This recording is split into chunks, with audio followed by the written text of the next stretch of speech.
The first thing I did when I woke up wasn't to look at the sky or check my surroundings. It was to stare at the sky above the dense northern forest. A flock of startled birds and animals vanished completely into the mist. Even their cries were muffled, as if they were hiding from something. I pressed my right hand to the ground, planning to get up, but something felt off about the texture under my palm. It was soft. I glanced down and froze. Lying sprawled around me were my female classmates, disheveled, some almost completely undressed. My hand, of all places, was resting on Jiang Wan, the belle of the class. The moment her eyes flickered open, she slapped me across the face. I caught her wrist midair and said quickly, "It wasn't on purpose." She didn't care for my explanation. Clutching at some random piece of fabric to cover herself, she glared at me furiously and backed away. We were from a nursing class, 36 students in total, plus our advisor by Ruashua. I was the only guy. When the girls started waking up, the reactions came in waves. First, everyone looked confused.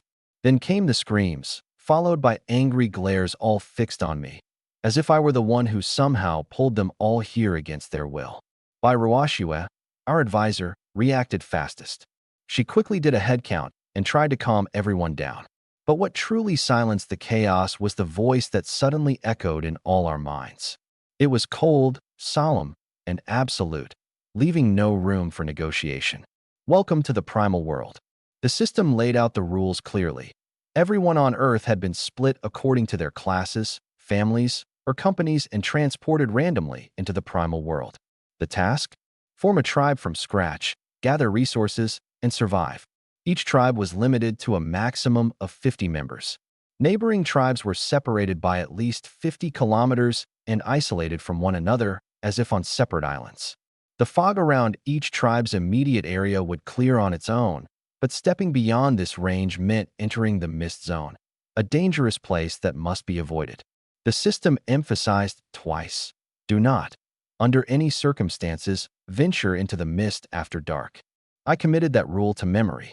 Meanwhile, others were discussing talent awakenings and debating who should be elected as the tribe leader. Some were nervously optimistic, some were crying to go home, and one person had already suggested by Ruashua for leader. It was noisy. No one noticed when a wooden crate suddenly appeared on the ground. I walked over, crouching to open it. A wooden bow and 10 crude stone arrows lay inside. In this dense forest, it was better than nothing. I picked up the bow, testing its weight silently. Before I could speak, a flash of white light interrupted. Beams shot down from the sky, enveloping each person like glowing cocoons. Some radiated blinding gold, others an air of regal purple, and then chaos struck. A wolf, its black mane bristling, burst out from the edge of the forest without warning. Its first move was to clamp its jaws around Huang Yao's left arm. Clean. The entire arm was torn off and tossed aside onto the grass. The wolf, apparently unimpressed with the taste, spat out the chunk of flesh before scanning the group hungrily for its next target. This was what greeted me in the first hour after being thrown into this foreign world. Talent awakenings, dropped into a forest, and barely a moment to make sense of things before someone was already on the ground, bleeding out from a missing limb. Despite the chaos, my mind was eerily calm. Probably because something new had just been added to it, an SSS grade talent called Theft Link. It allowed me to steal other people's talents. Physical contact would let me borrow their abilities for 1 minute. Intimate contact? A whole day? I could use this 6 times daily, with the ability to store up to 3 talents at once. SSS grade right out of the gate, and it even had the potential to evolve. After reading the system's explanation, I froze for a solid 3 seconds before silently thinking, well damn, did I just hit the jackpot or what? The problem was that I hadn't stolen a single usable talent yet, and right in front of me was a furious black-maned wolf ready to pounce. Our advisor by Ruashua was the most formidable talent in our group, with an S-grade ability called Deadly Shot, a skill that guaranteed 10-meter precision to hit any target. I tossed her the wooden bow.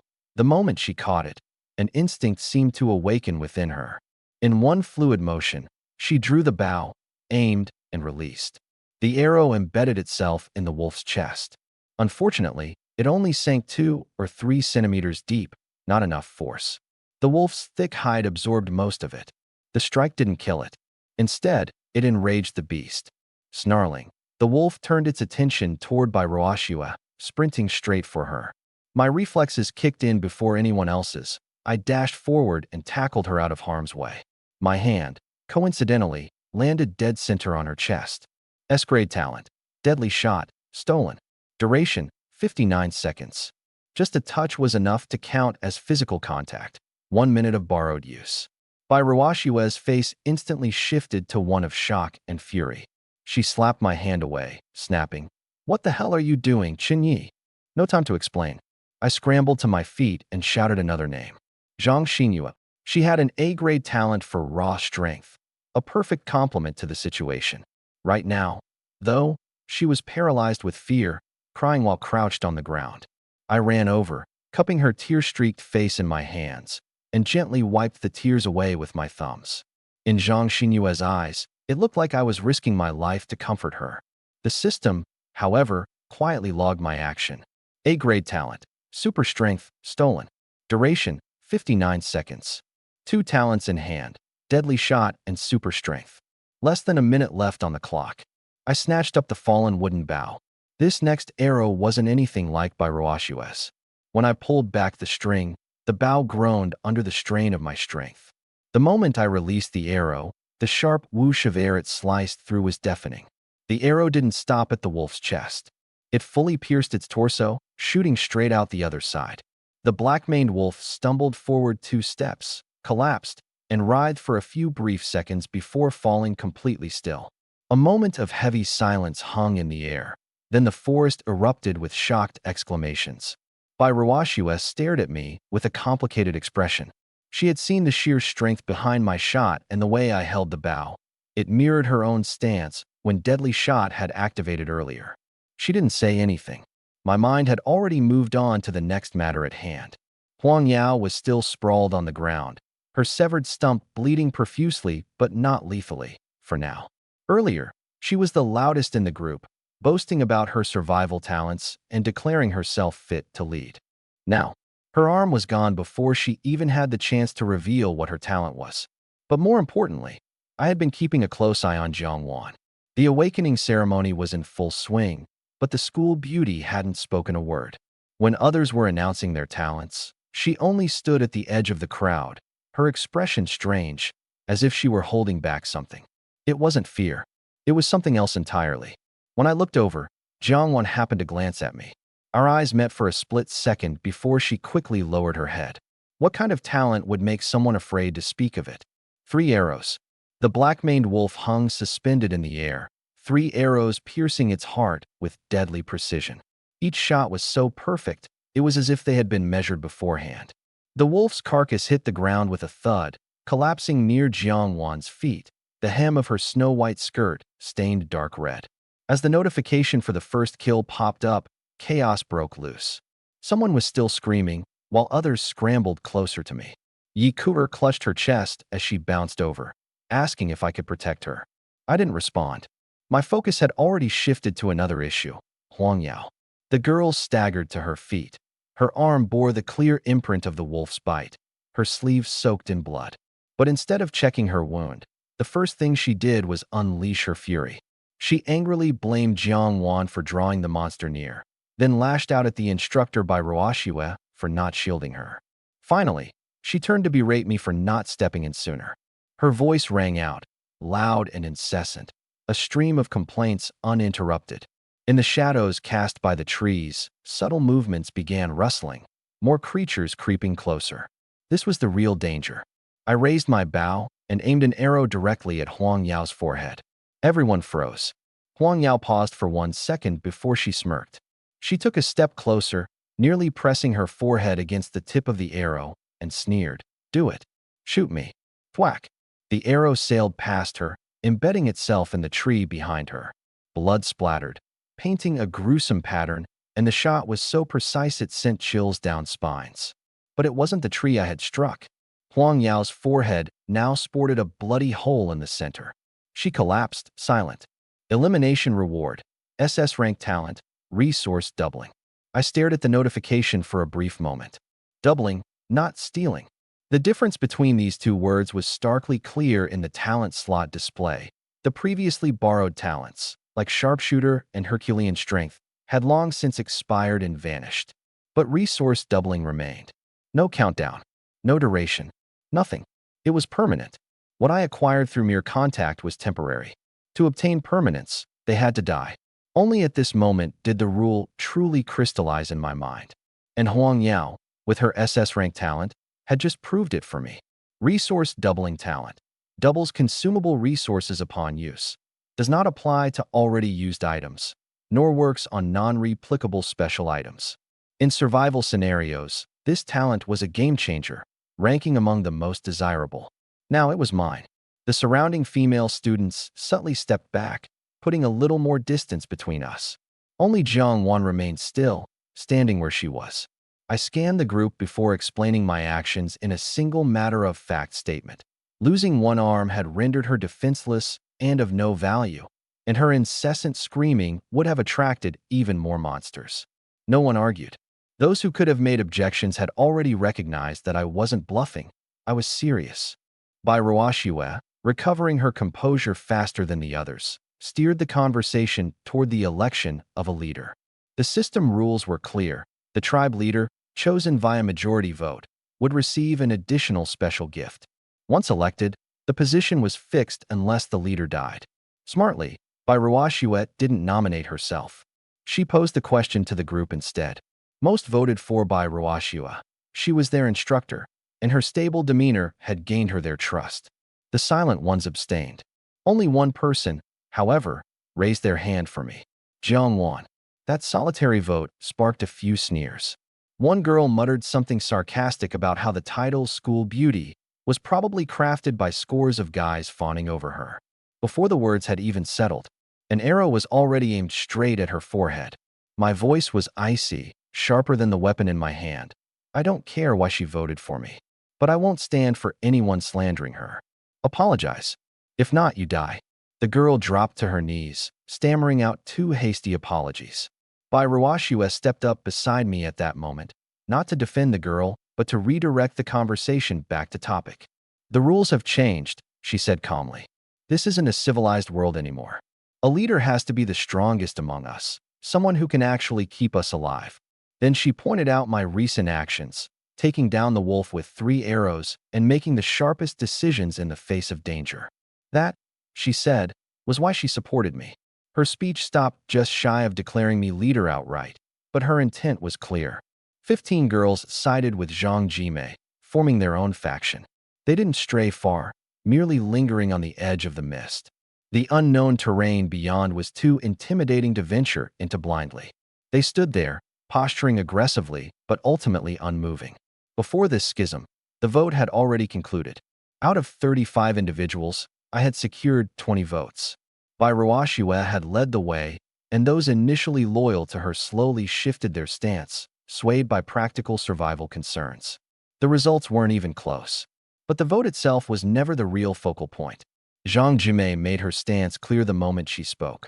Why should a man lead the tribe? Her rhetoric echoed a newly emergent gender dynamic in this transformed world. She argued that now was the time for women to rise to power. Her tone brimmed with confidence, and her following of 15 girls reinforced her standpoint. Jiang Wan nearly interjected, but Zhang Jimei silenced her with a pointed sneer, calling her a man's accessory. I said nothing. Instead, I pulled back my bowstring, ready to fire. And I didn't intend to miss this time. But Bai Ruoxue placed a hand on my arm, her touch light but firm. Here's a detail worth noting. My innate talent was SSS rank, skill theft, allowing me to absorb the talents of anyone I touched. When Bai Ruoxue stopped me, her hand made contact. I could have stolen her ability right then and there without any effort. I didn't. It wasn't because I couldn't. It was because I didn't want to. And to me, that difference was monumental. Bai Ruoxue diplomatically suggested an alternative. If opinions clashed so strongly, they could split off and survive separately, each going their own way. Zhang Jimei, swallowing her pride, accepted this compromise, staking her claim on the outskirts. She made lofty promises about independence, but it was clear her faction was already exchanging nervous glances. Their strategy was transparent. parasite off the fringes of our resources. Meanwhile, out of the remaining 20 people, I secured unanimous approval as leader. There was some debate. A system notification popped up, requesting me to name the tribe. I glanced around. Surrounding me were delicate, stunningly beautiful female classmates, all standing there meekly, waiting for me to speak. I stroked my chin thoughtfully and uttered one word: heaven. As soon as the name was confirmed, the rewards followed. 1 iron treasure chest, 2 wooden treasure chests, and a stone tablet appeared. Beyond the treasure chests, a small thatched hut materialized in front of me. The hut stood before the remnants of an extinguished bonfire, and the wind whistled through its gaps. This was the starting point for a level 1 tribe, enough to provide scant shelter from rain, incapable of withstanding any external force, and could accommodate up to 50 people at most. But the real treasure wasn't the hut. It was the stone tablet, the deed. I examined it carefully. The deed was indestructible and served as the core token of the tribe. Through it, members could be registered, each unlocking their own communication stone. These stones enabled tribe-only communication channels for coordination, regional channels to connect with nearby tribes, and a world channel that was currently locked. When I opened the regional channel, the first thing I noticed was a line of numbers. Remaining tribes in the current region: 9983/10,000. 10,000 tribes started in one region. The game had just begun, and 17 had already disappeared. The regional channel was bustling with activity. Some hadn't encountered any monsters yet. Others had killed wild boars, but missed out on being the first kill. Someone else was stranded on an island with no wood, trying to barter food for materials. Everyone's starting point was different, and resource distribution was completely uneven. In my area, there was a forest and some wild creatures, so food shouldn't be an issue. However, the lack of a water source was a pressing problem that needed solving soon. But something else was even more urgent at the moment. The system had already issued a global announcement. Heaven Tribe achieved the first ordinary grade wild monster kill. It was broadcast across the entire region. Every tribe still gathering resources and feeling their way around the game had just seen that notification. Out of the initial 10,000 tribes, 9,983 remained. Among them, how many were now trying to pinpoint Heaven Tribe's location after seeing that announcement? I recorded the fingerprints of 20 people one by one, handing each their communication stone. Then I began opening the treasure chests. The wooden treasure chests yielded axes, simple straw clothing, and corn. The quantities were small, but at times like this, having anything at all was better than nothing. The iron treasure chest remained unopened. It was the reward for the first kill, of a tier higher than the wooden chests. Nobody had any idea what it held inside. As I opened the supply chest, everyone's attention was fixated on the few straw garments it contained. 5 outfits for 9 people. The math was as harsh as it was unfair. Before anyone could voice a complaint, I reached out and placed my hand on the pile of supplies. Nobody understood what I was doing, until the items began to duplicate right before their eyes. The 5 outfits turned into 10. 2 axes became 4, and the ears of corn multiplied to 20. This wasn't some magic trick. It was my talent, an SS grade ability, resource duplication. Without any prior warning or explanation, my results did all the talking. In that moment, the sudden hush outside the humble hut said more than any cheers could have. These people realized they had chosen the right person to follow. The female members, previously short on clothing and shivering, each received a straw outfit. Sure, the straw skirts scratched their skin a little, but none of them minded. Being able to wear anything at all was enough. From the fog-covered distance, someone under Zhang Jiamei's command watched the scene. A few of them appeared tempted to come closer, but Zhang Jiamei forcibly stopped them in their tracks. Don't touch any of the clothing offered by a man. It could be rigged with hidden cameras, she warned. Lacking supplies or shelter, the only thing Zhang Jiamei could use to keep her team in check were words like these. When the second chest was opened, I uncovered bows and water. Once duplicated, there were 33 stone-tipped arrows, 2 sturdy sinew bows, enough bottled water for everyone to have a sip, and a corn ear for each person. One person cried while eating a piece of corn, not because they were moved, but because they had gone so long without food. It wasn't until they bit into it that they truly realized they were still alive. I didn't give them much time to linger in their emotions. Instead, I immediately laid out the rules. 3 rules: no infighting. All resources must be turned in for centralized distribution. And the most important, Heaven Tribe doesn't support freeloaders. Everyone must contribute to the tribe in order to stay. I didn't elaborate on what would happen if someone failed to stay. Instead, I directed their attention toward that patch of empty ground near the edge of the fog. Zhang Jieme and Huang Yao were there, without a shelter, without food, without any resources. That was the answer. A palpable tension settled among everyone. They weren't afraid of me. Instead, they feared the thought of their own hesitation earlier. With the rules established, I began assigning tasks. Those with woodcutting talents were called forward. 8 people stepped up, grouped into pairs. They collected 4 axes and were instructed to chop trees along the foggy edge on the tribe's western side.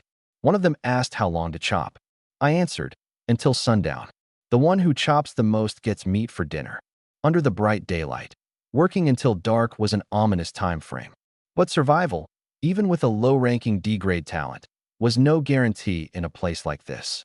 The woodcutters clenched their teeth, took their tools, and left. The relief among those who stayed behind was short-lived. I began calling others out, one by one, demanding they state their talents and explain how they could be useful. Farming, mining, construction, they were split into tasks and lined up accordingly. Those with low-ranking life talents below B grade, 7 individuals in total, had no right to simply stand idle either. Heaven doesn't support freeloaders. That wasn't just a slogan. It was a hard rule. I was enforcing it right now. The remaining people, yet to be called, began to nervously weigh whether their own talents were useful enough. Meanwhile, I continued assessing and sorting. That statement from Jiang Wan replayed in my mind several times. I don't think your talent is just resource duplication. For someone who had just entered this world on the very first day, she was already probing into my secrets. She wasn't wrong. My resource duplication ability was likely what Huang Yao had speculated about. Huang Yao once said my talent seemed especially suited for survival. In this tribe, every resource I touched could be doubled. But landing 3 arrows in the exact same point to kill a black-maned wolf, that was precision, something talent duplication alone couldn't justify. A person with 2 talents at the same time? Jiang Wan pieced the whole situation together in her mind and then asked me directly. This woman's brain is more dangerous than her talents. My talent is an SSS level theft ability. A brief touch allows me to temporarily borrow someone else's ability, but to possess it permanently, I must kill them. Huang Yao's SS level resource doubling talent. I already have it. Permanently. I told Zhang Wan to try divination once. She clasped her hands together, and vibrant purple light emerged from her forehead, condensing into a card. 1-star forecast. There is a small stream with clean water 1 kilometer to the north. The card burned itself into ash after we read it. Jiang Wan's face turned pale instantly, and her body swayed slightly. Water. A resource that had trapped everyone here in despair, now solved by a single card. But at what cost? As I steadied her, she tried to insist she was fine. I asked her to predict the fortune of our journey ahead, whether the path would be safe. Again, she clasped her hands together, but this time spoke in an even weaker voice. Minor fortune. The trip will be uneventful.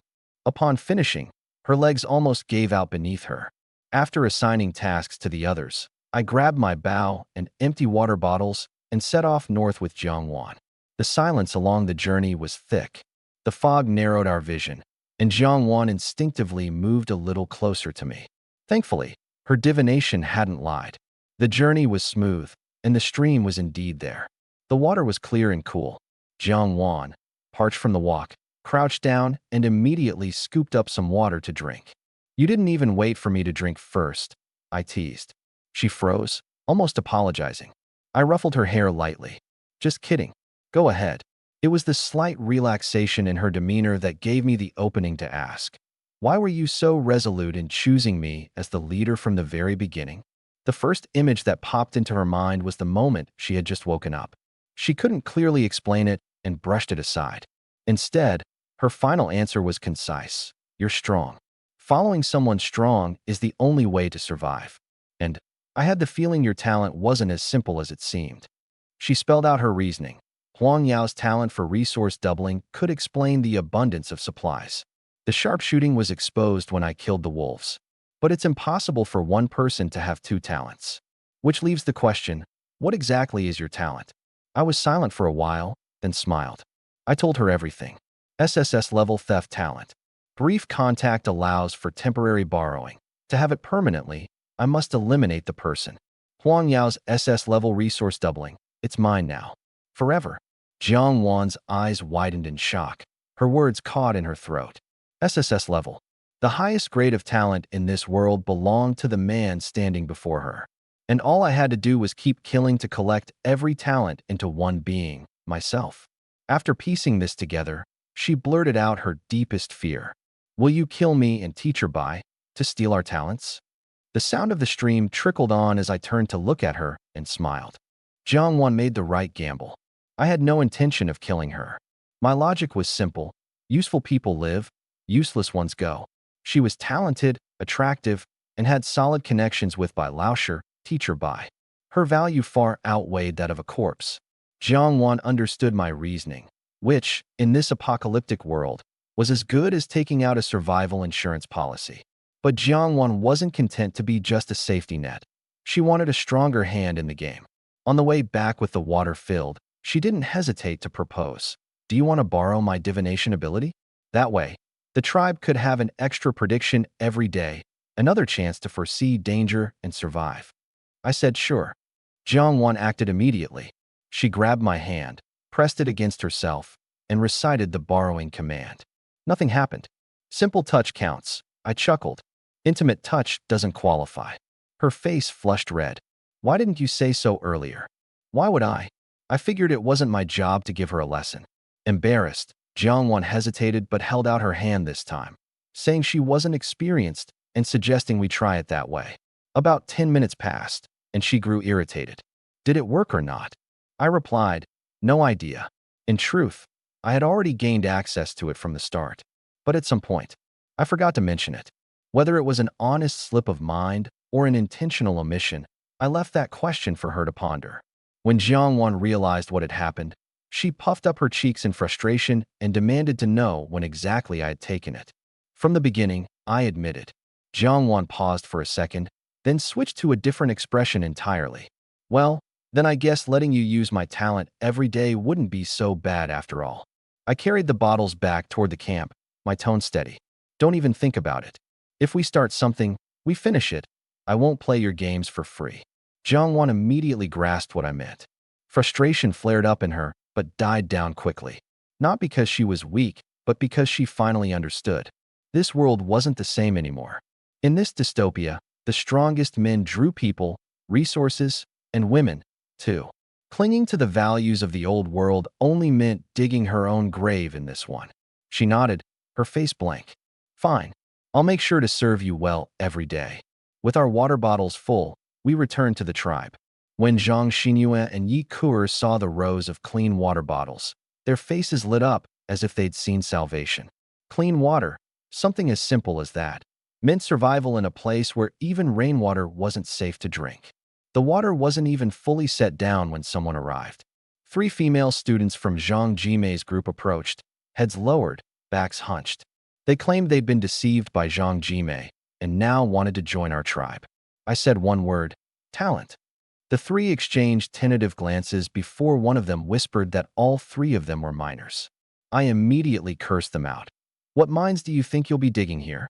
D-level talents, no contributions, and now you're here asking for a free ride? Original shares? Get the hell out of here. Wrapping my arm around Jiang Wan's waist, I walked straight into the straw hut, not bothering to look back as I dismissed them. Zhang Xinyue, get rid of them. Zhang Xinyue tightened her grip on the bow in her hands, but didn't raise it. Leave, she said through gritted teeth. Out of respect for being classmates, I won't take action, but don't make this harder than it needs to be. One of the girls immediately clung to her leg, sobbing uncontrollably. Between cries, she pleaded, saying that Zhang Xinyue, with her A-grade talent, must have some influence within their tribe and begged her to step up and speak on their behalf. Zhang Xinyue almost laughed out loud. A-grade talent? Influence? Their tribe already had 4 S-grade talents or higher. Her A grade didn't even register. Just look at the current situation. Me protecting Jiangwan wasn't simply because she was the school beauty. It was because of her SS grade divination talent. The real reason she was treated like a treasure. Power determined your position here. Not kindness, not reputation. The girl was still clutching her leg, crying miserably. Zhang Xingyue glanced over at Zhang Jimei's side. Their makeshift hut of straw and mud looked ready to collapse, incapable of keeping out wind or rain.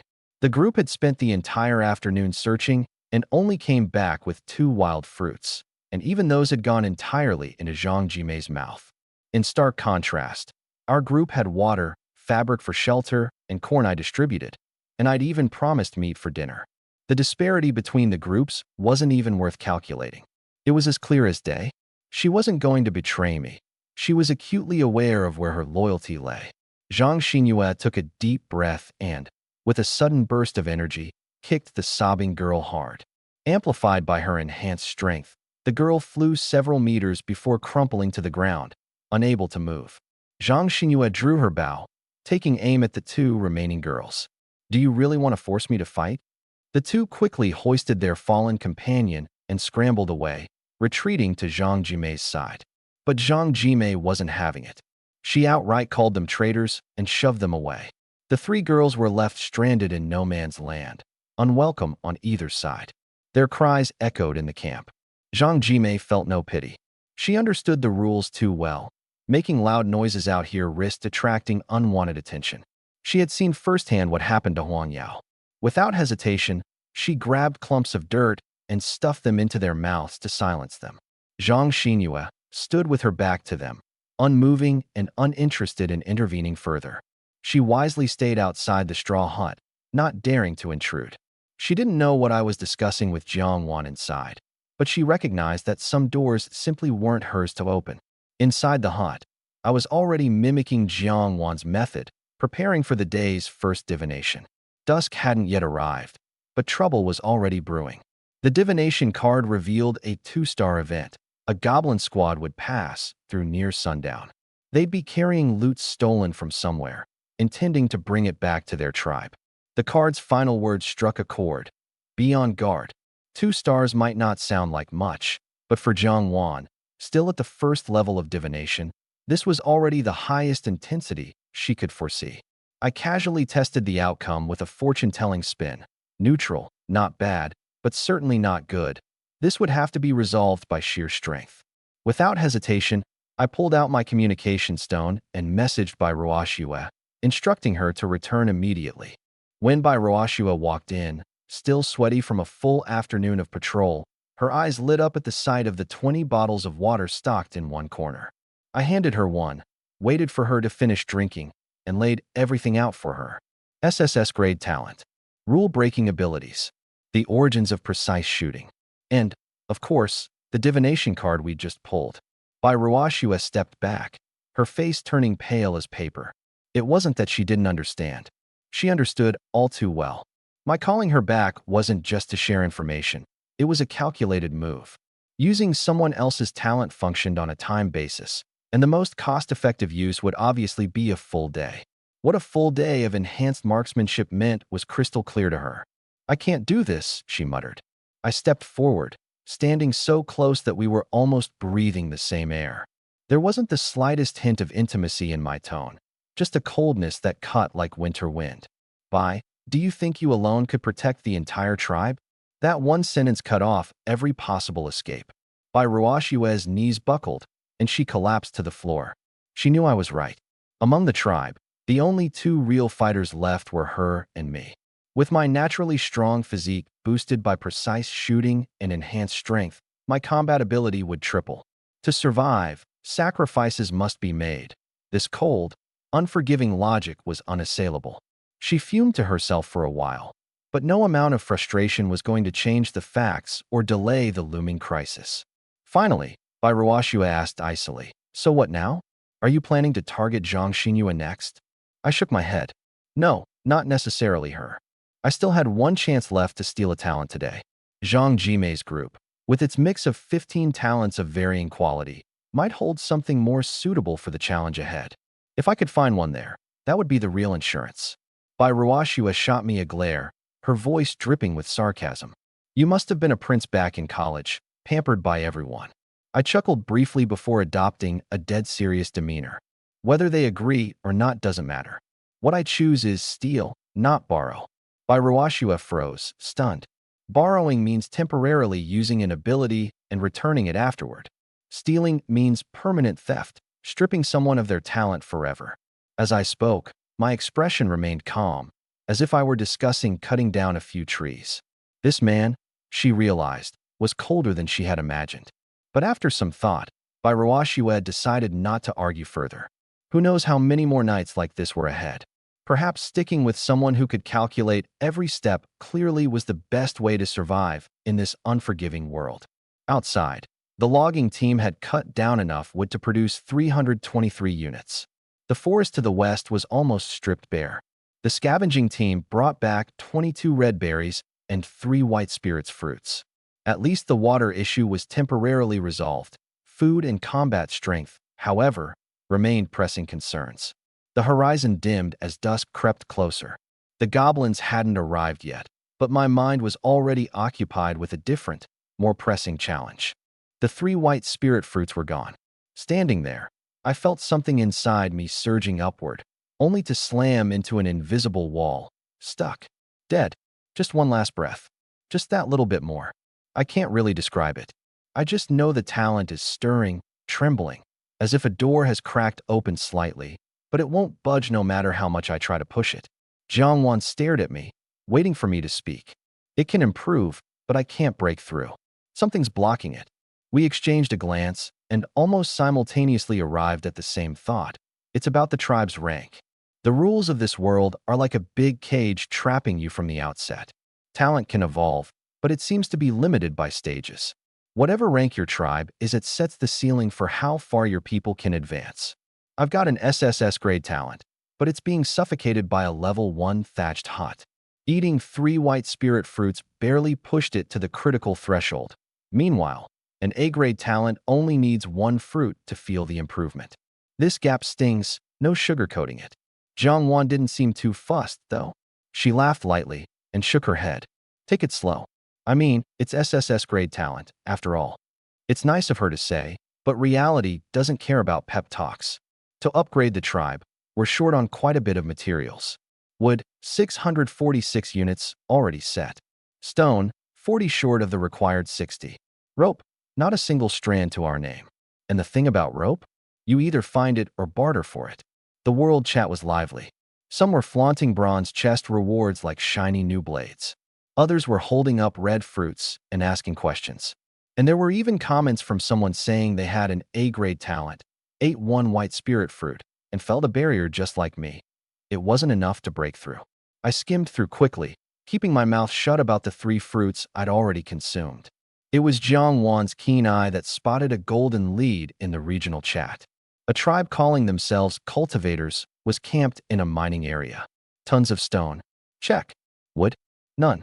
They were grumbling in the channel about how they couldn't even get a fire pit running for nighttime illumination. So, Jiangwan slid into their private messages to propose a trade. What started as a tentative feeler quickly flipped after the other party saw our tribe's name. Heaven. They got downright enthusiastic. Whoa, Heaven's tribe? Oh yeah, absolutely. Jiangwan turned to me, asking, how about 1:1 trade? I paused before giving my answer. Nighttime means darkness, and the rules say there are terrifying things lurking in the dark. Right now would equal survival. Stones can wait. Trading life-critical resources for something less urgent at a 1:1 rate feels like a bad deal. She nodded and sent a new message to them. 1 unit of wood for 3 units of stone. When I saw that number pop up, I froze for a second. I'm in a bad deal for us, not outright daylight robbery. This girl, she's all warmth and kindness in conversation, but when she gets down to business, she's sharper than a razor blade. The cultivator's tribe leader was probably sitting there, frowning at his screen, debating whether to take the deal. Reject it, and they'd have no fire tonight. Accept it, and he's essentially getting gouged 3 times over. In the end, though, he didn't really have a choice. Out there in the mines, wood is rare as gold dust, and without solving it before sundown, they'd be risking big trouble. Negotiation at its core is about who's more desperate. The more frantic the situation, the sooner someone caves. And the cultivators? Their need far outweighed ours. The sheer amount of stone scattered across our tribe's grounds was enough to leave Yi Kuer and Zhang Xinyue stunned into silence. Stone was stacked everywhere, almost suffocating the area, a total of 1,200 units. Just an hour ago, we'd been on the brink of running dry. This came down to Jiang Wan's shrewd calculations. The cultivators had proposed exchanging 200 wood for 600 stone, essentially a 1-to-3 ratio, which might sound unbalanced. Wood is scarce, and no one's eager to trade it away. But Jiang Wan had a strategy that flipped the scales. By claiming those 600 units of stone, my talent doubler ability would immediately transform that into 1,200 units. And with 1,200 at our disposal, even selling 800 of it for wood at a lopsided 1:4 exchange rate would still leave us with 400 stone in profit, all while breaking even on wood. When Jiang Wan finished explaining her plan, I couldn't help myself. I pulled her in and kissed her. She playfully pushed me back with a laugh. "You're way smarter than me. You just don't like using your brain." And so we got to work. Our wood count surged forward as the turnovers triggered talent doubler again. 400 units of wood neatly stocked into storage. But we weren't done. Jiang Wan posted another trade notice in the global channels. 4 stone for 1 wood. Minimum trade, 200 units. Predictably, the chat exploded. Everyone's been hoarding wood, unwilling to let go of even a splinter. Suddenly, someone's offering to offload stone for wood, an insignificant volume nonetheless. Naturally, heads turned. Shortly after, a tribe named Drowsy Dog slid into our private messages for a deal. Successive trades went off without a hitch. The doubled returns from my talent stacked on top of one another. 400 stone became 800. Later in the day, Jiang Wan snagged a rope deal from another tribe, 20 wood and 50 stone for 50 units of rope. Meanwhile, I spent the entire time lounging on Jiang Wan's lap with my eyes closed, fully trusting her. What finally jolted me upright was a blueprint. Asterisk, stone arrow blueprint. Consumes 1 wood, 1 stone, 1 rope per arrow. Crafting time, 1 minute per arrow. Asterisk, Jiang Wan traded 100 wood for it. This was a game changer. With this, our ammunition woes were essentially over. The rope stock promptly doubled to 200 units. With materials in hand and crafting tackled, only the forge remained uncertain, but I'd leave that to the process of upgrading. We sank all our resources into the next leap: 200 wood, 100 stone, and 50 rope. Blinding white light engulfed our tribe as the upgrade commenced, so bright it was almost unbearable. When the light finally receded, the modest thatched hut was gone. In its place stood 5 sturdy log cabins, perched on solid stone bases. They formed a ring around a larger stone-built fire pit. Flanking the main cabin was a low workbench, a forge at last. Level 2 achieved. Yi Kuer let out a squeal of pure surprise, and Zhang Xinyue gingerly ran her hand along the rough wood, rendered speechless by the transformation. Meanwhile, on the opposite side of the map, Zhang Jimei's camp was barely standing, a pitiful wreck of a ramshackle shelter. Without an axe, they scavenged scattered wood, pulling together just 27 units. A few other girls hesitated, glancing nervously toward our tribe's abundant stockpile of stone. "What's it even for?" one muttered, stomach growling. Jimei snapped at her. "Can you eat stone?" "No." "Then get me some food." The poor girl slunk off, thoroughly dismissed. Standing still, tears silently streamed down their faces. Someone muttered, "If only we hadn't left back then." Another asked, "Is it still possible to go back now?" But they all remembered. Yang Li and Zhang Li, along with their group, had tried to join another tribe earlier. They were turned away, exiled, left as wanderers. Not a single tribe would take them in. Nightfall hadn't even arrived, and the issue of dwindling wood supply was escalating across the region. Meanwhile, the forging station in Paradise Tribe had already been set up. The moment the tribe upgraded to level 2, a streak of dark light emerged from my body and then dissipated in an instant. No one noticed it. Everyone was busy cheering, gasping in shock, and verifying with one another that all of this was real. But I knew exactly what that light meant. The talent I had been stuck on for ages had finally broken through at that moment. Tier 2 SSS talent, theft, and lead. My talent slots expanded to 4. I could now steal abilities up to 8 times a day. Physical contact allowed me to keep the stolen ability for 3 minutes. Intimate contact stretched this duration to 3 whole days. The real kicker?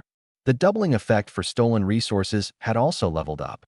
Originally, the resources I stole doubled their output. Now, it was multiplied by 2.5, rounding down if it didn't meet a full unit. At first glance, this doesn't seem like a huge difference.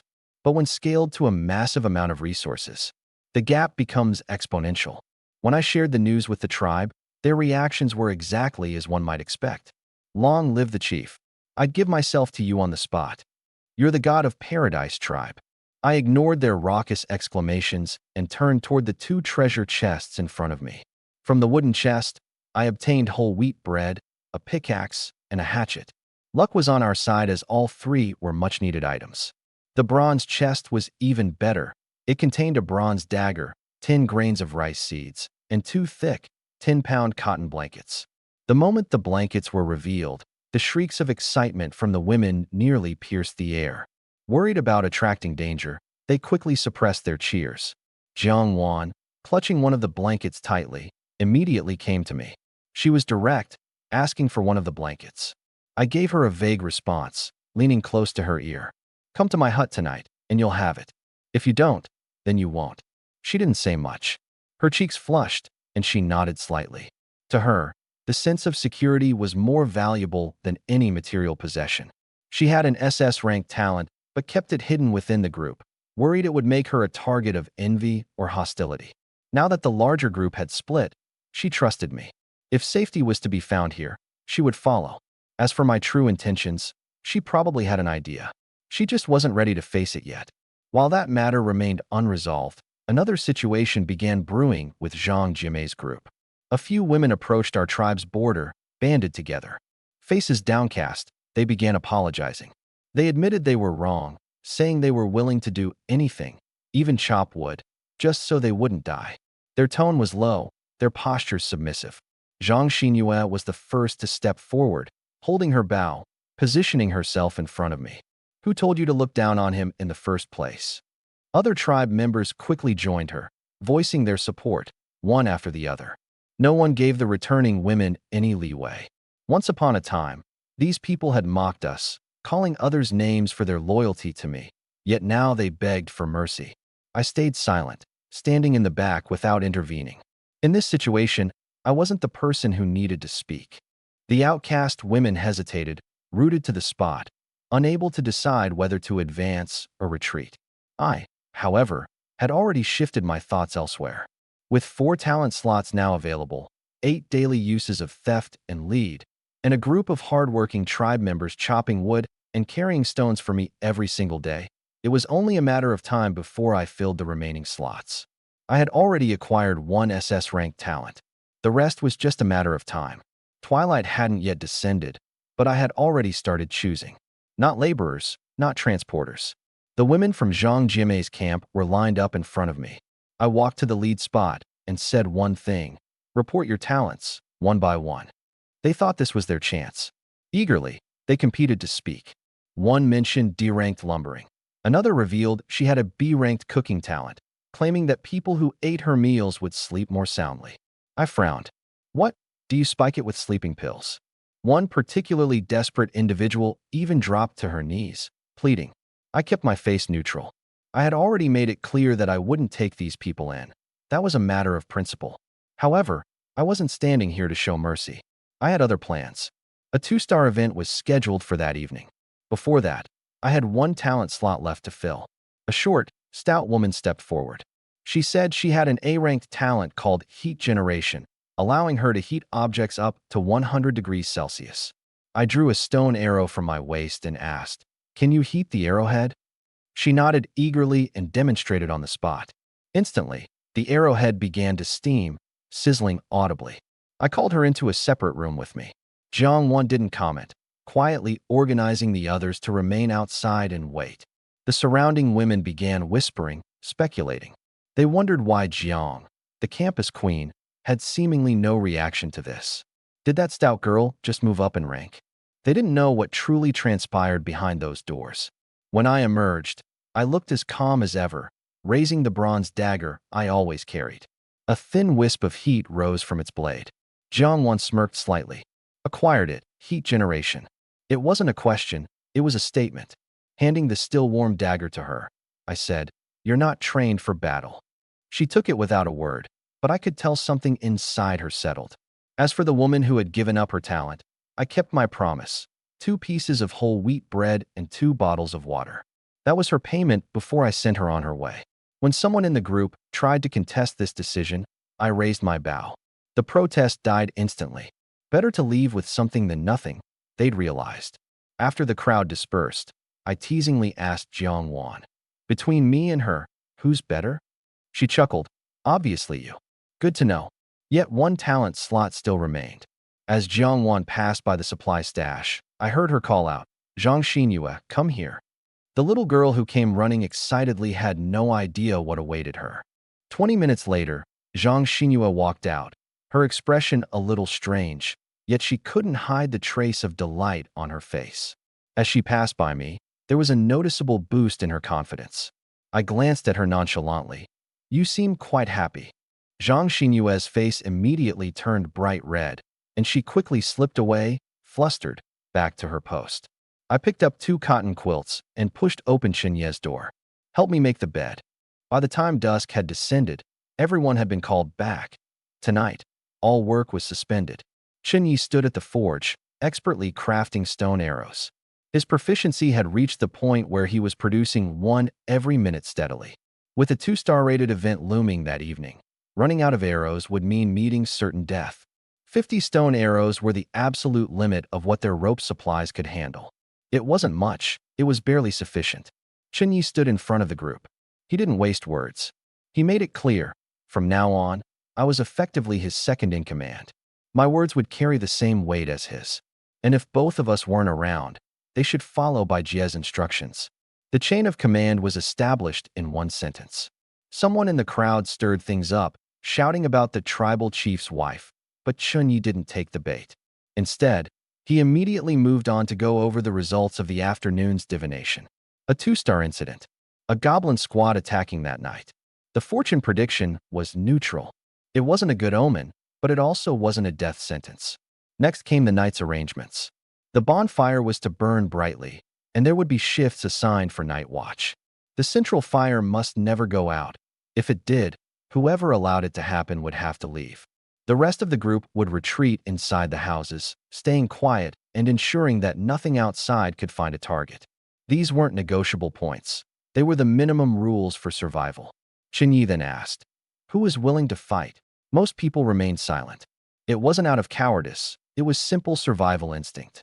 Those with D-level talents lacked enough long-range capabilities, and joining the fight would only cause unnecessary trouble. Yet in the midst of that silence, 2 individuals stepped forward. One was Zhao Yujia, an average-looking woman who chose an axe, saying she felt comfortable wielding it. The other was Wu Qiuyan, a slightly plump woman nearly 5 feet 7 inches tall, accustomed to heavy labor, who chose a bow and arrow.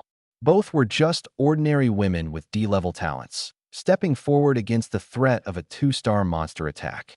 Right then and there, Chenye declared, "If we survive tonight, these 2 will be the new captains of the logging and scavenging teams starting tomorrow." Thus, the 5-person combat squad was formed. Chenye, by Ruoxue, Zhang Xinyue, plus these 2 courageous volunteers. Food was distributed next, what was left of the whole grain bread, some red berries, and hot water. There were also 2 portions of wolf meat Chenye had collected from the black-maned wolves, skewered and roasted over the bonfire. There were no seasonings, but the aroma of the sizzling meat drifted through the wilderness night like a cruel tease, enough to make some people tear up from the mere smell. Holding a knife, Chenye carefully portioned the meat, ensuring that all the women with D-level talents received their share.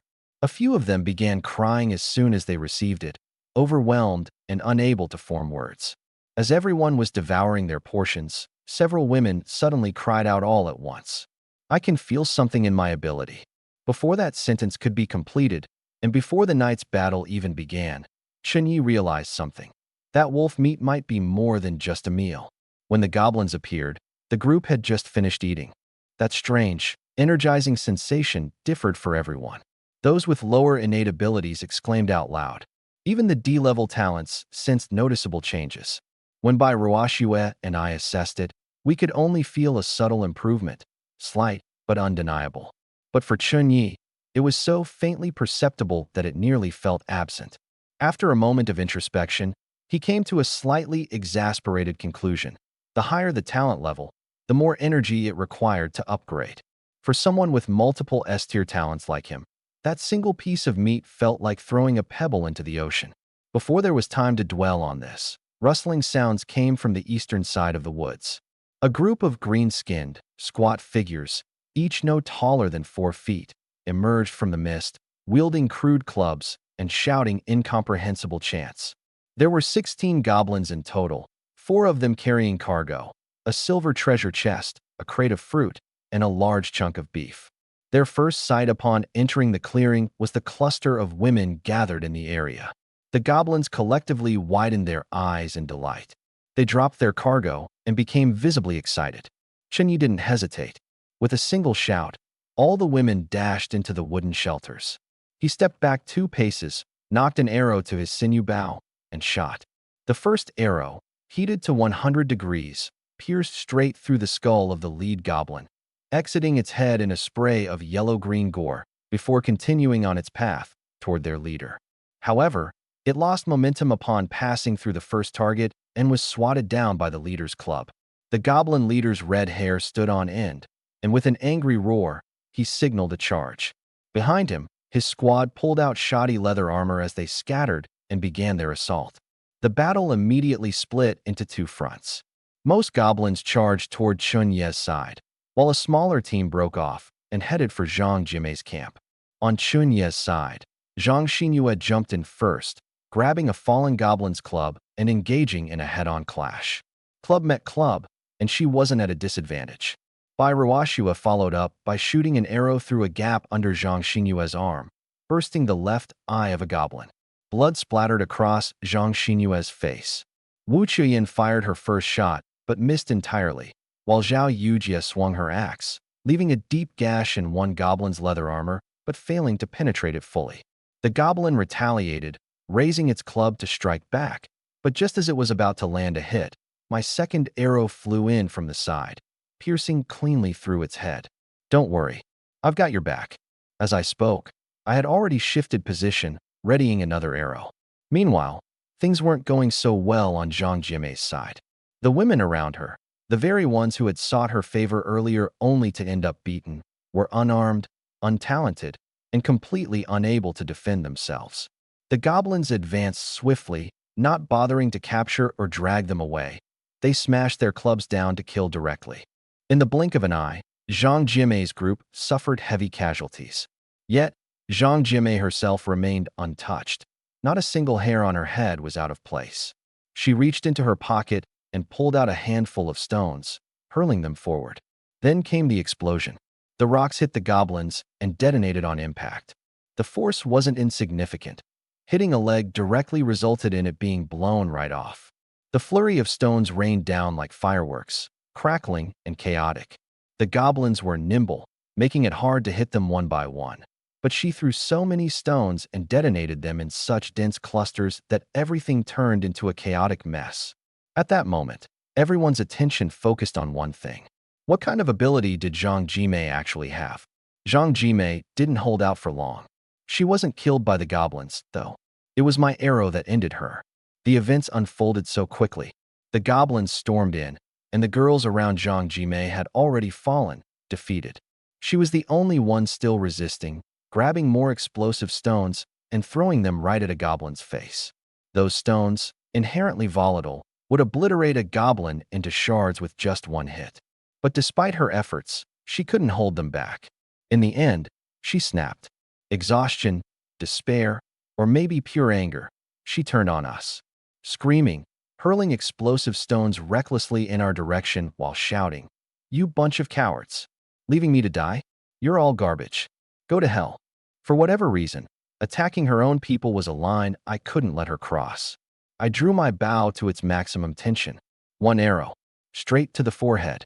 Zhang Jimei collapsed to the ground before her pupils could even retract. Blood seeped from the smoking hole in her forehead. In that instant, a system notification popped up. S-tier talent. Remote detonation stolen. Replacing previously equipped heat generation. S-tier. Zhang Jimei's ability was S-tier. Previously, the highest ranked talent I had stolen or scavenged from fallen students was A-tier. Zhang Jimei's ability, remote detonation, was a whole level above that.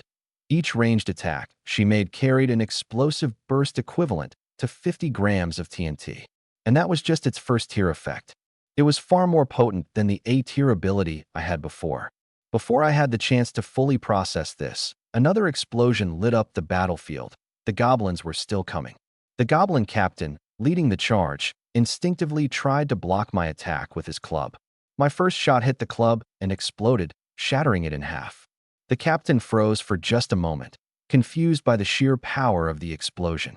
That hesitation was enough for Bai Ruoshue's arrow to hit its forehead. Though it lodged into the skull, it didn't penetrate it.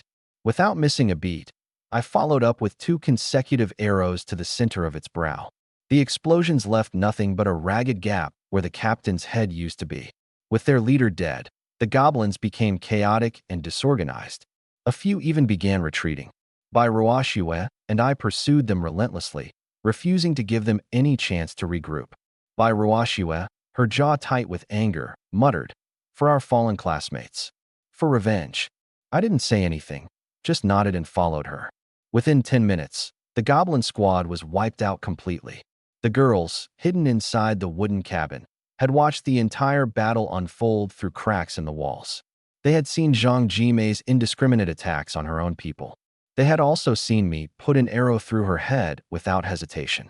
No one said a word, but it was clear they understood. The decision I made had left no room for doubt. When I finally called them to come out, they rushed out of the cabin. But instead of collecting the spoils of the fight, their first instinct was to tend to the 3 injured girls. The wounds were severe, flesh torn open. There were no medical supplies, no doctors. Whether or not we could even find a way to treat injuries in this world was unknown. But for now, they did their best to stabilize the injuries and hoped to deal with the rest of the problem later. I spared a glance at the corpses strewn across the ground. These weren't left by the goblins. They had been there when we arrived. Some of the dead girls' expressions were twisted horribly in fear. Many couldn't bear to look, turning away with hands covering their mouths. I motioned for Bai Ruoshue and Jiang Wan to follow me as we began searching through the pile of loot left by the goblins. I now had an S-tier talent in my possession, and the goblin captain was no longer a threat. However, new problems loomed: how to treat the injured, what our next move should be, and the location of someone the system had marked as possessing an SS tier talent, Wong Mingao. Rummaging through the goblin's stash, we uncovered a few valuable items: a silver treasure chest, a box of unfamiliar fruits, and a massive leg of beef. I estimated that this meat alone could sustain 20 people for 2 days. But just as I began to consider our options, Bai Ruoshue spoke up. "There's more at the back of the group," she said, pointing. Beyond the edge of the clearing, hidden in the mist. I looked up at the sky. The light was fading fast, but it wasn't completely dark yet. I gripped my weapon instinctively as a warning from earlier blared in my mind. Never venture into the mist after dark. I stood at the edge of the firelight, staring at the mist curling at its borders. If darkness fell completely, whatever was hidden inside would have to rot in there untouched. But for now, there was still the faint glow of firelight to push back the shadows. I grabbed a handful of burning timber from the bonfire and stepped closer to the mist, holding it high to illuminate the way. And there it was, a silhouette. A wooden cart. On the cart, crates. And something moving. I handed the torch to Bai Ruoshue, then drew my bow. As we approached, the moving object came into focus. It was a person. A girl, bound tightly with ropes, a filthy rag stuffed into her mouth. Tears streaked down her face in trails, but her green jacket stayed remarkably clean and intact. The fact that the goblins hadn't touched her clothing, that in itself raised alarms in my mind. Beside the cart were 2 ordinary crates and 1 gleaming silver treasure chest. I called for 2 of the girls to untie her, but I kept my bowstring drawn, watching carefully. I wasn't opposed to saving her, but I wasn't about to ignore the possibility of it being a goblin trap. As soon as the rag was pulled from her mouth, the girl began sobbing uncontrollably. I finally found someone. People. Humans. Stop crying. I didn't raise my voice, but she froze. Her sobs ceased immediately as she caught sight of my weapon. It was like someone had flipped a switch. The tears stopped cold, leaving her silent. I asked, "Who are you? What happened?" "Start from the beginning. Don't leave anything out." She gestured for water first. One of the girls handed her a bottle, and she gulped down the entire 500 milliliters in one go. Several of the others exchanged uneasy glances. They'd been rationing their water to half a bottle at most per person, but I gestured for them to let it go. Her name was Wong Mingao. She was a sophomore majoring in language and literature at Hangzhou Normal University. She hadn't even finished introducing herself when one of the girls gasped. "Wong Mingao? The campus queen of Hangzhou Normal? I've seen your photos online before." An uneasy thought flickered in my mind as I processed what was unfolding. Looking at the map again, there's a distance of over 1,000 kilometers between Hang City and U City. How did this girl, who started out from the mountains over there, end up in this area? I told her to keep talking, no interruptions this time. This morning, she and several classmates planned a group hiking trip. Next thing she knew, everything went black, and she woke up in this world. 7 of them. The system gave them abilities and then instructed them to appoint a chieftain. The moment they chose a leader, the goblins appeared. They killed all my classmates. I stared at her in silence, letting her words hang in the air. "All of them," she said, and yet, for some reason, she was the only one spared. They tied her up and hauled her off, saying she was to be offered to their king. Something didn't add up. Goblins don't need a reason to kill. It's sparing someone that usually has motives behind it. "Why didn't they kill you?" I asked. Wang Mingyao hesitated for a moment before responding. She tried to use her ability to control the goblins, but it didn't work. The goblins, however, seemed to sense her potential power and changed their minds. Instead of killing her, they decided to take her back, claiming they'd use her to control opposing tribes. Before she could finish explaining, I grabbed her wrist without warning. My ability activated, reading her innate talent. SS class ability, all beings, special. This ability operates under a contract law system and cannot be temporarily stolen. If the user is killed for ability theft, all existing contracts and cause-effect links will become inviolable. I frowned slightly at the results. SS class. This was the first one I'd ever encountered. All beings, the ability to communicate with animals and form contracts with lesser beings. But there was an additional clause I hadn't seen before. Cannot be temporarily stolen. My usual practice of ability theft only allowed me limited time access. But this ability? No dice. The reason actually made sense. If I temporarily stole all beings and made a short-term contract with an animal, what would happen when the countdown expired? Who would the animal belong to then? Clearly, the system had accounted for such loopholes by forbidding temporary theft entirely. There was only one way to harness this ability. Let her use it herself. Wang Mingyao flinched slightly at my sudden grasp of her wrist, but didn't pull away. Her gaze shifted nervously from the campfire to the watchful eyes of those around her, and finally back to the bow in my hand. She finished explaining her ability. SS class, all beings, allowed her to understand animal speech and form contracts with weaker creatures. While goblins were beyond her control currently, she could still comprehend their language. At her current rank, she could maintain only one contract at a time. I cross-checked her words against the system's information. Flawless match. Glancing at Jiang Wan briefly, I caught a faint flicker of relief softening her otherwise guarded expression. To understand goblin language, this was more valuable than all the treasure piled on that cart combined. But here lay the issue. Letting her join the tribe would mean her ability would now be tied to us indefinitely, and I wasn't sure yet if I could trust her. By dusk, I had given explicit instructions to the 2 girls by the fire. My words were simple. Asterisk, no matter what you hear, do not leave the circle of light. Asterisk. No one asked why. As the darkness enveloped the wilderness, an unshakable unease crept over everyone. Beyond the glow of the fire, pitch blackness engulfed everything. Still, there was reason to celebrate tonight. The spoils of our earlier skirmish with the goblins weren't bad. Leather armor, crude clubs, redwood berries. They were scattered everywhere. Using my ability to double resources, I turned that loot into 2.5 times its original value. The veteran members reacted with casual indifference, already accustomed to this. The newcomer, Wong Mingao, stared wide-eyed at the process, speechless for several moments. She had joined us today, a newly recruited SS class, now sharing the same elite rank as Jiangwan. A single tribe harboring 2 SS classes was no small feat in the wilderness we now called home. For a moment, I sized her up again, silently thinking, luck's not too bad, after all, Of all the loot, the most valuable weren't the food supplies or the leather. 2 silver treasure chests stood out among the haul. While the items inside weren't abundant, 2 schematics stole the spotlight: a wooden storage chest and a blueprint to convert empty treasure chests into high-capacity storage boxes. This was a game-changer. It meant supplies could finally be categorized and stacked systematically, instead of being spread out chaotically. For a tribe of our size, this breakthrough came at the perfect time. Jiangwan stopped me from jumping into construction right away. Her reasoning was sound. The forge could only handle one task at a time.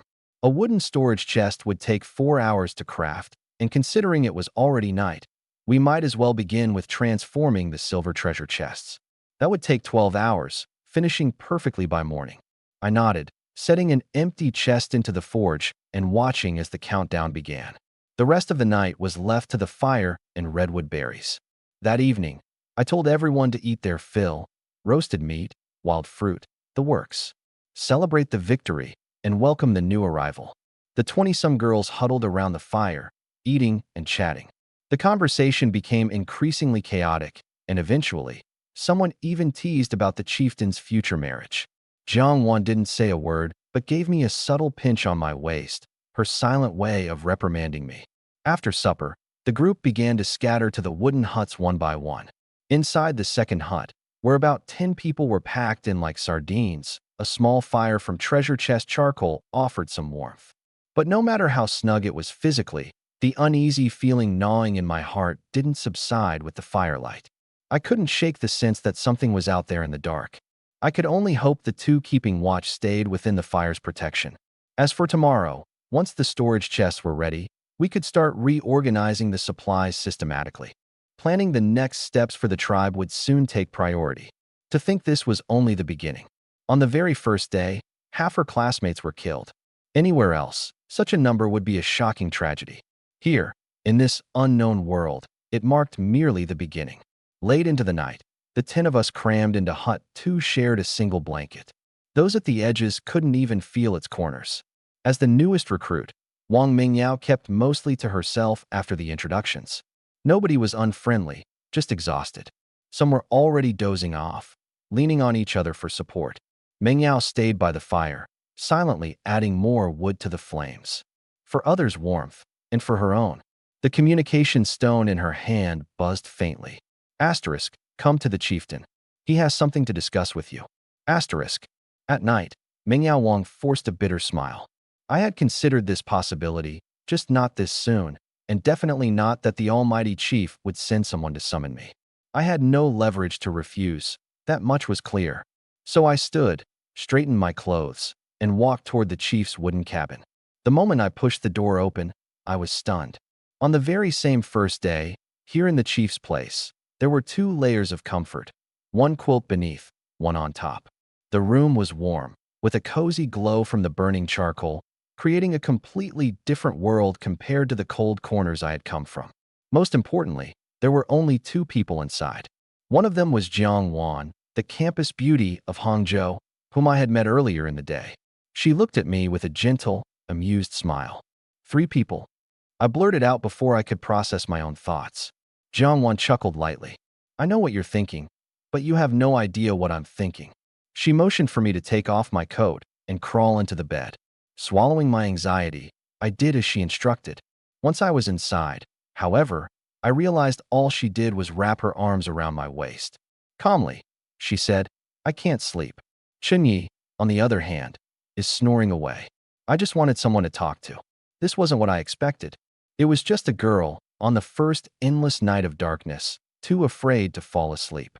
Half the people died on the first day. Jiangwan murmured, her voice barely audible. It feels like there's no one left in this world but the 20 of us.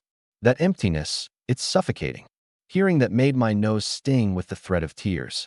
Over where I had been, there weren't even close to 20 left. When I arrived here, every person I knew had disappeared one by one, right before my eyes. If anyone understood the ache of emptiness, it was me. We quietly let our tears fall, drying them off each other's faces. Then we talked about Westlake vinegar fish, Sichuan-style hot pot, and all the dishes we might never taste again. Somewhere in the middle of exchanging our thoughts, we shifted from strangers to close companions. And then, from across the room came a lazy voice. "Are you guys done yet? I've been listening for a while." Chen Yi was awake. Or rather, he had never slept at all. He had just stayed quiet. My heart skipped a beat. Jiang Wan froze for a split second before realizing how much of her venting had been overheard.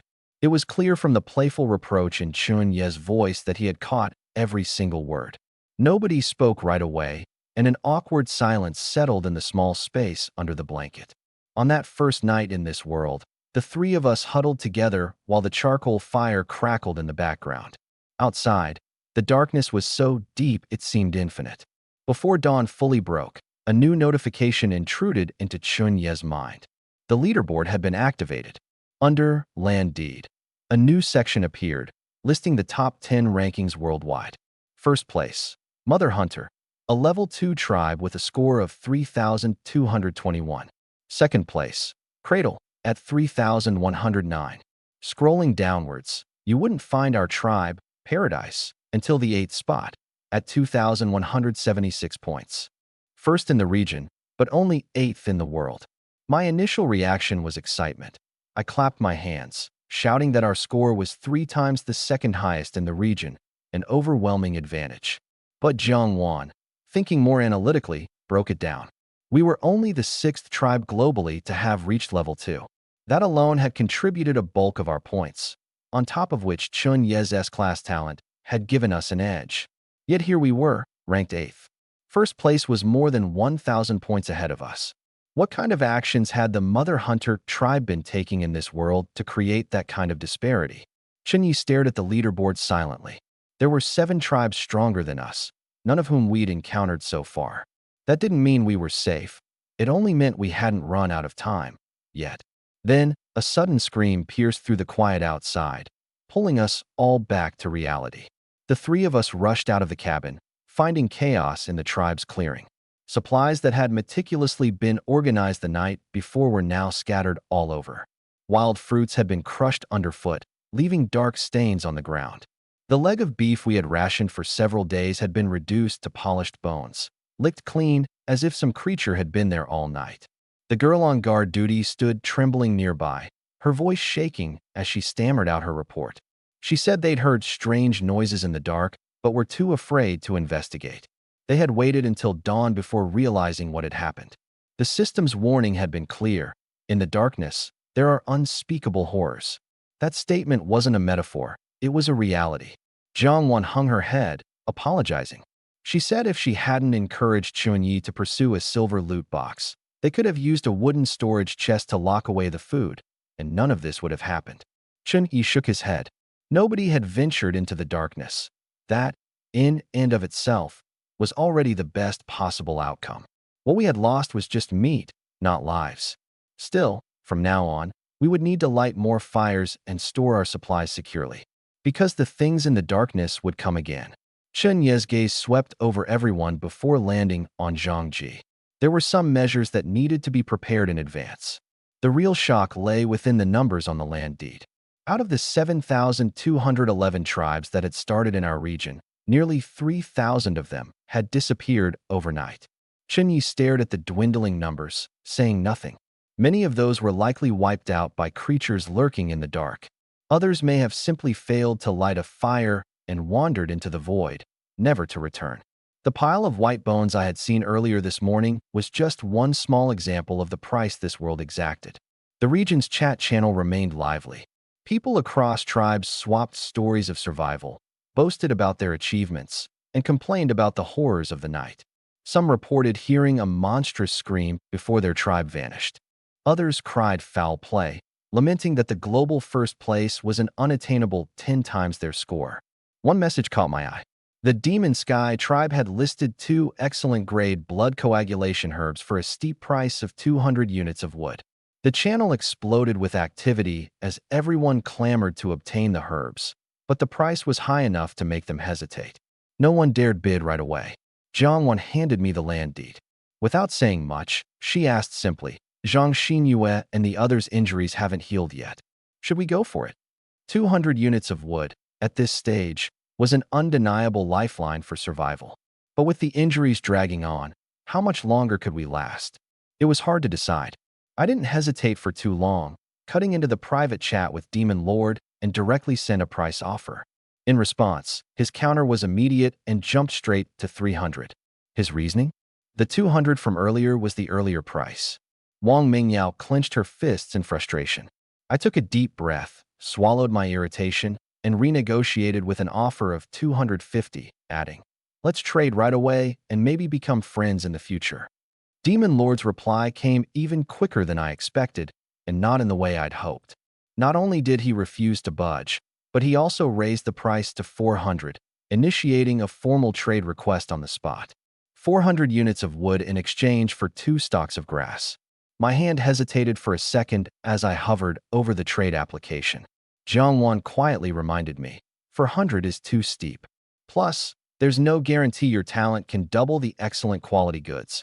We saw yesterday that the rare white spirit fruits, which were just good quality, couldn't be doubled. I glanced at the injured people lying around, then made my decision and clicked accept. The moment the grass was secured, I activated my ability. 2 stalks became 4. Excellent quality, doubled nonetheless. Jiang and Wong Mingao froze in stunned silence for a moment before they both reacted simultaneously. 400 units for 4 stalks meant the per unit rate was essentially the same as the original price the Demon Lord had opened with. Taking that hit wasn't entirely in vain. We even managed to break even to some degree. But Demon Lord wasn't about to let it go at that. He took to the regional channel, gleefully boasting in an exaggerated manner. His words basically implied that people from heaven were gullible and overflowing with resources, happily getting ripped off. I replied under his post with just one simple sentence. Just wait. You think you can take advantage of me? One day, I'll take you down for this. Demon Lord's response was swift, his words dripping with a kind of reckless arrogance unique to a post-apocalyptic world. In this dangerous world, you think you'll even live long enough to make that happen? It's only one day, and you're already feeling pretty invincible, huh? The regional channel grew lively. Some sided with heaven, others were just there for the drama, and several criticized Demon Lord for disrupting market fairness. I didn't waste more time engaging and simply closed the channel. The hatred had already taken root. Demon Lord Tribe. I etched that name into my mental blacklist. I had a plan, and revenge was on the table. But for now, I couldn't afford it. No strength, no resources, and enemy territory between us. Charging in now would just be suicide. This debt, however, wouldn't fade over time. It would only grow, with interest, until the day I could collect in full. For the moment, only one thing mattered: surviving, becoming stronger, and worrying about everything else later. I crushed the blood-condensing grass and applied it to the wounds. A faint light shimmered over the injuries, and Zhang Xinyue and the other 2 began to tear up as they watched their flesh slowly heal. For a moment, they were too emotional to speak.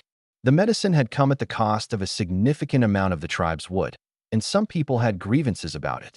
But one sentence from me shut those voices down. You chose me as your leader, so it's my responsibility to ensure you survive. Whether you're D-class or A-class, you're still members of heaven. Short, direct, and without unnecessary drama. It was enough. Meanwhile, the storage box was finally finished, a silver-grade chest with 8 slots, each capable of holding up to 300 units. I organized our resources: wood, stone, red tree fruits, and compressed biscuits, all neatly into the box. At least now, we had the semblance of a stable foundation. Before setting out, I grabbed Jiang hand and borrowed her divination ability for 3 minutes. The 2 of us closed our eyes together. When Jiang reopened her eyes, her divination card displayed. Not far west of the forest, honey can be found. 1-star event, auspicious. She pouted. Apparently, with the shared ability, my results were more valuable. 2 kilometers north, 2 black iron bears are fighting. They're battling over some kind of plant. Both outcomes were labeled as auspicious, but the targets and directions differed. I didn't hesitate to issue 2 tasks. Bai Ruoxue would lead the group heading west for honey, while Jiang Wan and I would lead others north. The logging team's task remained unchanged. They had already eaten meat yesterday, so today's quota was double the amount of wood, with no room for negotiation. Before we fully set out, however, something important came to mind. The spoils from killing the goblins last night, tough cowhide armor, to be precise, had multiplied thanks to my resource doubling ability. We now had 37 pieces in hand. Sturdy and durable, they were basically ready-made gear. The problem? Goblins were small creatures, meaning most of the armor was tailored to fit their compact builds.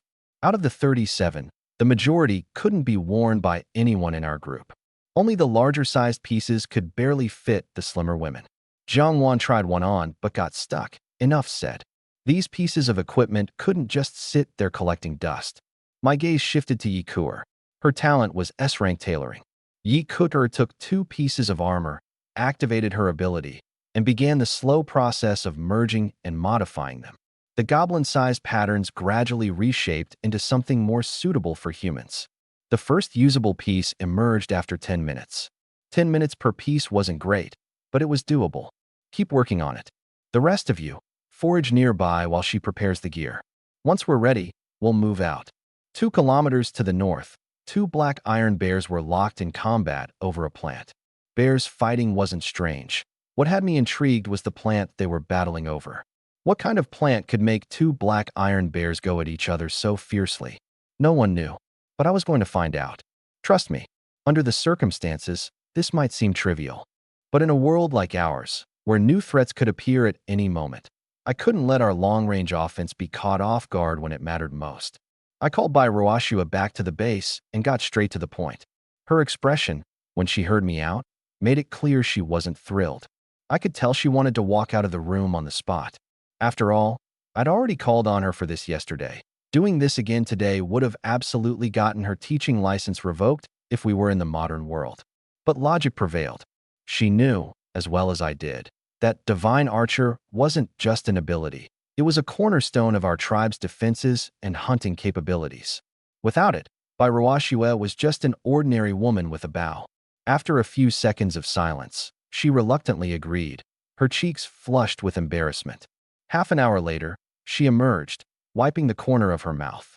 Relieved there was no one else around, she picked up her bow and headed out to oversee the logging crew without a word. But I wasn't done yet. When Zhang Xinyue was summoned, her face had already turned a shade of crimson, thinking it was a continuation of yesterday's ordeal.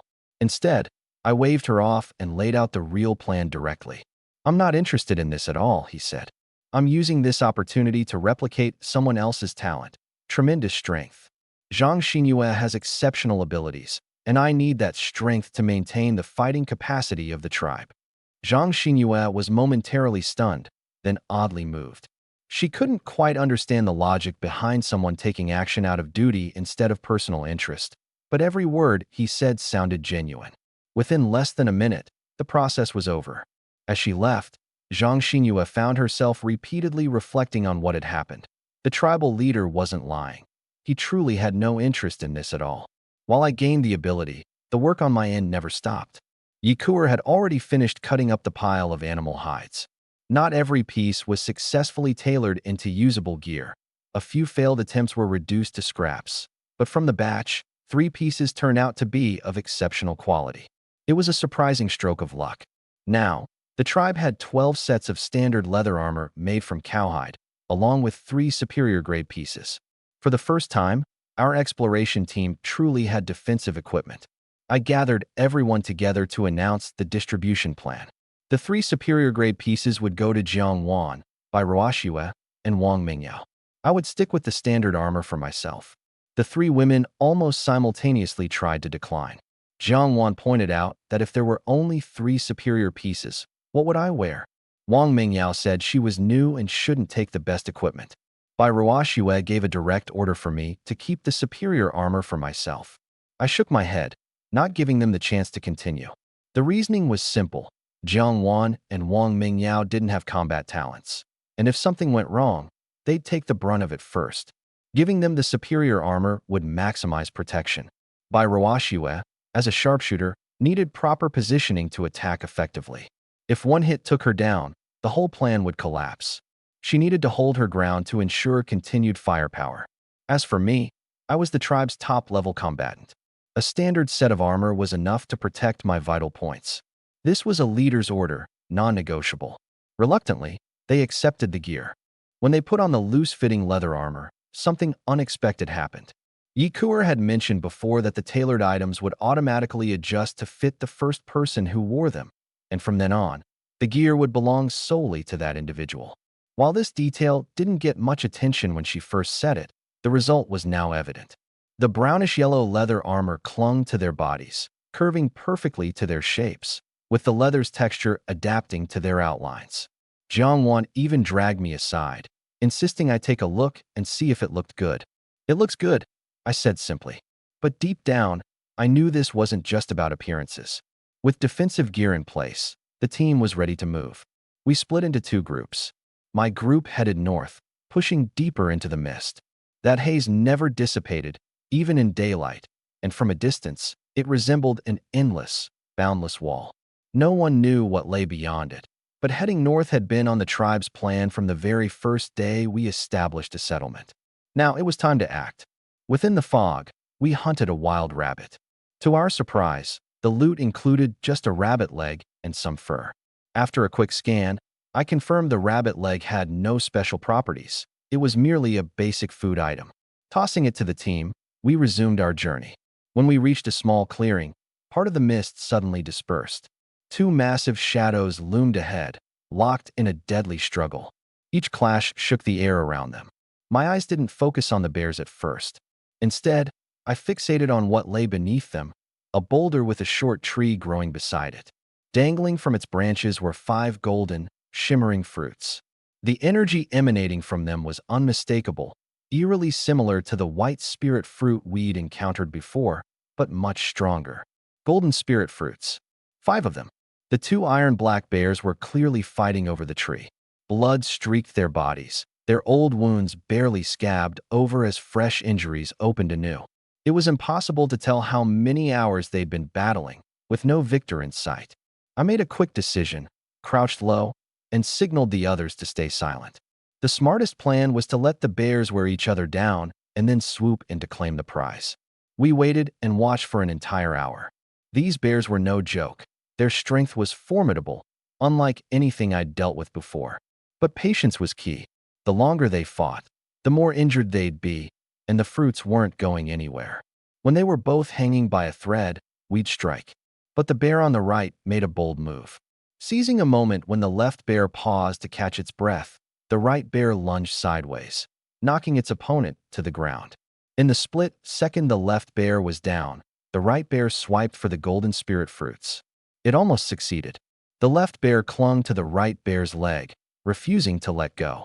The right bear retracted its paw and inspected its claws, and there, lodged between its talons, was a single golden spirit fruit, accidentally plucked. Without hesitation, it swallowed the fruit. Before my eyes, the right bear's body glowed faintly. Its wounds began to heal at an astonishing rate, and its eyes took on a sharper, more cunning gleam. It had leveled up just from that one bite. The battle tipped decisively after that. The right bear picked up the left bear and hurled it into a nearby rock. The balance was broken. I weighed my options. Should I wait for the right bear to completely dominate before making a move, or act now? But the left bear made a shocking move I didn't anticipate. Instead of attacking the right bear, it charged straight for the golden spirit fruit tree, intent not on eating the fruits, but on destroying them. If I can't have them, no one can.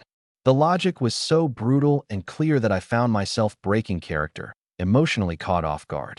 I couldn't hold back. With one swift shot, I loosed an explosive arrow, blasting the left bear's shoulder and tearing a chunk of it open. Both bears froze, turned their heads, and stared directly at us. Here's a chilling detail I can't ignore. My explosive arrow had blown apart the left bear's shoulder, but the arrow itself failed to penetrate its hide. Its name, Iron Black Bear, was no exaggeration. They were tough as steel. "Run!" I shouted to the team, before dashing straight toward the bears myself. I needed to draw them away. Thwack! Thwack! Boom! Boom! 2 arrows landed squarely on the chest of the right bear, detonating on impact. The explosion was deafening, leaving the ironclad bear's hide torn but not pierced through. The bear on the right let out a pained roar as blood seeped from its chest, but it kept running, charging forward. The pain only appeared to fuel its rage. The bear on the left flanked me from the other side. As I ran, I calculated the distance. At our level, ranged explosives could only serve as a nuisance to black iron bears. Killing 2 of them outright with these weapons was simply unrealistic. But I had a backup plan. I remembered Zhang Jimei's approach. Small stones, in situations like this, could serve as a stalling tactic. I hurled a handful of gravel at them. The pebbles hit their marks and exploded in rapid succession with a sound like firecrackers, startling the black iron bears as they hit and popped all over their bodies. The bears, having never encountered such a thing, instinctively raised their arms to shield their heads. That few-second opening was all I needed. I grabbed 2 golden spirit fruits and took a big bite of one. If black iron bears could eat fruit mid-battle to evolve, why couldn't I? The golden spirit fruit melted in my mouth almost instantly, its texture turning to liquid before I could truly taste it. All at once, a surge of black energy filled my body. My ability awakened and advanced, not the stolen ability, but rather the second, permanent one I had in my talents list, S-rank ranged explosive proficiency. The power of my attacks doubled. The explosive yield of my weapon rose to the equivalent of 100 grams of TNT. The black iron bear saw me downing the fruit and, enraged, charged at me with full force. I pulled my bowstring back, a grin spreading across my face. For arrows in rapid succession. The explosions boomed across the jungle, shrouding the air in misty veils of blood. The left bear's body was riddled with gaping wounds, rendering it incapable of fighting back. The right bear, having a sturdier constitution after its advancement, managed to hold out longer, but when 100 grams of TNT detonated against its flesh, its skin and muscle ripped apart, and its white bones peeked through. I wasn't about to give them a moment to recover. My final arrow was pulled to full draw, aimed precisely at the exposed, shattered chest cavity of the right bear. The arrow pierced through, embedding itself deep in the bear's heart, and then it exploded internally. The black iron bear's tough hide barely kept its body intact, but that was it. Both bears disintegrated shortly thereafter, their drops scattering to the forest floor, 2 pieces of high-quality black iron bear hide and 2 portions of high-quality black iron bear meat.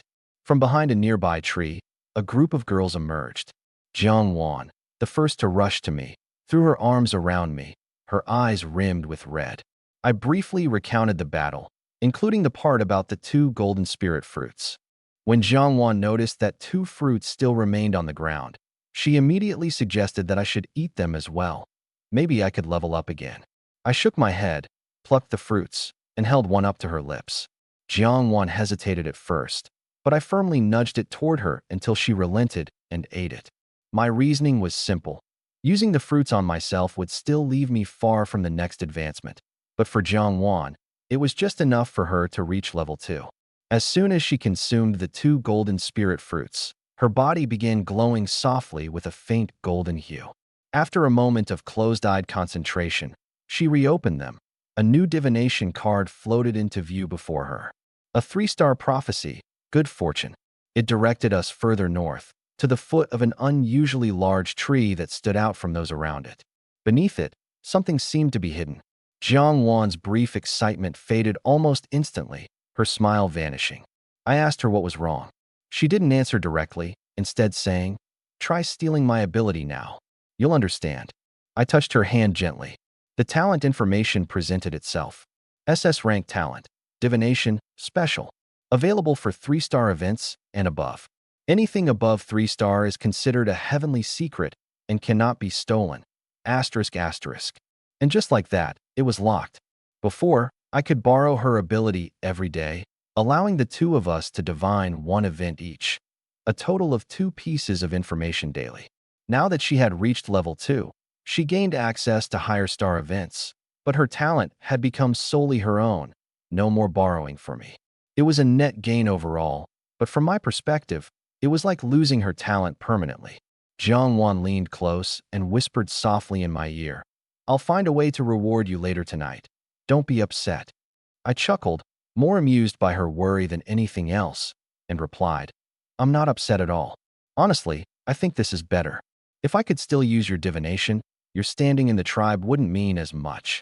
Now, with you as the sole keeper of heavenly secrets, no one can overlook you when it comes to choosing the tribe leader's wife." Jiangwan laughed gently, teasing me about how smooth I was at charming women. We paused to talk things over, realizing we were each other's first in many ways, though neither of us found it necessary to dwell on it for long. Meanwhile, the other girls couldn't help but tease us from the side, calling us things like too sweet to handle and making us jealous. I ignored them and called Yi Kiki over, handing her the 2 black iron bear hides. I asked if she could make a set of leather armor out of them. Yi Kiki examined the material briefly before saying it shouldn't be an issue for a simple design, that it could be done easily. But halfway through her explanation, she paused. Creating specialized, custom-crafted gear involved a whole different level of skill. Deep in the misty jungle, Bairuashu deftly notched 4 arrows onto her bowstring simultaneously. Before coming to this world, she'd never even considered doing something like this. During university, she occasionally visited shooting ranges as a casual hobby, at most being a touch more precise than the average person. But ever since awakening her talent, it felt entirely natural. 4 arrows, 1 bow, drawn in 4 directions at once. Her fingers moved as though this was their default purpose. Something rustled in the underbrush, darting around with swift, low-sounding steps. Bairuashuet didn't wait for whatever it was to reveal itself. She released her arrows. 4 large forest rats were pinned to the ground, instantly reduced to drops of forest rodent meat X4. However, there was still a smaller rat among them that she had missed. It trembled in fear, having even forgotten to run. Bairuashue was ready to release another arrow when Wong Mingao stepped in and held her back. "Wait, it's surrendering." This was Wong Mingyao's talent at work, a unique SS rank affinity with all creatures. She could communicate with animals. Bairuashue froze for a moment before ultimately lowering her weapon.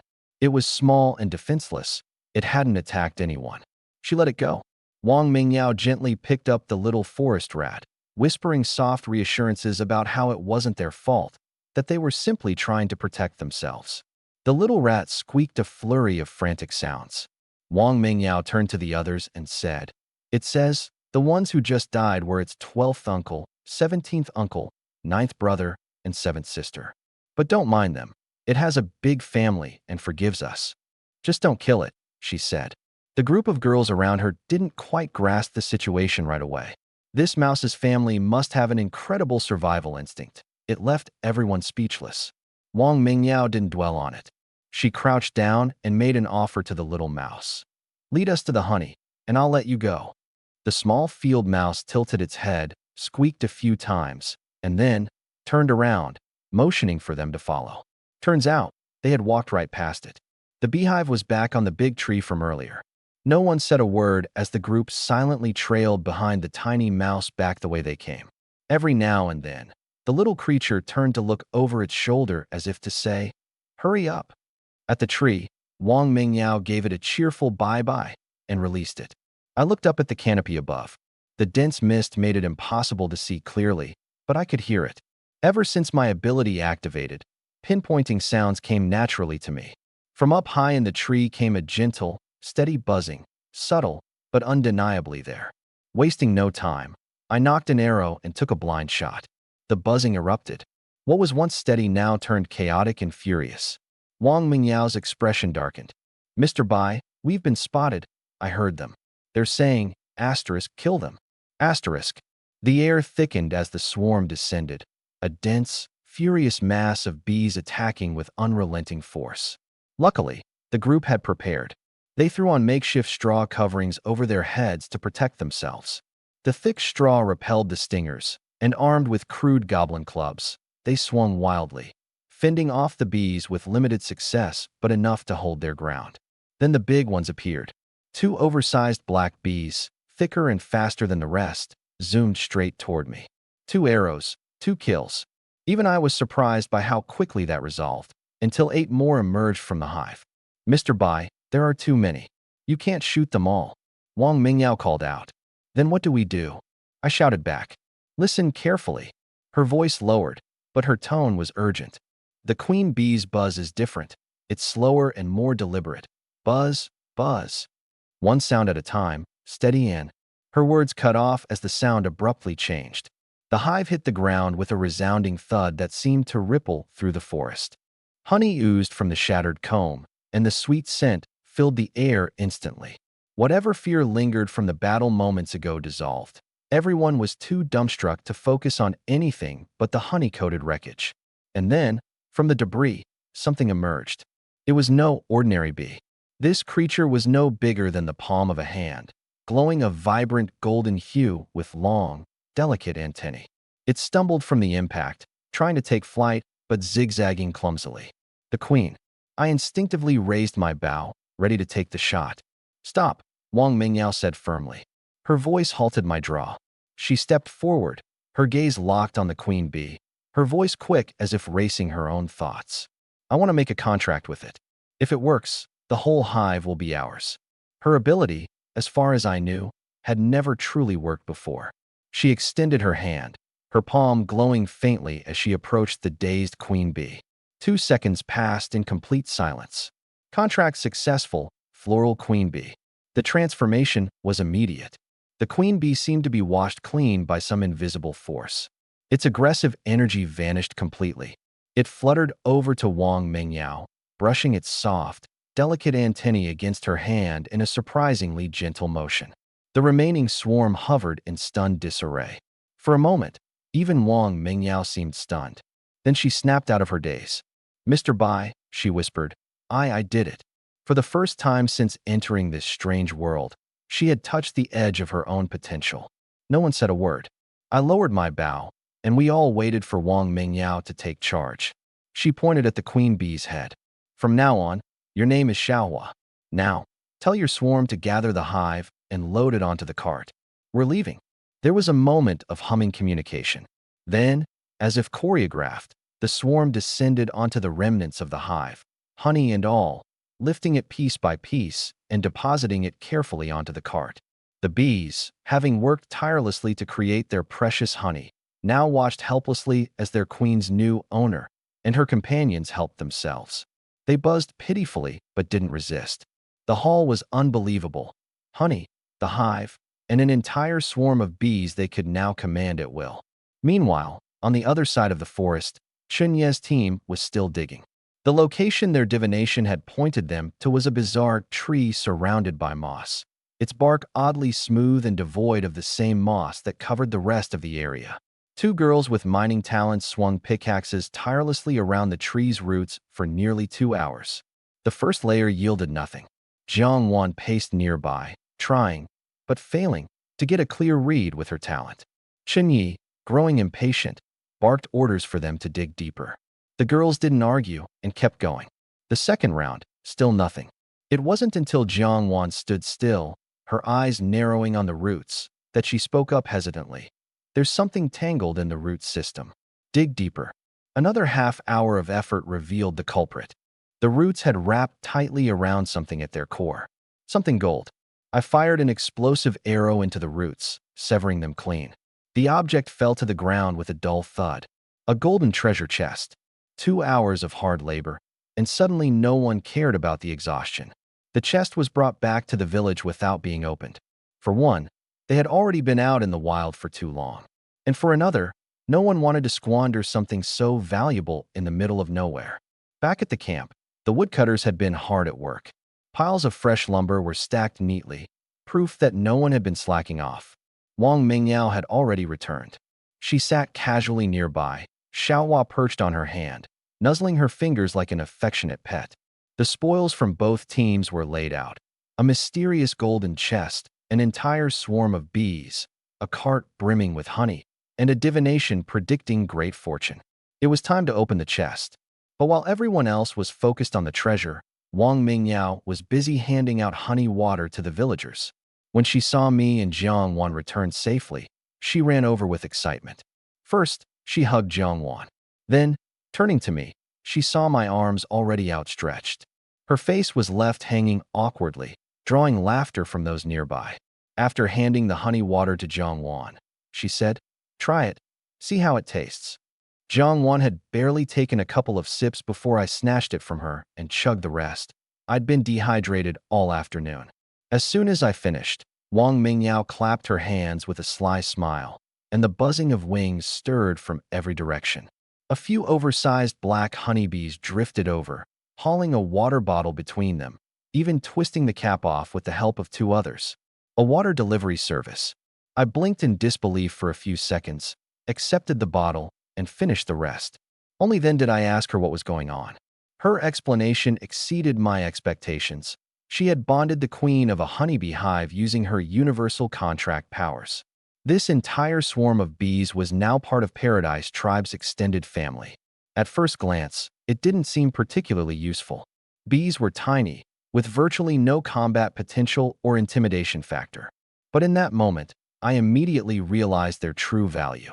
These buzzing creatures could seamlessly blend into the forest, flying through every nook and cranny, unnoticed. They could pick up scents or alert us to any disturbances nearby. Any vital intelligence could now be swiftly transmitted back to us. A low-cost reconnaissance network, just like that, was in place. Wong Mingyao, smug and self-satisfied, explained that this was exactly why she convinced Mr. Bai to spare the queen bee instead of eliminating it.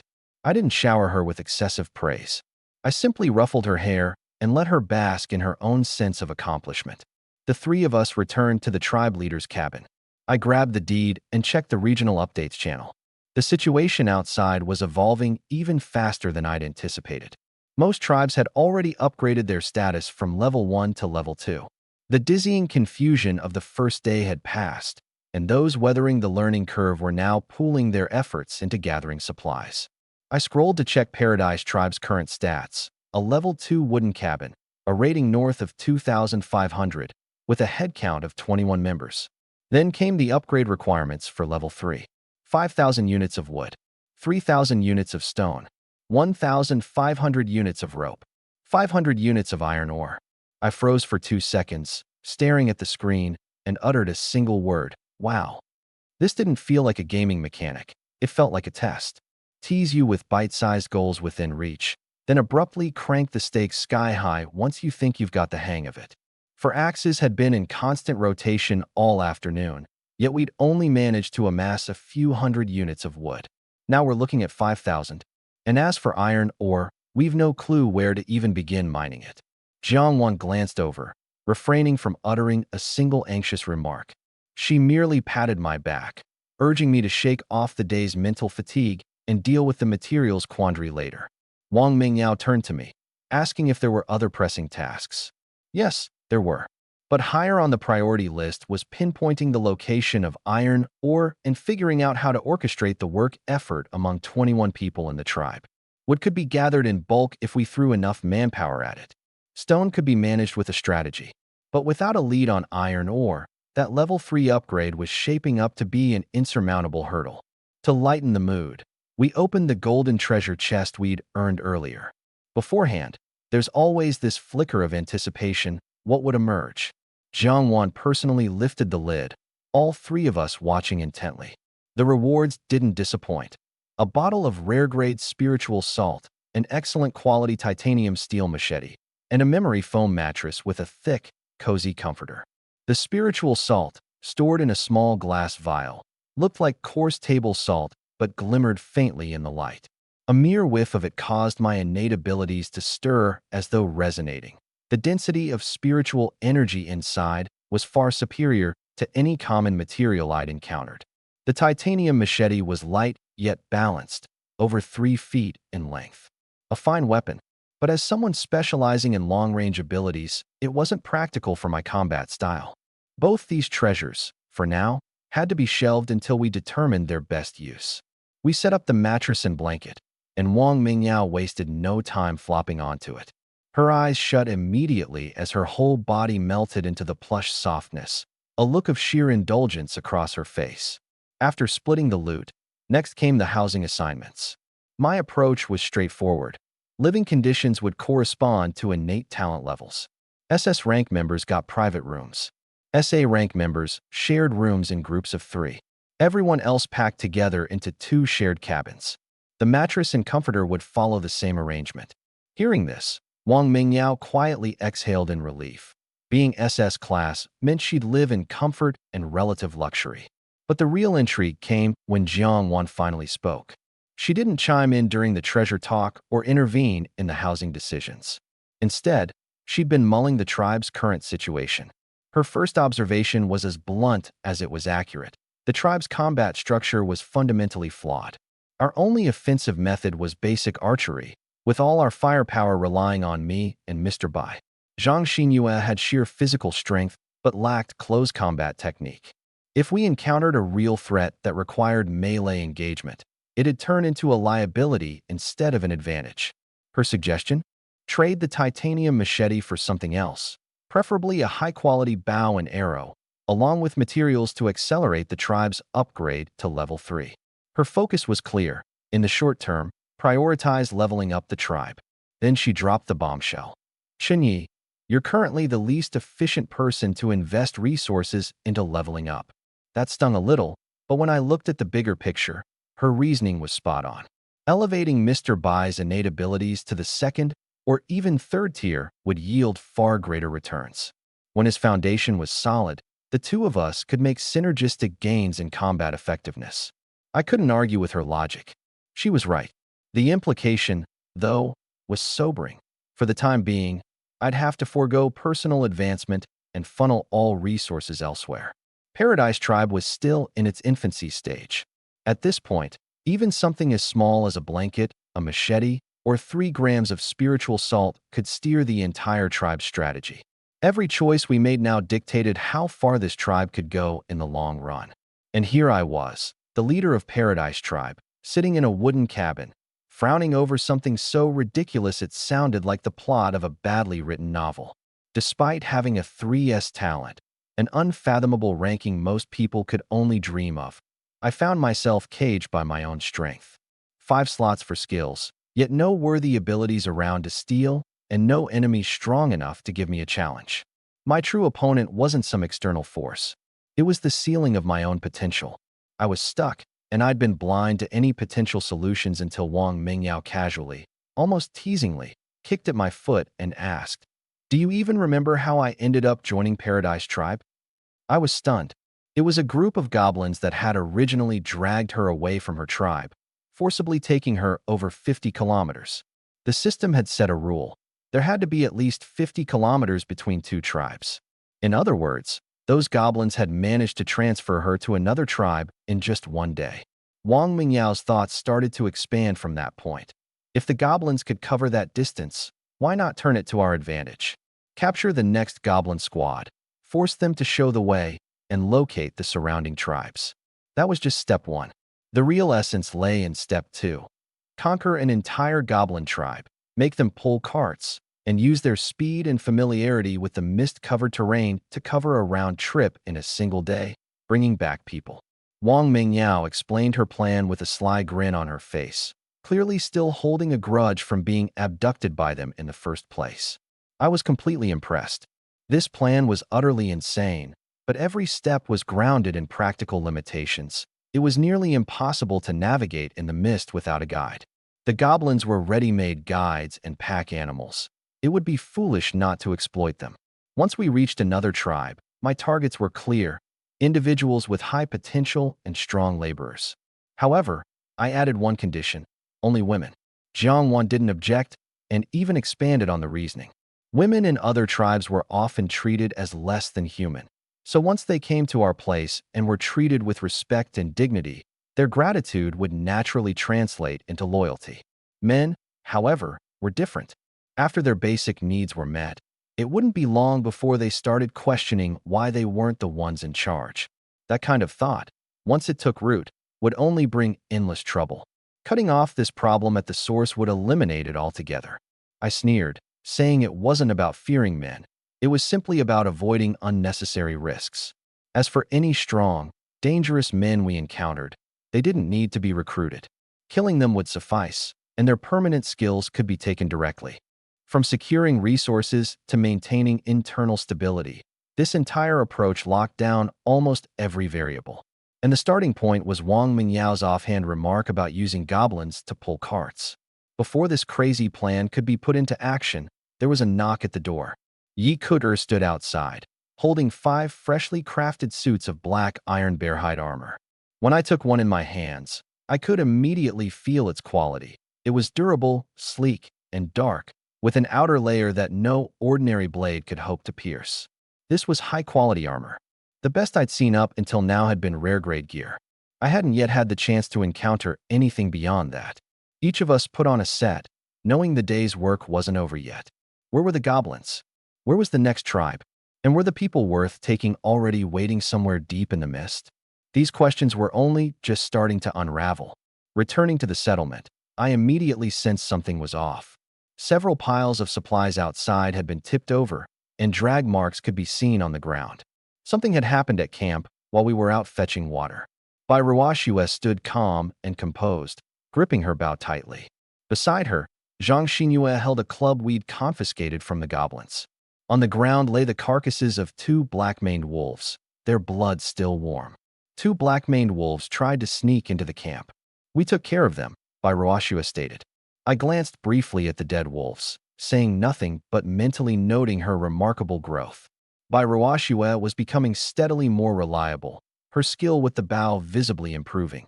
She was now a true asset on the battlefield. That night, we had a feast. The water-fetching trip itself was uneventful. Our group of 8 hauled 2 large wooden barrels to the creek, filled them, and returned, solving the community's water problem for the time being. A swarm of honeybees led the way, scouting for danger and alerting us to any anomalies. With them, I had a significant advantage in situational awareness. By the time everyone washed up in the creek, feeling refreshed, the mission was a success. Yet as I sat on the creek's edge, a thought crossed my mind. This water source wasn't too far from our settlement. Could we redirect it closer somehow? We didn't need to dig it ourselves. There were goblins with labor time to spare. For now, I filed the idea away for the future, once we had more resources to work with. Before nightfall, I opened the regional channel through the land deed system and posted a trade message. Titanium steel machete, excellent quality, bundled with 1 cotton quilt. Seeking equivalent value trades. The channel lit up instantly. For most tribes, which were still using junk weapons scavenged from scraps, posting a high-quality machete was like throwing a treasure into their laps. The private messages started flooding in. I sifted through them. Most were worthless.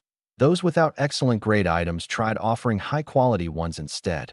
Some shamelessly asked, "Could you do it cheaper? Or can you give it to us for free?" One even begged in a pitiful tone, claiming their tribe was all women, freezing at night, and desperately needed the quilt gifted to them. I wasn't feeling charitable. My reply was blunt. Even if you were animals, the answer is still no. Most of the private offers weren't worth considering until the latest caught my eye. It was from the second-ranked tribe in the region, called Hakimi. Their offer included a high-quality boxwood hunting bow, a crafting manual for making hemp rope, and 100 stone arrows. The bow alone made sense as a trade for the machete. The manual was an extra item from a treasure chest they had opened, and they were using it as leverage for the deal. I lingered on their offer for a moment. A hunting bow for long-range attacks and a rope-making manual. The items being exchanged were beginning to feel genuinely practical. Furthermore, for the second-ranked tribe to approach me actively, that signal itself was worth pondering, far beyond the immediate value of the trade.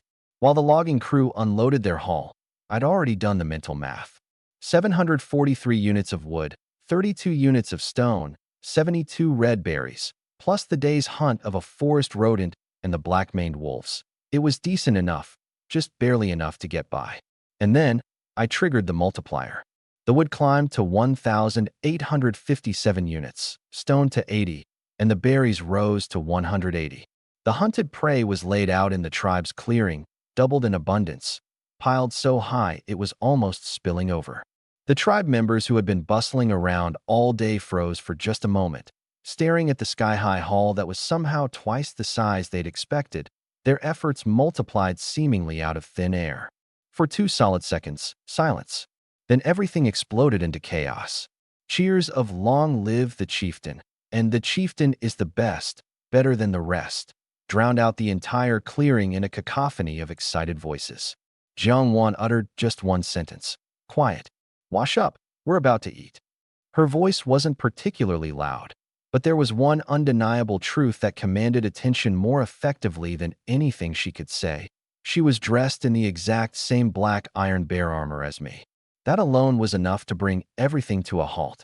Silence fell, sharp and sudden, like a switch flipped. 2 massive iron pots were brought out and set over the fires. I broke the meal plan down plainly. 1 pot, black iron bear meat paired with red berries and spirit-seasoned salt, was for those with A rank or higher abilities.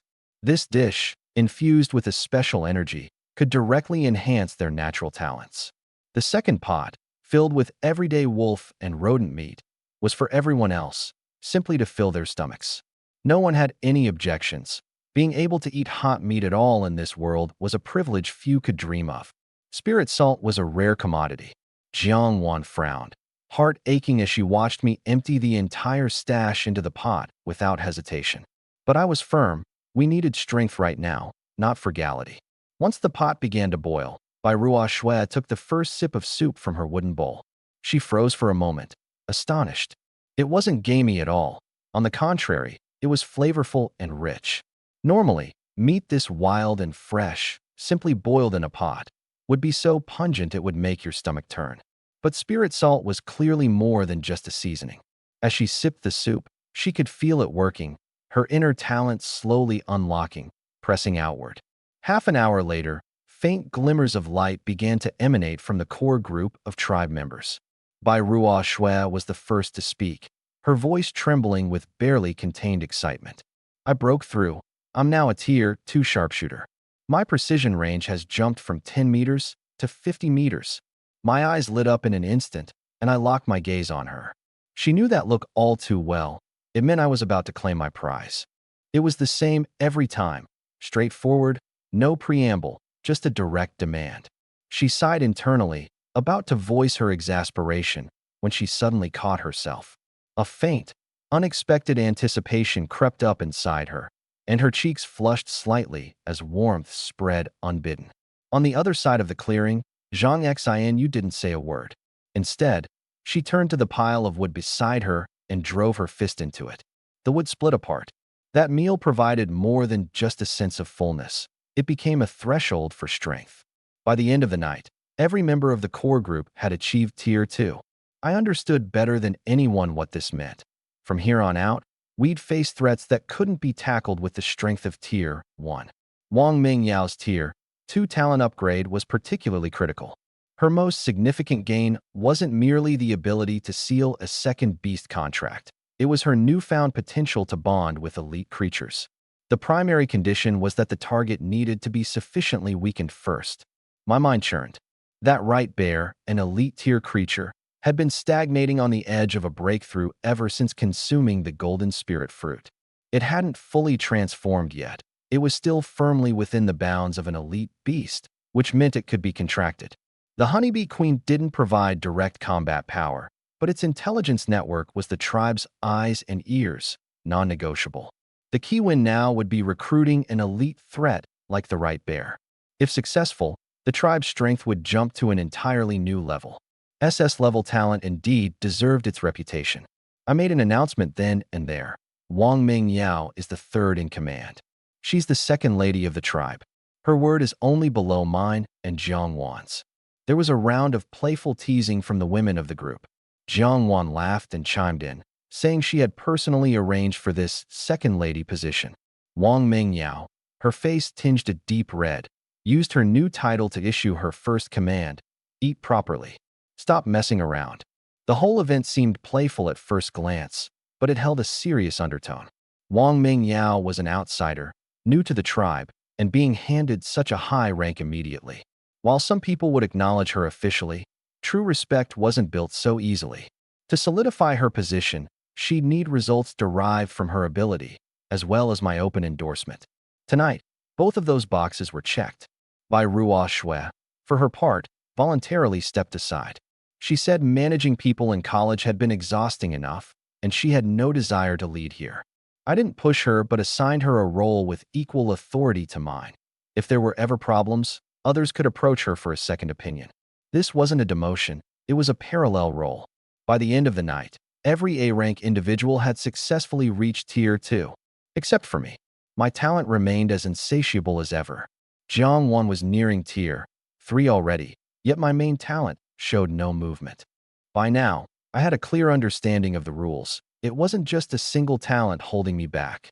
With a 3S, 2S, and an S-tier talent, my core ability wouldn't advance to Tier 3 until all my secondary abilities had reached the same level. Only then could the collective energy requirements push my main talent further. The resources necessary for this were massive, but that wasn't the most pressing issue. Earlier in the afternoon, I'd narrowly avoided disaster during a black-maned wolf encounter. It exposed a glaring weakness of the tribe. There was no protective barrier. The entire camp remained wide open to the outside. I didn't have a blueprint for a proper fence, but we had wood and tools. Handing my bronze dagger to Zhang Xinu, I assigned her to lead a team. They would dig trenches around the camp's perimeter, sharpen wood into stakes, and erect a makeshift barricade. With her new Tier 2 strength, this was a job she could handle. Simultaneously, I set up scattered bonfire stations along the edge of the barricade line. This would burn through a lot of wood, but at this stage, fire was the cheapest and most reliable deterrent against whatever prowled in the darkness beyond. Storage was another issue. The blacksmithing station was already working on black iron storage boxes. Each box would take 8 hours to produce and could store up to 4 compartments, each holding up to 150 units. Once ready, food supplies would take priority, reducing the risk of scattered goods falling prey to mishap. I also uncovered the crafting recipe for rope. 5 units of dry grass could be converted into 1 unit of rope, with each batch taking only a minute to make. Our scavenging team had recently collected a decent stockpile of grass, originally intended for kindling. We had over 160 units of it now, perfect for reuse. I got to work immediately. The tasks, barrier, bonfires, storage, and ropes, advanced steadily, one after the other. The tribe had expanded significantly, but with that growth came challenges on an entirely new scale. The right bear wasn't bonded yet, and the biggest battles were undoubtedly still ahead. By tonight, erecting a defensive line was the most foundational, non-negotiable step. The opportunity for tomorrow has been secured. The resource gap was laid bare, unavoidable. Upgrading the tribe required 1,500 units of rope and 500 units of iron ore, but my iron ore stock was at 0. The ropes could wait, but the iron ore couldn't. It wasn't something chopping more trees could resolve. I recalled the cultivation tribe, which had its starting point set in a mining area. I sent a message through the chat interface, and they responded quickly. The previous deal for exchanging wood for stone had already been established, but this time I inquired about iron ore. After a slight pause, the reply came. They had some, but not much. Only 20 units were mined today, as iron ore was considered a rare building material. The price was steep, 15 units of wood in exchange for 1 unit of iron ore. I didn't haggle and agreed immediately. For 500 wood, I got 20 units of iron ore and 600 units of stone. From the perspective of the cultivation tribe, this wasn't exactly a lucrative deal. The bearded tribal leader, sitting by the entrance of a mine, stared at the chat log while gnawing on a piece of meat. Someone next to him asked, "A whole day's worth of labor, and you're just trading it away like that?" He sighed. "If we don't trade, how are we going to start a fire tonight?" Setting aside the meat, he muttered a simple command. "Increase iron ore production tomorrow. While the other tribes haven't started mining yet, trade as much as we can. When everyone has it, it'll be worthless." Both sides had their own strategies, but the transaction was still a done deal. I activated my special ability, and my stone stock jumped to 1,930 units, while my iron ore count reached 50. 2 hours later, night had completely fallen. The fences were finished. Zhang Xinyue wrestled with each wooden post, securing them into the ground with all her strength, then tied them tightly with rope, creating something that at least seemed functional for defense. The lone campfire had expanded to 5, pushing back the encroaching darkness.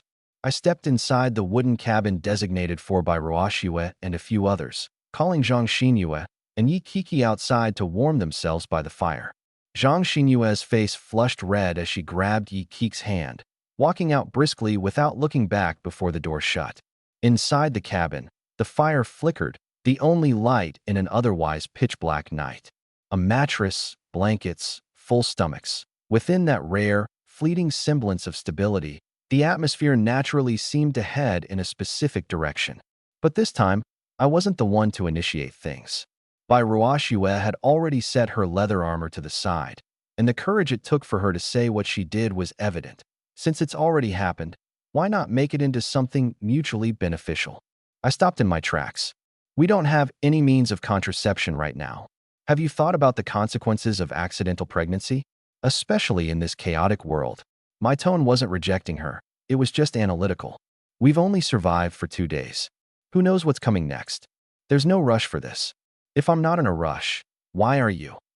Once the tribe stabilizes and we figure out solutions, you won't escape then. Bai Ruoxiue froze for a long stretch of time. Finally, she said, you really do have the qualities of a leader, knowing what to prioritize and what to let go. I nodded, then shifted the conversation abruptly. Sister Bai, right now, I need a tier 2 sharpshooter. Chapter 25's title, A Day of Great Peril. This morning, Jiang Wan's divination drew 2 ominous omens. One said a goblin commander was already aware that the squad from yesterday hadn't returned and was dispatching a more elite search team to retrace their steps, better equipped and even deadlier. The other indicated that, northwest of us, a rare elite berserk ape was being encircled by a pack of starving wolves, gravely wounded already. I didn't rush to react as I processed these 2 omen cards. Since the divination system had recently upgraded, it now provided hints to turn misfortune into fortune. The first card indicated that the goblins were allergic to honey, while the second card simply suggested timing is everything. The insights were plenty. I made the decision immediately. Head northwest and locate the berserk ape. Here's an explanation of Wong Mingyao's special ability. She could contract monsters, but only when they were in an extremely weakened state. In other words, the ape needed to be half dead, teetering on the edge of collapse, for her to have the chance to form a contract with it. Timing is everything literally meant snatching it from the jaws of the wolves and negotiating cooperation when it was barely hanging on. If the contract failed, we'd kill it on the spot and take the resources anyway. Meanwhile, the bees were tasked with spreading out and scouting the goblin search team's movements. Back at the tribe, Zhang Xinyue led the scavenger team staying behind, with the simple instruction to gather wood and build a large cage. As for what the cage was meant to hold, I didn't explain, it just needed to be built. Our 6-member squad set out, including 2 people whose job was merely to haul materials back. The bees scouted ahead and soon sent back intel. Bloodstains and signs of a fight were ahead, slightly to the left. We followed the trail and eventually found a crooked old tree standing alone in an open clearing. Crouched atop the tree was a black ape, covered in scars old and new, its current injury severe. It was gnawing furiously on the corpse of a black-maned wolf, blood coloring the ground below. Surrounding the tree were over 20 black-maned wolves, led by a particularly strong alpha, an elite-grade beast, who was pacing slowly as the pack tightened their circle, patiently waiting for the ape to exhaust itself and fall. When their weight bore no fruit, the alpha wolf changed tactics and charged up to the tree trunk, sinking its fangs into the wood. Its razor-sharp teeth bit deeply, and under the relentless assault, the old tree began to crack and bend. Do we make a move now? Bai Ruoxiue whispered to me from her spot in the grass, keeping her voice low. Not yet. The ape still had energy left. Rushing in now would only help it without weakening it enough for a contract. We waited about 10 more minutes. Finally, the crooked tree trunk gave in, snapping with a resonant crack. The berserk ape lost its footing and came crashing to the ground. Before it could even attempt to stand, the elite black-maned wolf pounced straight onto its chest.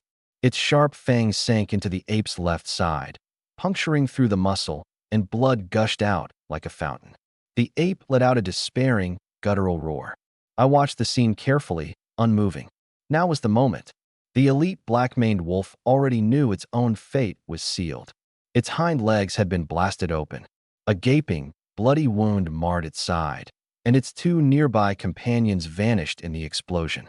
But it kept dragging its mangled body toward us. Its sheer determination wasn't the kind of panic you'd expect from an animal running for its life. It was charging forward in a death mission, seemingly intent on taking us down with it. The problem was, we didn't have the skills for close combat. Sure, the bow was excellent, and the arrows were explosive, but if the creature got within 30 feet and sank its teeth into one of us, the game would be over. I fired off 2 arrows in quick succession, but they were intercepted mid-flight by ordinary wolves throwing themselves onto the projectiles. With every wolf that died, the elite black-maned wolf got one step closer to us. Bai Ruoxue was furiously suppressing the rest of the pack on her end, but the sheer number of wolves was draining her supply of arrows fast.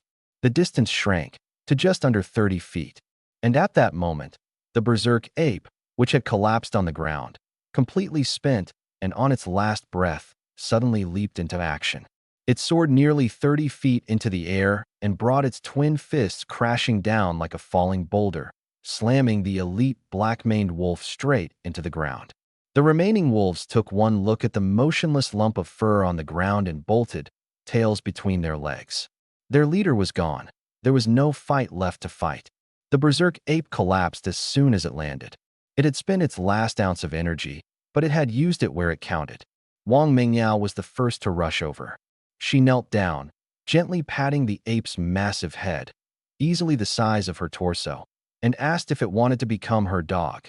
The ape's eyes seemed to scream, "Are you kidding me? I'm a freaking ape." Wong Mingyao's special ability, All Beings, caused her palm to emit a soft green glow. The light seeped into the ape's mind. It panted, its breath labored, but it didn't resist. The contract was sealed just like that. I stood on guard nearby, bow drawn, ready to shoot at a moment's notice. If anything went wrong, I'd take action. Wong Mingyao was someone I had to protect at all costs.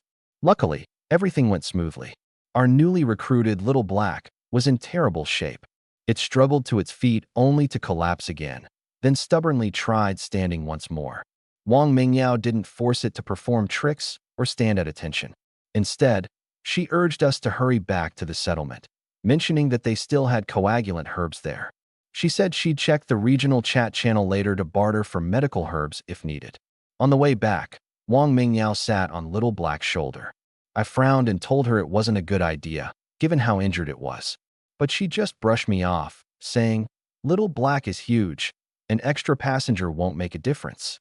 Little Black didn't complain, although when a few bees buzzed nearby, it instinctively swatted at them, thinking they were a threat. Wong Mingyao gave it a calming pat on the head, reminding it that the bees were allies. That stopped it. The bees were Wong Mingyao's scouts, released ahead of time. The information they brought back made Wong Mingyao's expression darken immediately. In the eastern forest, a group of 30 goblins was approaching, led by an elite with bone armor. They weren't far from the settlement and were heading straight for it. Before I could even respond, my communication stone buzzed. It was Zhang Xinyue, the one we'd left behind to guard the settlement. The goblins were already attacking. The barricade we'd hastily constructed the night before held up against their initial wave, but Zhang Xinyue's voice trembled as she admitted it wouldn't last long. I told her to have everyone hide and quicken my pace. We'd just finished one mission, and here was another crisis waiting for us. The timing couldn't have been worse. It felt like fate had a twisted sense of humor. But deep down, I knew this was just the beginning. The goblins weren't the real problem. They were merely a symptom. The settlement's biggest weakness wasn't gear or resources. It was the lack of skilled fighters. We'd been ignoring this ticking time bomb for too long, and now we were being forced to face it head-on. The first casualty in the settlement wasn't even directly killed by a goblin. She had just wanted to help. Stumbling under the weight of a large rock, she threw it at the goblins. The elite leader, with a lazy flick of its weapon, turned the rock into a makeshift cannonball that ricocheted back at her. It struck her chest with a sickening crack of breaking bones, and a spray of red mist filled the air. She died just like that. Her name was Xiangyu. Her death made one thing brutally clear to everyone. Among this group of goblins was a leader on an entirely different level. Zhang Xinyue charged at the goblin leader with the bronze dagger I had left her. She thrust the blade at him, but with a swipe of his weapon, the dagger flew out of her hands. Before she could react, the leader brought down his club and shattered an entire section of the barricade. The goblins poured in. Inside the settlement, some girls huddled together, closing their eyes and awaiting their fate. Outside, the lumberjack team hid among the trees, hands over their mouths, helpless. Xiechio clenched his fists, silently cursing his D-rank talent. The goblin leader casually swung his club as he walked, killing one of the captured girls along the way. Her death was shockingly swift. At least it was clean, with no additional horror. And then, a buzzing sound filled the air. From the surrounding forest, Wong Mingyao's bees descended, each one carrying droplets of honey. They rained it over the goblins like a sticky downpour. The moment the honey touched skin, it caused redness, itching, and inflammation. The goblins froze temporarily, scratching themselves frantically as if losing their minds. But the reprieve was short-lived. The goblin leader gritted his teeth through the pain, swinging its club relentlessly. Bees dropped from the sky by the dozens. It kept smashing over and over until there were hardly any bees left. The air reeked of a nauseating blend of honey and blood.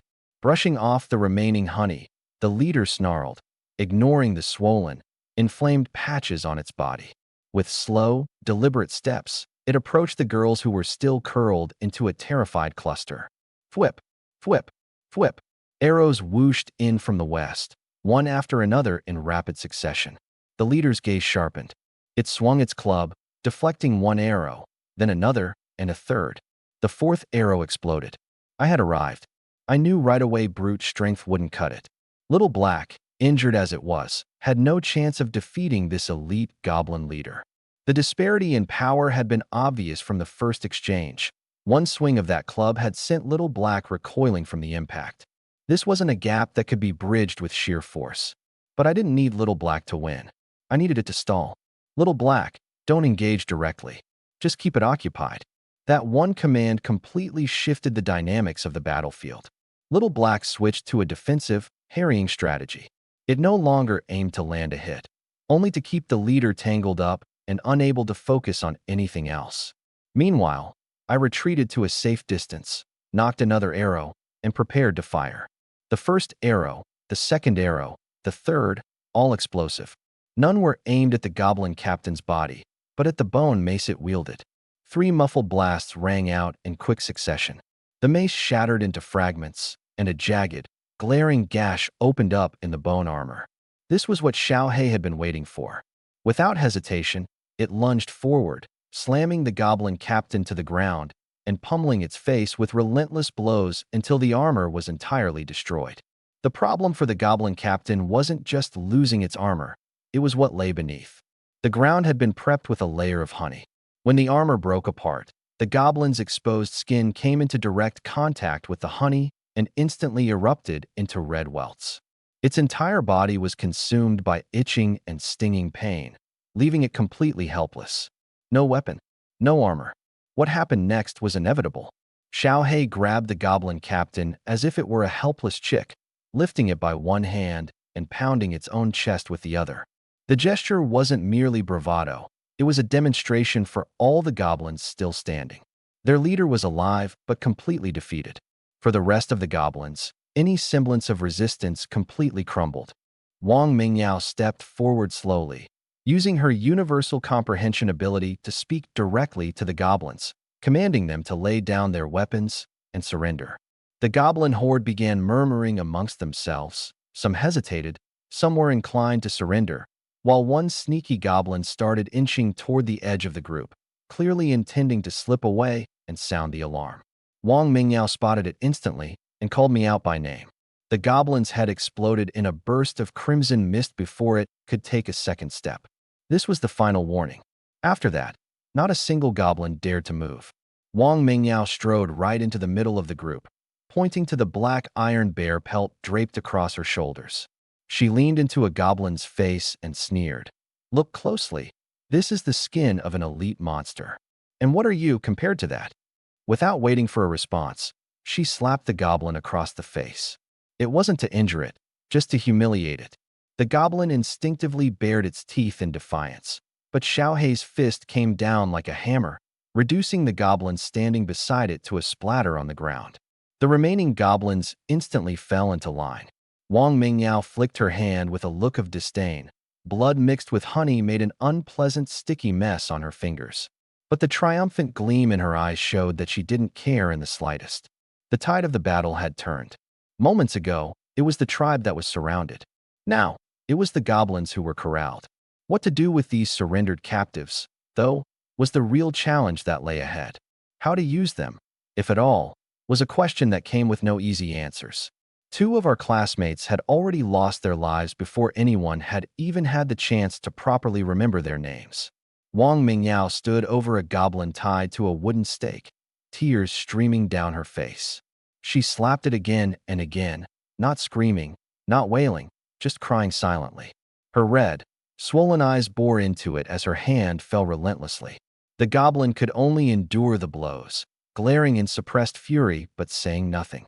Two arrows pinned it in place, and the violent ape stood guard over it, its bloodthirsty gaze fixed firmly on the creature. It was powerless to lash out. But deep down, Wang Mingyao knew, when she finished, this goblin and the rest of its kind would still have to be put to use. That's where we stood now, grieving, but with no luxury to lose our focus. I stood a short distance away, gripping my bow, my eyes shot with red from rage and exhaustion. Jiang Wan held my hand, tears in her eyes, shaking her head. She didn't speak, but the message was clear: you can't lose control now. I nodded. I understood. The violent ape lay collapsed on the ground, its painful, labored breathing cutting through the charged silence. Its wounds were ghastly. I poured every remaining herb we had onto it, sent out a call through the local communication channel for additional medicines, and applied anything we were able to scavenge. Bit by bit, the restorative fluids sank into its wounds, and I could see its flesh beginning to mend. A glimmer of vitality returned to its eyes. I set aside a third of the tribe's fruit and meat just for it, watching as it ate every last bite. Only then did I feel a modicum of relief. Afterward, I gathered everyone together and lowered my head. This happened because I failed to protect you. No one blamed me. One by one, my classmates wiped away their tears, consoling me instead, saying that the fault lay with the monsters or bad luck, not with any of us. Their words made me feel slightly better, but only just. I raised my head again, my tone firmer this time. Our tribe's biggest weakness right now, I began, is that we don't have enough strong fighters. But your biggest weakness isn't something like a lack of talent. I paused. It's fear. When faced with strong enemies, you freeze. You can't even move. As the words left my mouth, I froze for a moment myself. Of course they're scared. Most of these girls are from big cities. Some of them have never even seen livestock slaughtered back home, let alone monsters. With no special talents to speak of, how could I expect them to be ready for battle at a moment's notice? The fault here lay with me for setting the bar too high. I sighed, softening my tone. I'm only asking that next time, you try to be a little braver. If we can't win, at least try to run. Then I picked up a bone club and walked over to the goblin captain tied to the stake. I brought the club down hard on its head. The club splintered in half.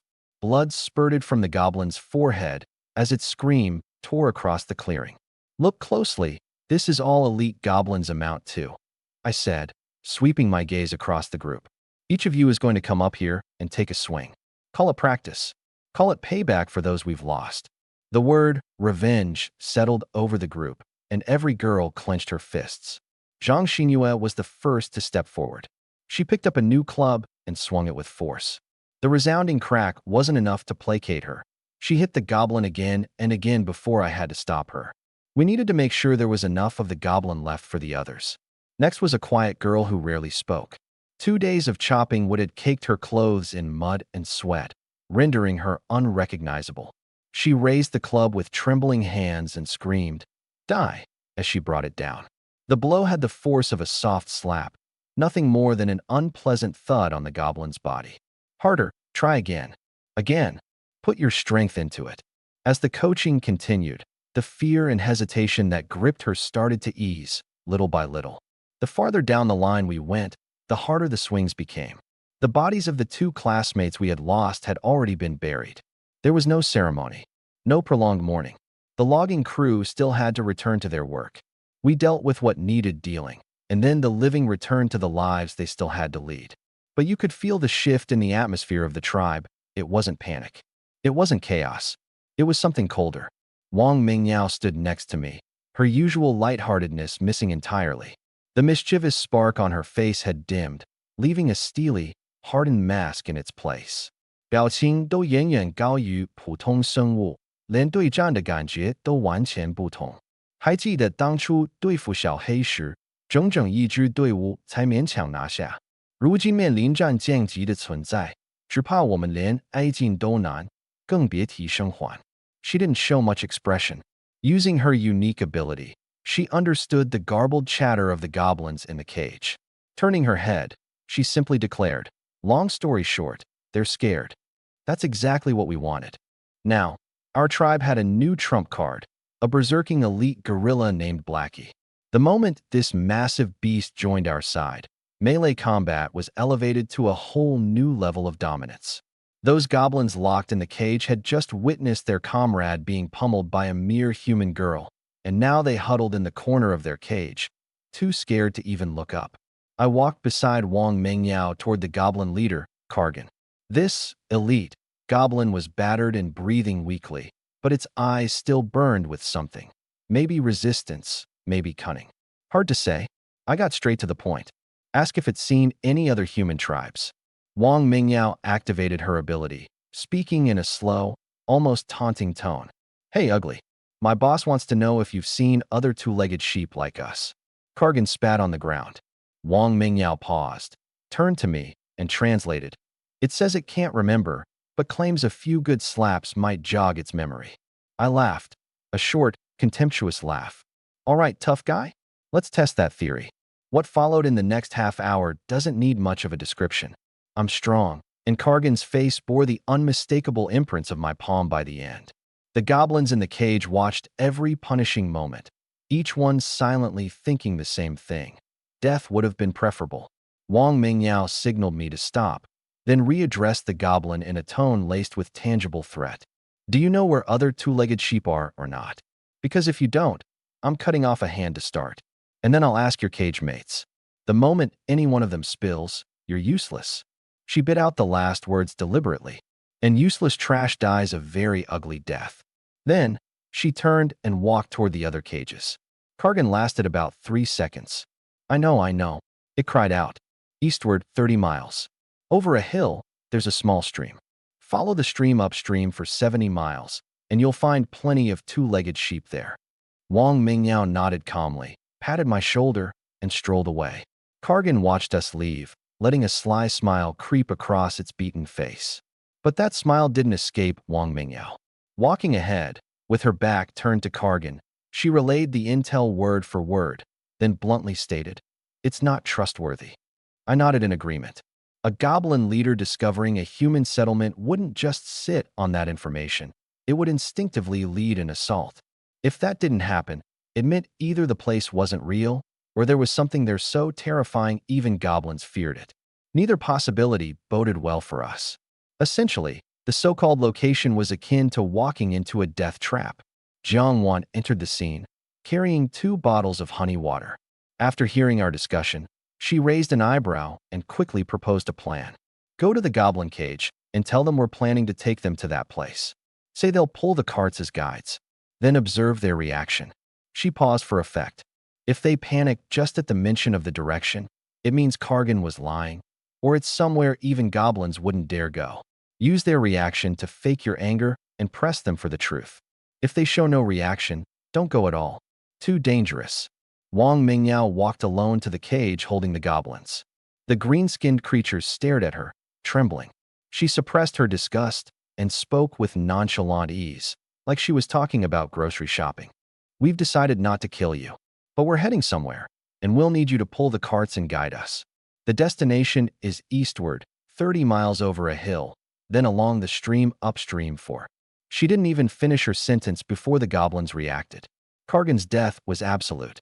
The fire burned for 5 minutes, and the goblin leader tied to the stake stopped struggling early on. Eventually, even its body disintegrated into glowing specks, leaving nothing behind. Inside the cage, the remaining goblins sat frozen, staring at the empty spot, the stench of burning flesh still hanging in the air. It was then that Wong Mingao asked, "Have any of you seen other two-legged sheep like us?" No one responded immediately. That hesitation said more than any answer could. She didn't force them. She simply walked away, remarking, "Think it over carefully before answering." My own judgment was already set. It was clear the goblins knew about other human survivors, but didn't want to divulge the information for some reason. While Kargan was alive, its secrecy as a leader prioritized survival. Without Kargan, the remaining goblins now held that information as their last bargaining chip. It was also the perfect excuse to make an example out of them.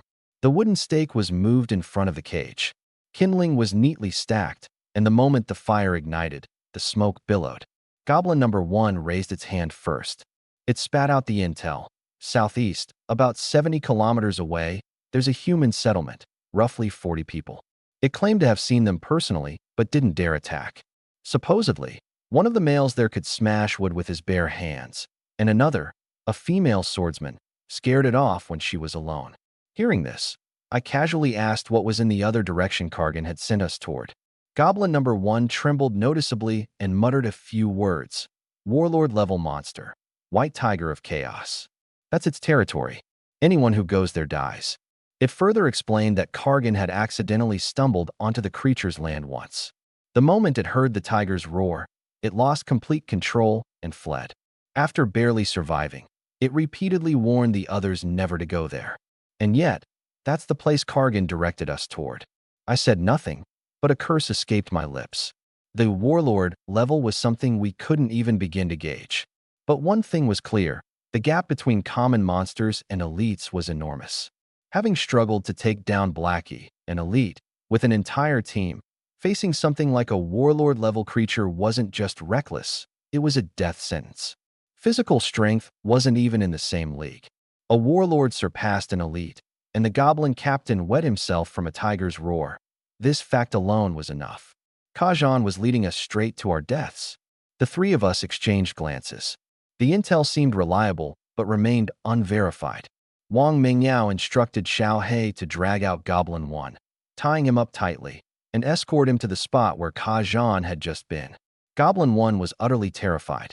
He screamed a lot, swearing he wasn't lying, that everything he said was true. He struggled desperately, all traces of his earlier ferocity gone. But Wong Mingao didn't stop. Not until he said the last line. "There's a female in that two-legged sheep tribe who looks just like you. She has a scar on her arm." The cup of honey water slipped from Wong Mingyao's hand and shattered on the ground. I asked her what was wrong. She replied that she has a younger sister, Wong Menglu, currently a college freshman, with a scar on her arm. She had never mentioned her sister because she had been here for less than 3 days and never imagined she might find family in this world. But now, this clue was too precise to be mere coincidence. Even the scar's position matched. Tears streamed down her face as she clung to my hand, saying just one thing: "Help me bring my sister back." The problem was that human settlement was 70 kilometers southeast, and the so-called Death Landmark, the territory of a warlord-tier white tiger, was somewhere near it. How close to the settlement? That was still unknown. Meanwhile, deep in the jungle, a girl knelt in the dirt, scraping at the hard ground with a gardening trowel. Her soft hands were covered in blisters, yet she didn't stop. Piece by piece, she was carving out a 50-square-meter plot all by herself. Vibrant berries were planted there, flourishing surprisingly well, even better than in the wild. Some bushes were already heavy with ripe fruit. Her name was Wong Menglu, with an S-tier talent specializing in farming. In a survival game, a talent like hers, unable to fight or hunt, might seem completely useless. But in reality, as long as she was here, the tribe didn't need to go out scavenging often. She was their stable source of food, the tribe's lifeline. And it was precisely because of this, she couldn't leave. At the other end of the tribe, the chief, Luo Hao, sat by the bonfire, women draped on either side, feeding him roasted meat. He had an A-tier combat talent, a rock-hardened physique. An athletic background granted him lightning-fast reflexes. From his seat, He glanced at Wong Menglu toiling in the dirt and casually tossed a fruit peel in her direction. Be my woman, and I'll have someone do the digging for you. Wong Menglu ignored him, and that was the most dangerous response she could give. Luo Hao got up, strode over, and stomped on a freshly dug patch of soil, destroying her hard work. He ranted about how her support talent was nothing special, how his A-tier combat talent was superior to her S-tier any day, and how since Wang Shui wasn't here today, he was the one in charge of the tribe.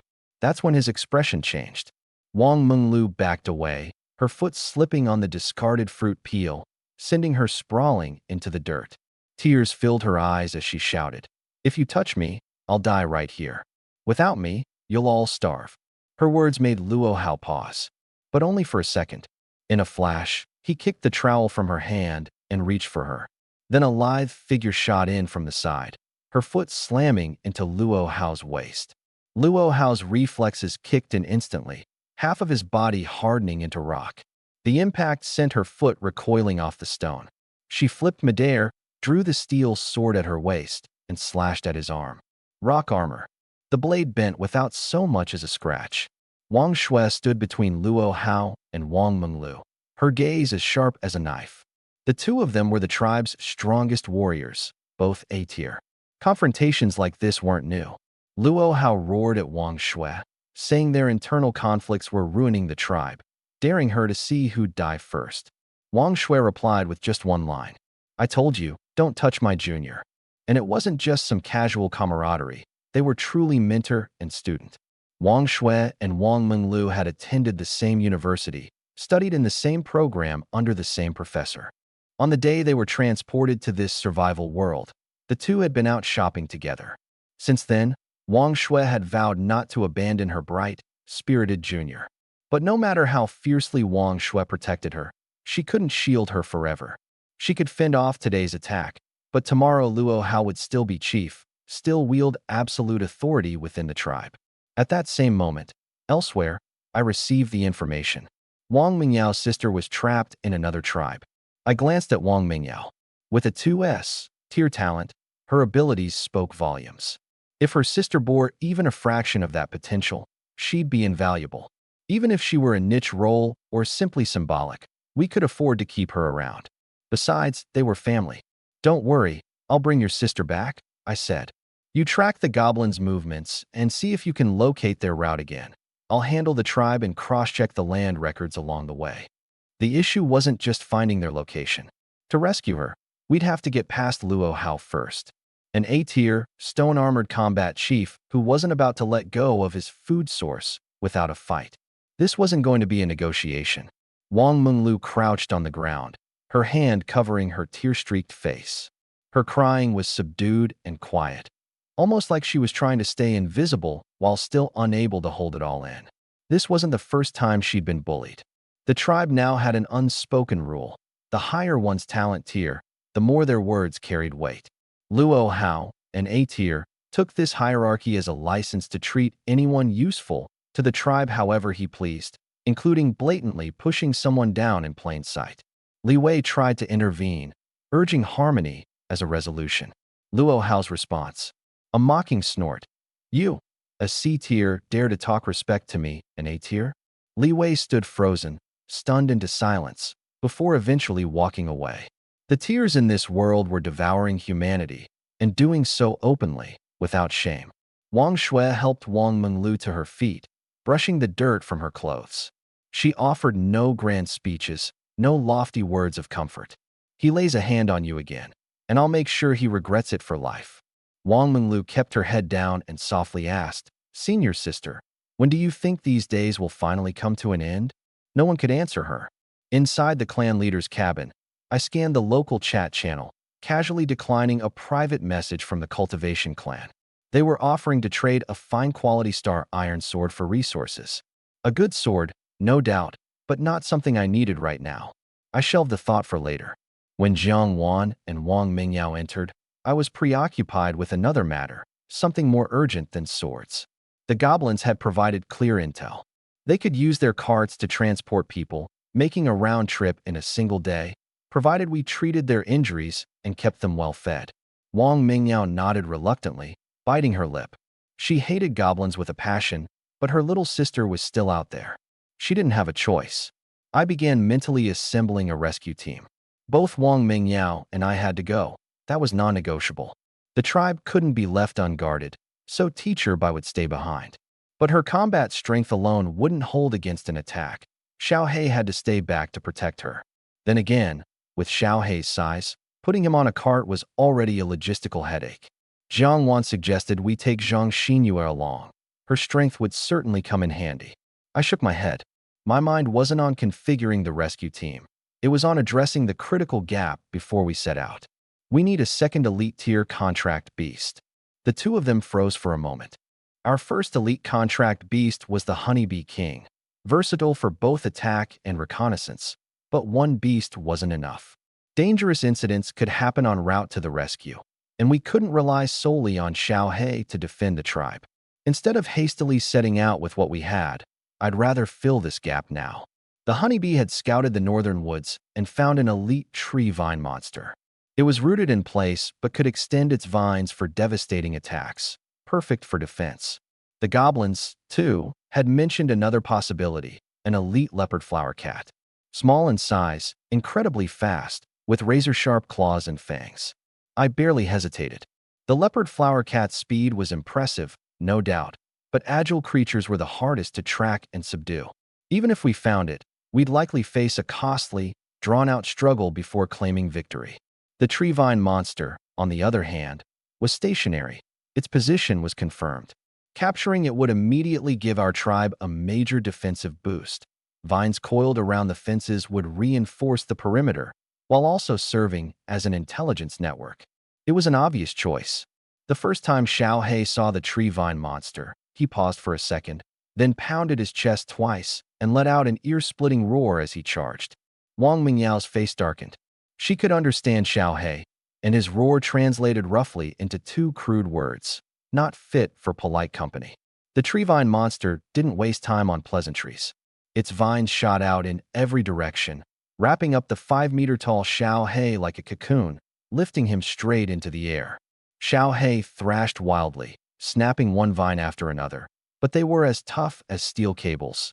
They just kept coming. I drew my bow, aimed at the tree's trunk, and let the arrow fly. With a heavy thud, the trunk splintered, and the vines binding Xiao He retracted instantly. Wong Mingyao raised her hand, stopping me just as I knocked another arrow. Instead of explaining, she turned to the tree vine monster, speaking directly to it. She asked why it attacked, then proposed a contract, inviting it to join the tribe as a guardian. The tree vine monster rejected her outright. Wong Mingyao stood still for a moment. Then, without a hint of emotion, she said, "Well, in that case, we'll just beat you down and claim you anyway." This was a creature that had lived for centuries, an elite plant monster that had encountered countless humans before, but never one who could speak to it, and never one who greeted it with such blunt ferocity. The monster glanced at me, the man still holding a readied bow, my explosive-tipped arrows clearly a plant's worst nightmare. Beside me stood an elite gorilla, not particularly bright, but formidable in combat. The outcome of a fight didn't need a second guess. "I agree to be contracted by you." Wong Mingyao smiled faintly and commented, "Smart choice." The tree vine monster retracted its vines and allowed her to approach. I kept my bow raised, watching warily, until the contract process was complete. An elite mid-tier beast, secured. Just then, something unexpected happened. Back at the tribe, the Honeybee King suddenly stirred. It was as if some invisible bond between it and Wong Mingyao had been severed. The sharp dependence it had felt for her faded like smoke. It gathered its hive and left, returning to the wild. However, before departing, it left behind its honeycomb, still brimming with honey, a farewell gift. Somehow, though it couldn't explain why, it felt as if this group of humans had once been its friends. No one could make sense of it, and I didn't press for answers. Wong Mingyao named her new teammate, A-Tree, and designated a spot near my cabin for it to take root. Its first task, repairing the fences. Without hesitation, its vines surged along the wooden posts, lashing them together with unyielding strength. The new fortifications could easily repel regular goblins, and even elite monsters would face a challenge. Dinner that night was somber.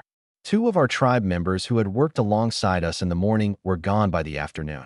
No ceremony, no time to process. Just the heavy silence at the dinner table served as a chilling reminder that it had actually happened. Life doesn't stop.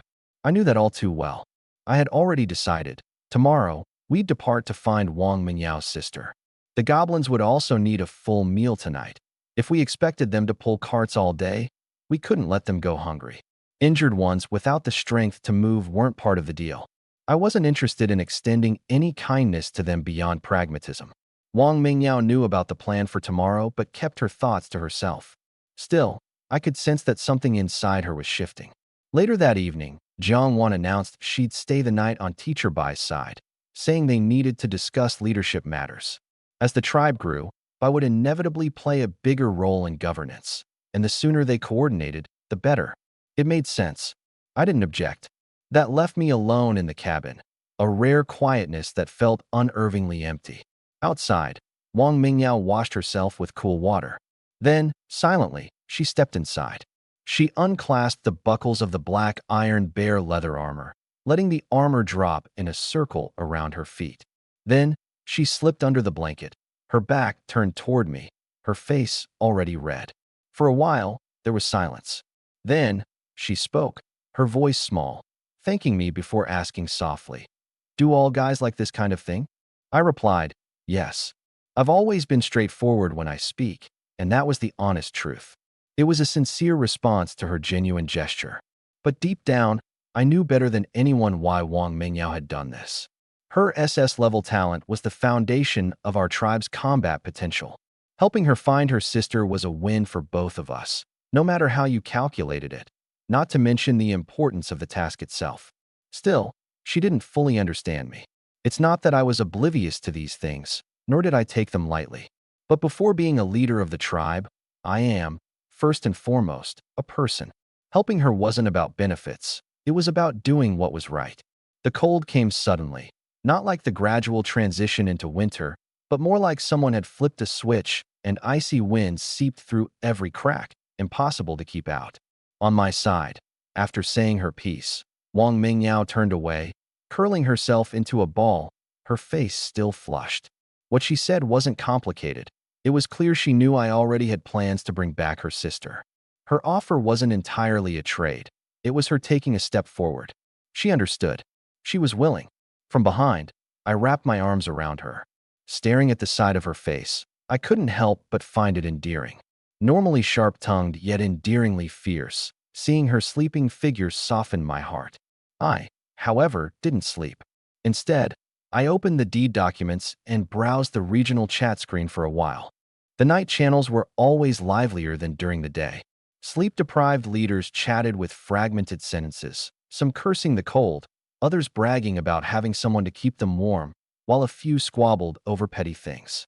I scrolled past most of it until one trade message caught my attention. The Cultivation tribe had been trying to sell a high-quality star iron sword for a day now without luck. The Demon tribe had made an offer, 500 units of wood and a piece of bear meat. I stared at the message for a few seconds, then casually sent in a counteroffer, 700 units of wood, 20 jars of honey, and 2 black-maned wolf thigh bones. The Demon tribe immediately started cursing me out. I didn't respond. My logic was simple. While what could be replenished, filling a gap in weaponry was infinitely more complicated. And besides, if the Demon tribe got their hands on that sword, I might find myself handing them the tool they'd use against me in the future. The Demon tribe hesitated for a long while, but ultimately didn't counter. The Cultivation tribe sold the sword to me. Satisfied, I stored it away and closed my eyes to rest. The night wasn't over yet, and there was still time to catch some sleep before dawn. Elsewhere, in another wooden hut deep within a forest, the atmosphere was entirely different. Luo Hao lay buried in a pile of thatch, 3 women wrapped around him. Fires were lit at all 4 corners of the room, yet the cold still seeped through, chilling to the bone. He cursed the weather, then slapped one of the women who had stopped moving beside him, urging her to continue. She was too cold and too weak. She had stopped out of sheer exhaustion. But he didn't care.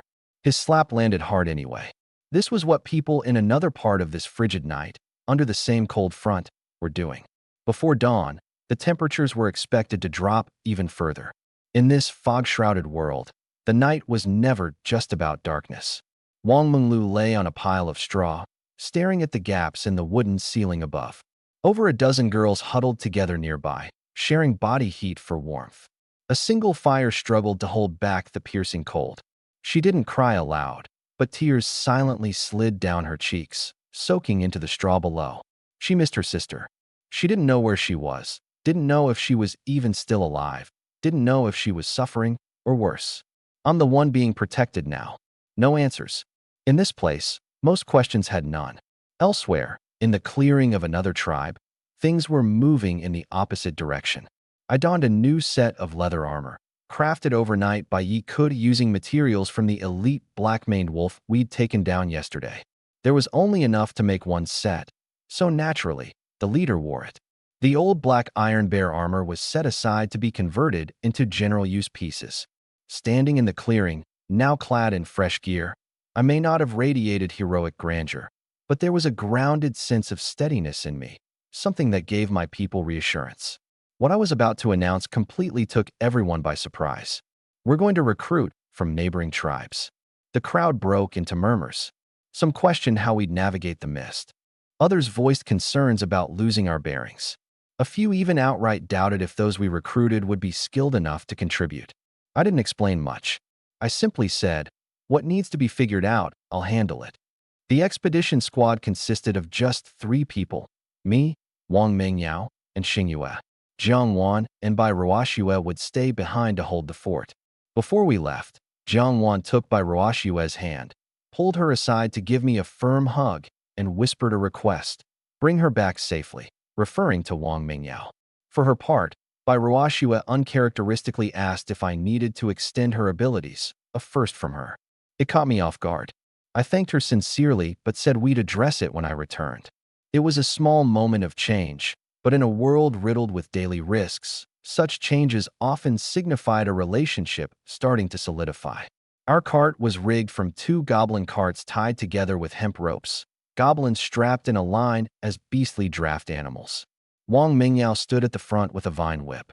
Not long into the journey, she started cracking it at them, for being slow, for stumbling, for anything really.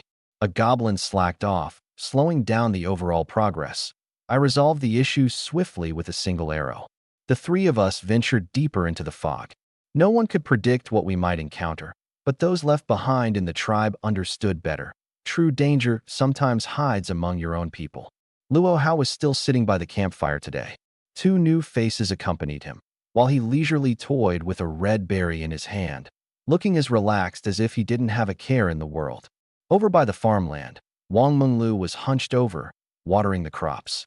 She hadn't bathed in days, and the sweat from her work soaked through her clothes. Her face bore that familiar numb expression of someone running on empty. Wang Shui worked beside her, not to tend to the crops, but to keep an eye on Luo Hao. The slap last time had served as a warning. Wang Shui wasn't about to let something like that happen again. Wang Shui, why aren't you out exploring? Just sitting around and freeloading here. Mind your own business. Luo Hao sneered, but kept quiet after that, though his gaze lingered. The problem with this man wasn't his temper, but his cunning. He had talked his way into being elected as the tribe leader, holding the deed that represented the core of survival in this fog-covered world. The tribe offered protection, and everyone understood what it meant to lose that safety. You might survive during the day, but once night fell, those shadows lurking in the mist would close in from all sides. Whatever they were, they kept their distance from campfires, but leaving the tribe's boundaries usually meant you wouldn't live to see another dawn. That was why no one dared truly cross Luo Hao. Being expelled by him, losing access to the protection of the tribe, was tantamount to a death sentence. The real issue was Wang Shui's formidable Grade A combat ability, which had begun to overshadow Luo Hao's authority. The threat she represented had long left him uneasy. He was already scheming a way to get rid of both her and Wang Minglu simultaneously, ensuring no evidence pointed back to him. Right then, they heard rustling from the nearby jungle. Wang Shui and Luo Hao, despite being on opposing sides, both froze. What emerged from the underbrush was unlike anything they'd ever seen. A bull's head, a serpent's body, crimson eyes, massive curved horns. Its massive form slithered across the ground, leaves swirling in its wake, the earth vibrating with its movements. Wang Shui was the first to act. She sidestepped its initial strike with nimble precision, propelling herself forward with a burst of speed and aiming a slash at its neck with 80% of her strength. Clang! Sparks flew. Her blade cracked upon contact. All it left was a faint white mark on the monster's thick scales. For a moment, everyone was silent. Wang Shui glanced at her sword, then at the combat interface that had just popped up. Elite, Bull Serpent. Luo Hao's pupils contracted. Earlier, he'd seen a distress post on the deed governance system. A tribe was wiped out after encountering an elite monster, with their only grade A combatant killed in a single blow. The beast had devoured its fill and left behind a helpless group of lower-ranked survivors awaiting their doom. He hadn't given it much thought at the time. Who would have guessed that nightmare would soon become his reality? The bull serpent didn't grant them time for reflection. It charged forward, heading directly for Luo Hao. Stone form. Wang Shui shouted as Luo Hao triggered his ability, transforming his body into solid rock. The collision of its horns against his rocky body sounded like a muffled thunderclap.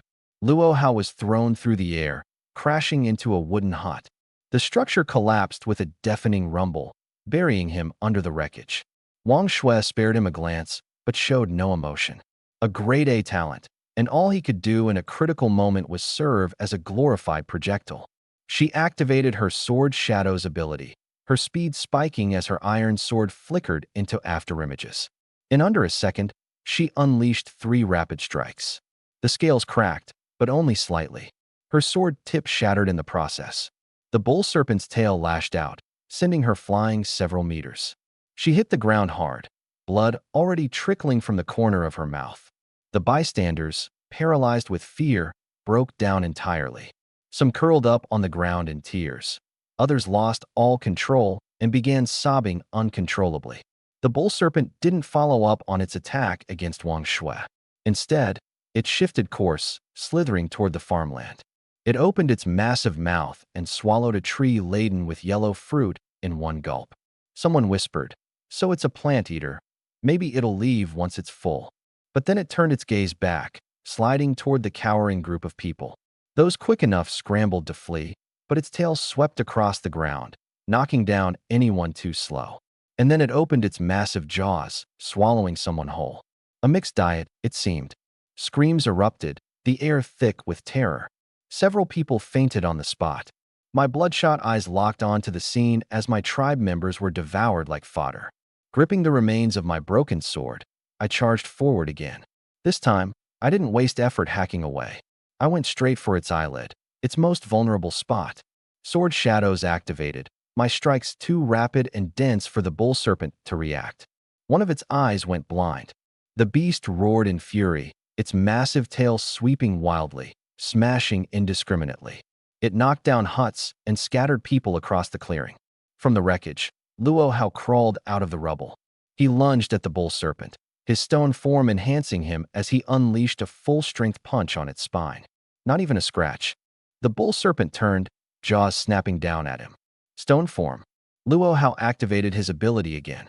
The sharp teeth slammed into his rocky body with a metallic grind, but the sheer force pierced the stone exterior, sinking into flesh beneath. The bull serpent spit him out. Luo Hao crumpled to the ground, his stone form failing. He touched his abdomen, pulling his hand back to find it smeared with blood. As the bull serpent opened its mouth again, I closed my eyes. It wasn't that I hadn't thought of fighting back, but my broken sword couldn't pierce its scales. I tried leaping onto its back, only to be thrown to the ground. Luo Hao had cushioned my fall with his body, but neither of us could even stand now. In front of us was an elite monster. Behind us, scattered across the ground, were our incapacitated tribe members. There was no realistic path to victory. Through gritted teeth, Luo Hao muttered, "At least I'll die alongside Shui." I didn't respond, not out of sentiment, but because words had lost all meaning. Even arguments seemed pointless in the face of this. And then, a thunderous boom shattered the entire jungle. It wasn't the hiss of the bull python. It was the sound of the scales on its abdomen being completely blasted apart. Flesh mixed with fragmented scales flew everywhere. The area around the hit was charred black, the bloodied hole clearly visible. When I opened my eyes, my first thought was to question if I was already dead and witnessing some kind of illusion. Luo Hao was stunned even longer, finally managing to spit out, "What the hell? Was that a nuke?" A boy emerged from the distant tree line, his voice calm and composed. "Tough hide for a beast." That single sentence snapped everyone lying on the ground back to reality. Chen Yi hadn't come here to rescue anyone. He and a group of goblins had traversed mountains and wilderness to reach this foreign settlement for one reason: to find someone. Wang Mingyao's younger sister, Wang Menglu. The goblins claimed she was here, so Chen Yi crammed over 30 of his goblin companions into cages, leaving Zhang Xinyue to guard them, and stormed in with Wang Mingyao. Before entering, he had already surveyed the scene. The settlement was barely holding on.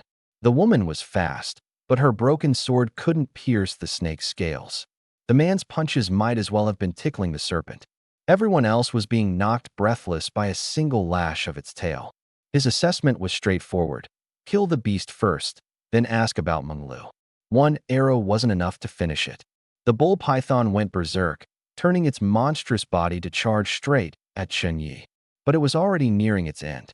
Its scales had been completely blasted away, its body a mangled mess of flesh and blood. Every arrow Chen Yi shot tore more gaping holes through its body, exposing white bone beneath.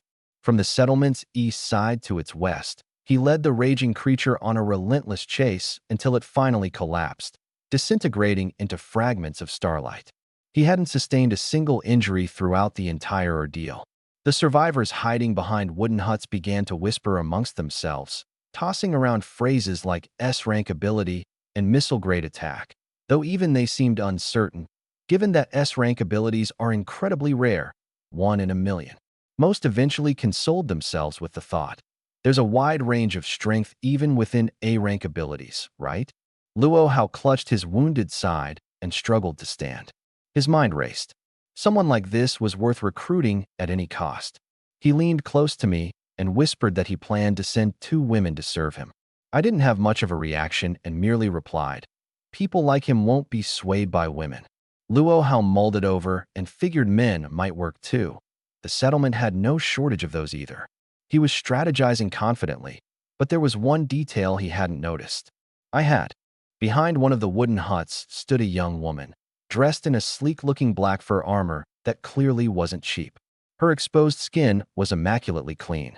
For a split second, I thought Menglu had run outside. But when I took a closer look, no, that wasn't right. Menglu didn't have clothes like that. She wasn't this polished. Still, the resemblance between the two was uncanny. Chen Yi had already stashed his loot and was leisurely strolling back to the settlement. Passing through the fields, he plucked 2 berries, took a bite, and casually remarked, "Not bad, pretty sweet," before grabbing a few more to hand to Wang Mingyao. By the bonfire sat a foldable lounge chair. He adjusted it into an upright position, sat down brazenly, and let his gaze sweep across everyone present. Who's the chief? It wasn't a question. It was confirmation. Luo Hao gritted his teeth, forcing himself to step forward and introduce himself, speaking with a tentative politeness, as if expecting negotiation. Chen Yi frowned slightly and gave him a slow once-over. "Oh, it's you, the one hiding behind a woman." The comment turned Luo Hao's face beet red with humiliation. He wanted to lash out, but didn't dare. Trying to shift the subject, Luo Hao's eyes unconsciously drifted to the woman beside Chen Yi. Wang Mingyao stood there, her resemblance to Menglu temporarily stunning him, his gaze lingering a moment too long. "One more look, and you won't need eyes anymore." Chen Yi's voice wasn't loud, but Luo Hao flinched as if struck by lightning, immediately averting his gaze. Rule number 1, never look at a big shots woman. Absolutely forbidden. Unexpectedly, Wang Mingyao stepped forward, deliberately putting herself in his line of sight. Luo Hao instinctively tried to refuse, but Chen Yi cut him off, saying bluntly, "What's the point of covering up if you're fully dressed? Let him look if he wants." Luo Hao cautiously raised his eyes, undeniably beautiful, and the resemblance to Menglu was striking. Wang Mingyao, however, cut straight to the point. "Is there someone named Wang Menglu in your settlement?" Before he could answer, I limped over, dragging my injured leg, and spoke up. "You must be Menglu's sister." Just as I was about to press further, a voice called out from near the wooden hut. a voice almost identical to my own. The two identical pairs of eyes locked, and before either could speak, the tears started falling. I thought I'd never see you again, Minglu managed through sobs. She cried so hard there were no words left. I wiped her tears away, only to realize my own were falling even faster. This whole journey, sleepless for a night and day, had been for this exact moment. Luo Hao still didn't grasp the situation. He thought this group had come to join the settlement, to pledge allegiance. After the apocalypse, having powerhouses willingly ally with you should be a cause for celebration. He'd already started calculating whether they had women among them, whether their abilities could be useful, whether they could be employed under him. That naive assumption shattered when Wang Shui spoke up. If you've got the ability to get here, then take her and leave. Luo Hao finally realized this group wasn't here to join him. They were here to poach. His sole S-rank spirit host was about to leave with them. Luo Hao wasn't having it. He began defending himself on the spot, arguing that Minglu lived a comfortable life in the settlement, tending flowers and crops, with no one giving her any trouble. Chenyi didn't even bother responding. He calmly approached Minglu and asked her one gentle question. Have you ever been mistreated here? Don't be scared. You can tell me anything. Minglu didn't answer right away. Her fleeting glance at Luo Hao said it all. Chenyi understood. It wasn't that she didn't want to speak. It was that she was afraid. Afraid that even if she said something, her brother-in-law wouldn't be able to protect her. Luo Hao would still be here, and she'd have to keep living under his shadow. The girl wanted him to prove himself first. That wouldn't be a problem. Chenyi sauntered leisurely over to Luo Hao. Did you bully my Monroe? Luo Hao quickly denied. No. But before he could finish his sentence, Chenyi grabbed his shoulder with force, spun him around in a wide arc, and slammed him hard into the ground. Luo Hao wasn't slow to react. As soon as he hit the ground, his body transformed into solid rock, preparing to endure the impact. Back in high school, he was no stranger to fights. Confident in his abilities and bolstered by his superpower, he believed he could hold his own in a head-to-head clash. But Chenyi had no intention of fighting him head-on. The small red fruit he had been playing with in his hand was casually thrown out. The moment the fruit came into contact with Luo Hao's rocky body, it exploded. This was Chunya's second-tier S-level ability, remote detonation. Any object marked by him could serve as an ignition point, with no limit on distance and power that scaled with his ability level. Luo Hao braced himself, fully relying on his hardened body, but it wasn't enough. The explosion tore through him, leaving his chest brutalized. Shards of rock and blood splattered around as he coughed out a mouthful of debris mixed with blood and collapsed limply onto the ground. For a moment, the surrounding crowd fell silent. Then someone finally muttered, "That has to be an S-level talent." Chenyi ignored the voices. Still toying with another small fruit in his hand, he gazed down at the defeated Luo Hao before turning to Monroe. Stretching out his hand, he introduced himself. "Hi, I'm Chenyi." Monroe froze for a moment, startled. Under my silent urging, she reluctantly extended her hand. In that brief handshake, Chenyi instantly sensed her talent information.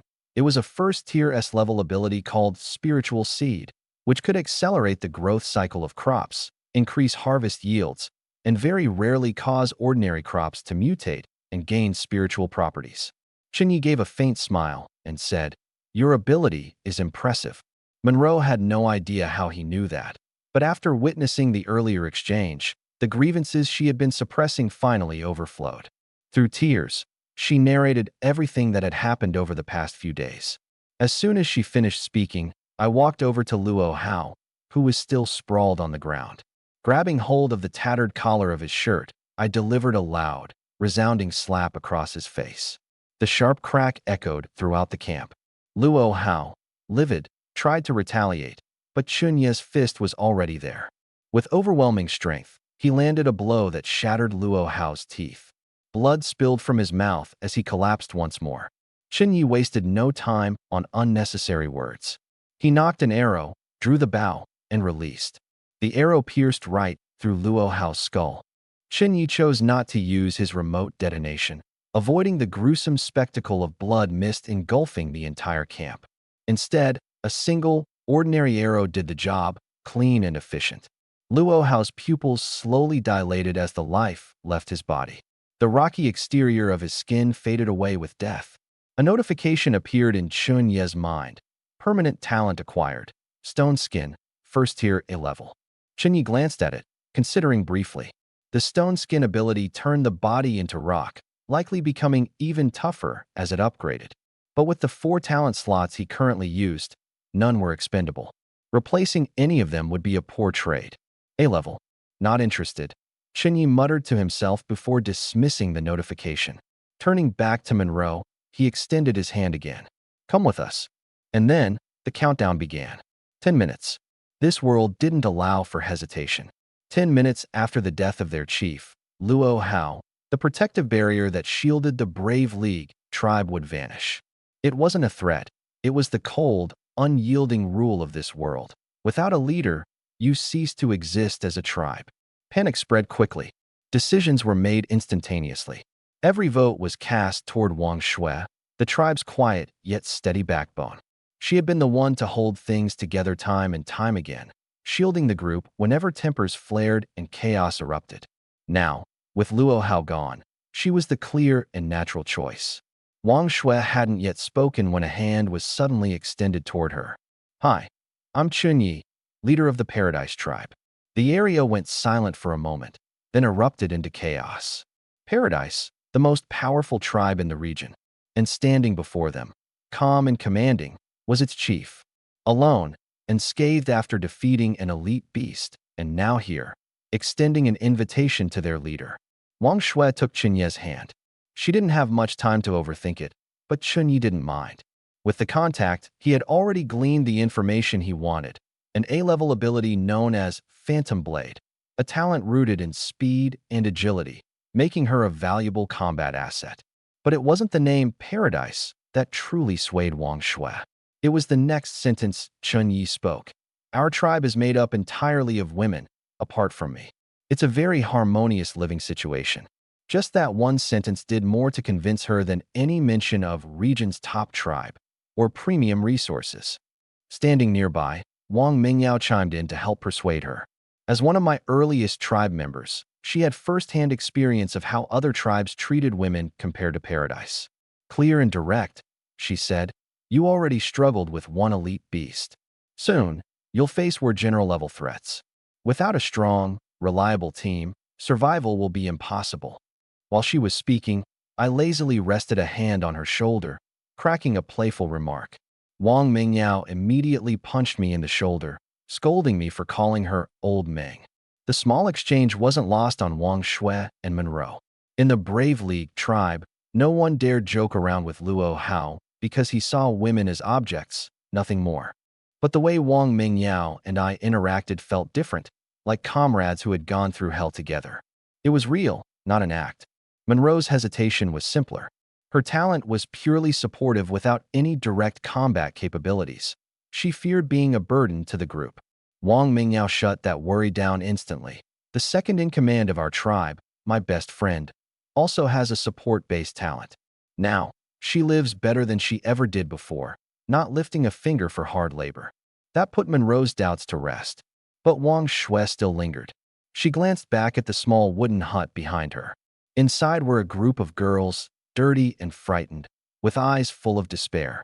They were strangers to her, yet they were still here because she had always stood in their defense. If she left now, what would happen to them? She knew the brutal reality of this world. The strong sought out the strong. The weak were left behind to fend for themselves. This wasn't about being a saint. It was just the truth. Taking them along wouldn't offer any strategic benefit to me. I followed her gaze and glanced over, refraining from asking more. What if I said we take them all together? Wang Shui froze.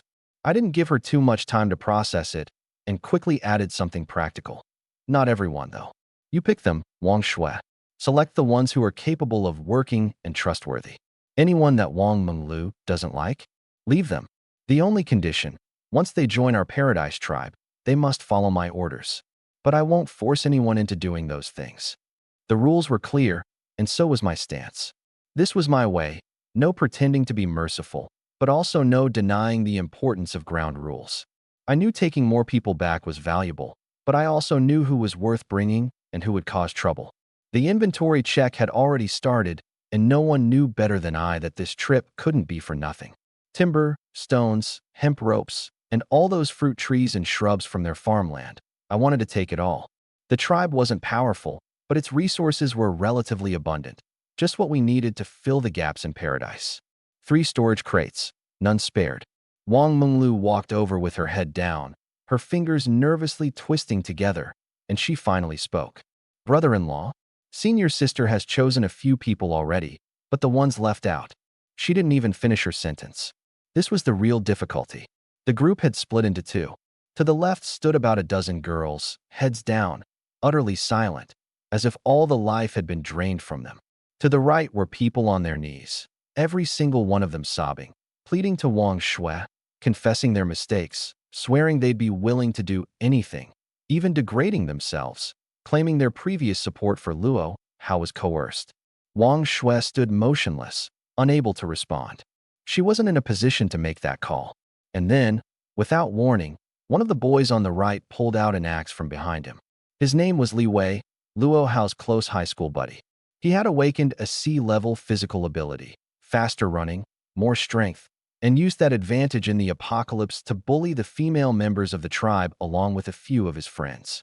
Among his victims was that girl standing silently on the left, Huang Xiang. She had dated him for 3 years, dreaming of a wedding, only to be met with coercion and violence instead. Now that he wasn't being allowed into my tribe, he seemed determined to make sure Huang Xiang didn't have it any better. The axe rose, and Wang Shui froze, defenseless and unarmed. I stepped forward from behind her, holding the star iron sword in one hand and calmly patting Wang Shui's shoulder with the other. A talent, Shadow Sword copied, replacing super strength. Remaining time, 2 minutes, 59 seconds. I anchored one foot, and the sword moved. A white streak darted across the group's vision, and the blade's edge landed firmly in front of Huang Xiang, intercepting the axe. With a loud clang, sparks scattered across the air, following the faint blade trail. Then there was blood. Li Wei died with his eyes wide open.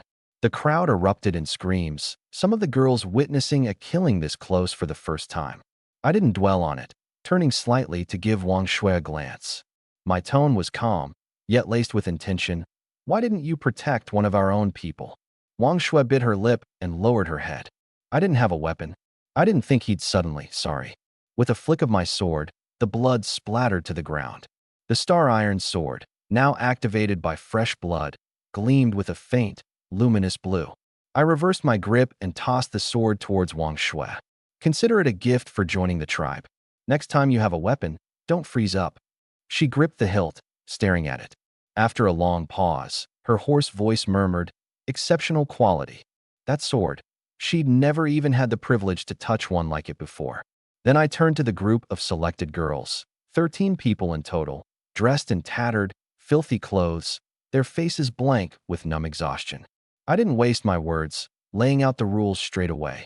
If you join us, you'll get to eat, but you'll have to work.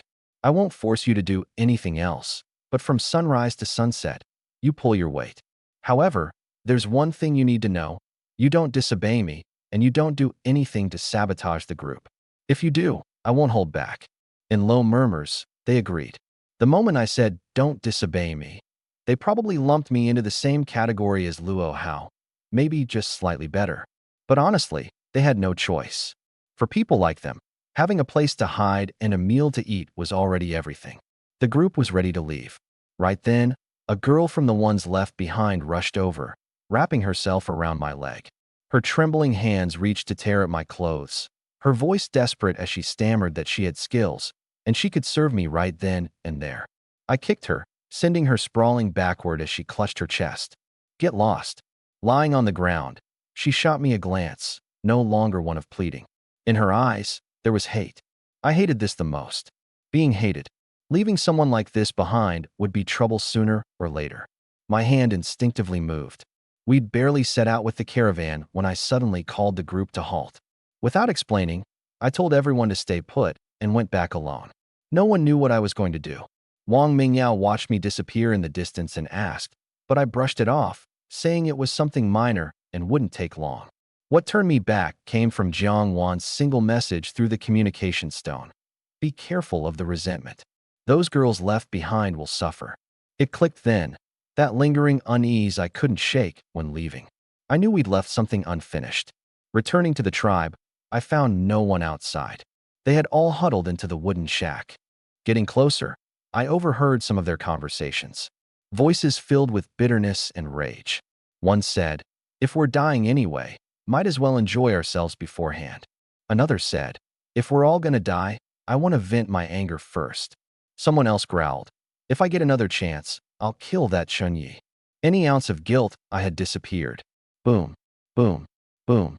3 explosions erupted, collapsing the wooden shack as blood mist filled the air. Without looking back, I walked away. Some people deserve to die.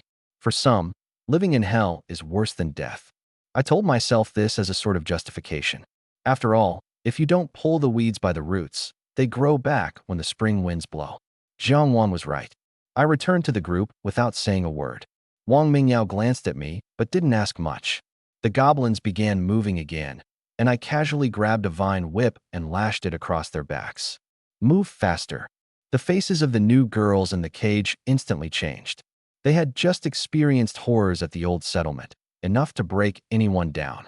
They thought being chosen meant a chance at escape and safety.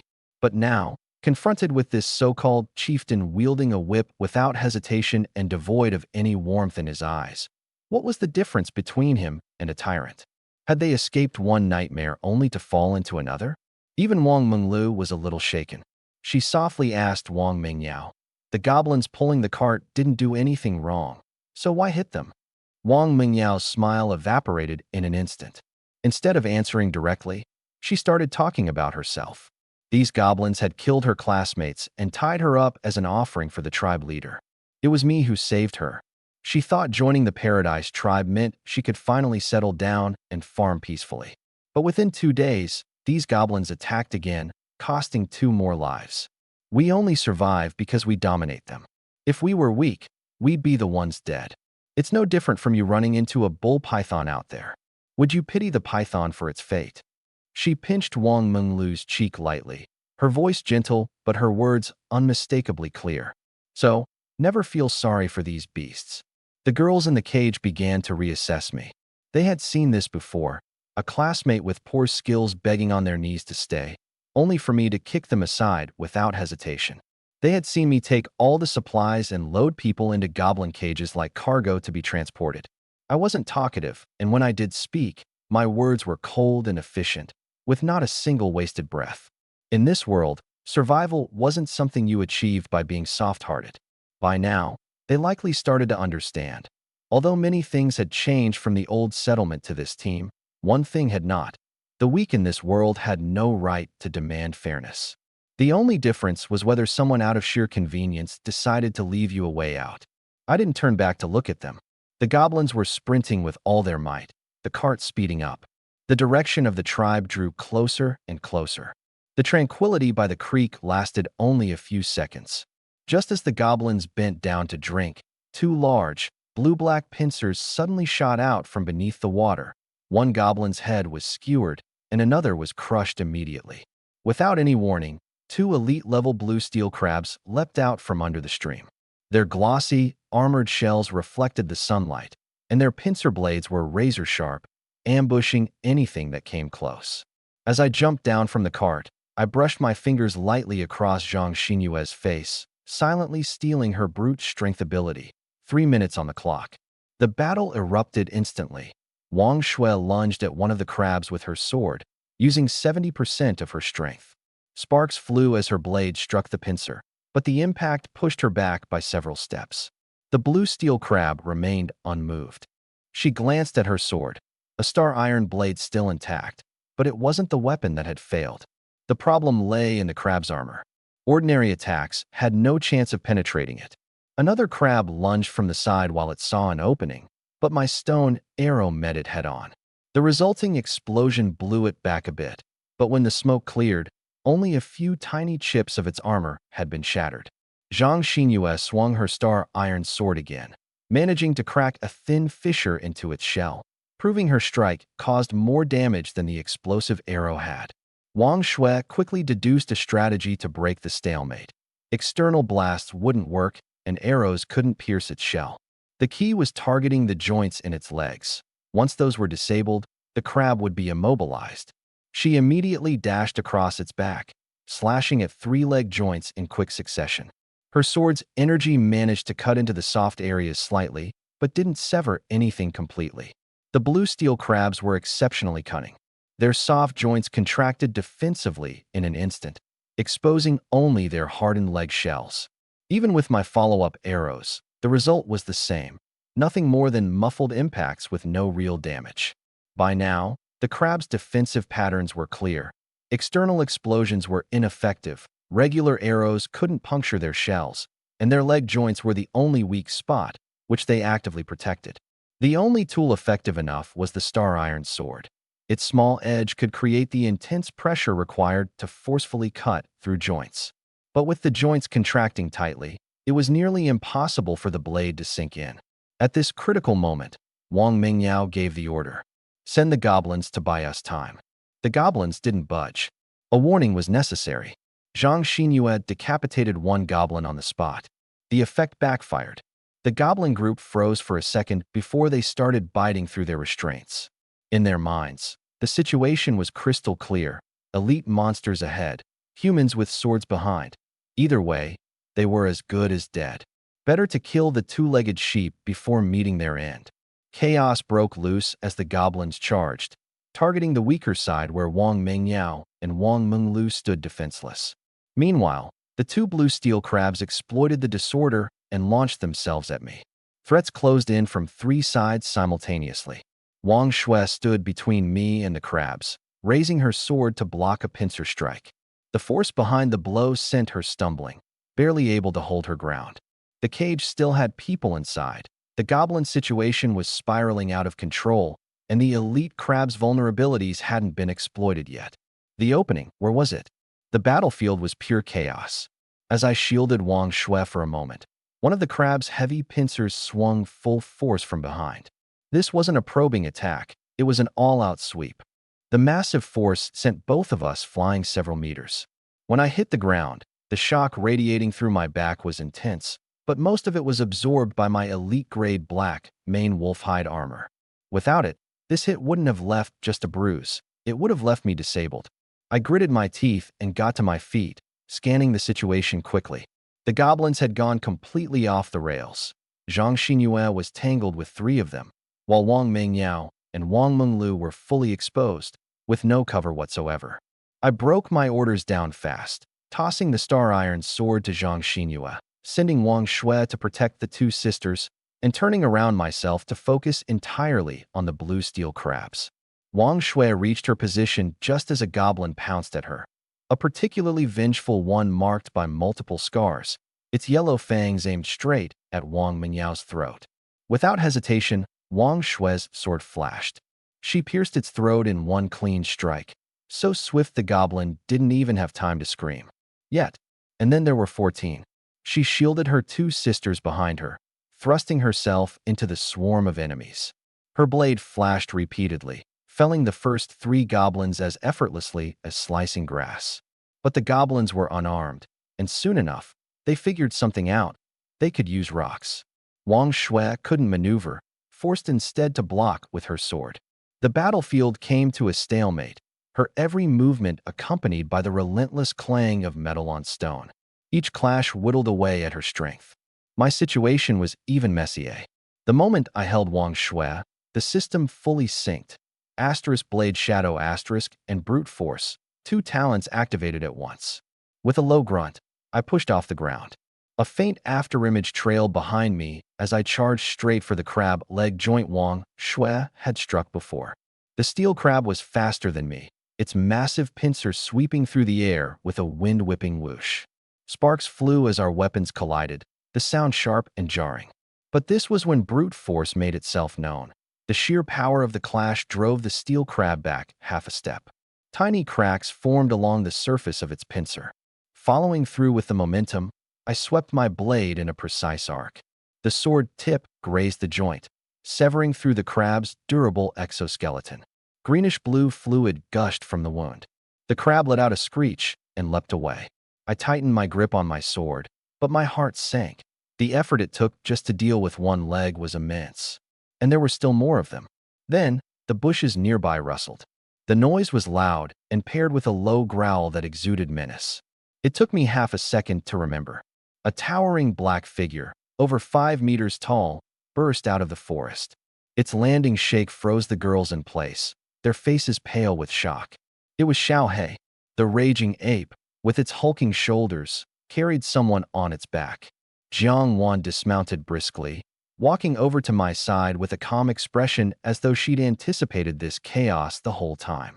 She explained she'd used divination, which hinted good fortune in a stream nearby, but also spoke of 2 cold-blooded guardians. So, she brought Xiaohei to check it out. I asked her about the risks. Jiang Wan's response was direct, dangerous. The prophecy warned of a battle we must give everything to. Gains come at a cost. She knew the chances of peril, yet came anyway. I didn't say much, giving her a light pat on her backside to send her in Wang Shue's direction. My focus returned to the steel crab, yet her words lingered in my mind, didn't fade. Gains come at a cost. Here was the gain part. Xiaohei surged into the fight, instantly alleviating the pressure the goblins imposed. Jiang Wan's foresight was spot on, and now I wielded the combined strength of 2 abilities. The cost? That was still waiting. Wang Shui couldn't have predicted what I did next. My hand reached out, and I touched her face. The blade stopped just 3 inches away from me. Her reflexes were sharp, but I hadn't realized the inappropriate nature of my action. My first words weren't even an apology, but instead a tactical plan. It was Jiang Wan who gave context with one clear sentence. He's copying abilities. He needs contact. Wang Shui sheathed her sword, murmuring an apology. It stunned me for a second. I had been the one who acted abruptly, yet she apologized first. Her conduct was unlike anyone I'd met before. That train of thought was fleeting. The glint of chitin reflecting from behind the bushes snapped me back. There wasn't time for distraction. My strategy was straightforward. Leverage Zhang Xinyue's brute strength combined with Wang Shue's blade expertise. Both abilities now coursed through me. I'd target the crab on the left and pin it down with overwhelming force, enough to force its joints to stiffen instinctively in defense. For a brief moment, the soft, unprotected tissue at its leg joints would be exposed. Wang Shue's job was simple. Be fast, so fast that the crab couldn't respond before she severed its leg. 2 figures shot out from behind the trees, the turbulence kicking up a shower of fallen leaves. When I swung my sword down, the entire forest seemed to shudder. The star steel blade cleaved cleanly into the crab's shell, penetrating 2 to 3 centimeters deep.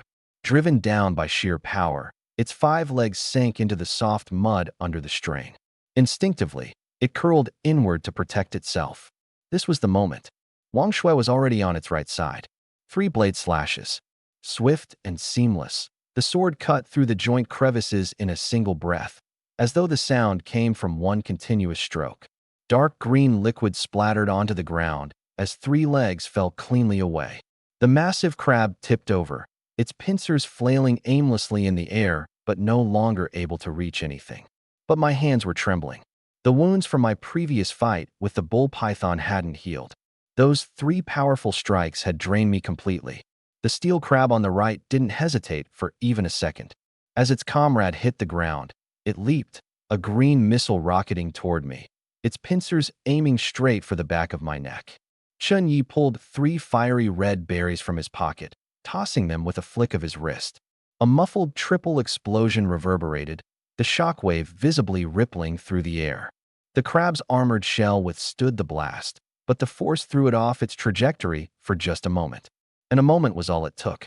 Chun Yi had already leapt, using the downforce of his fall combined with brute force's power, his sword slamming straight down.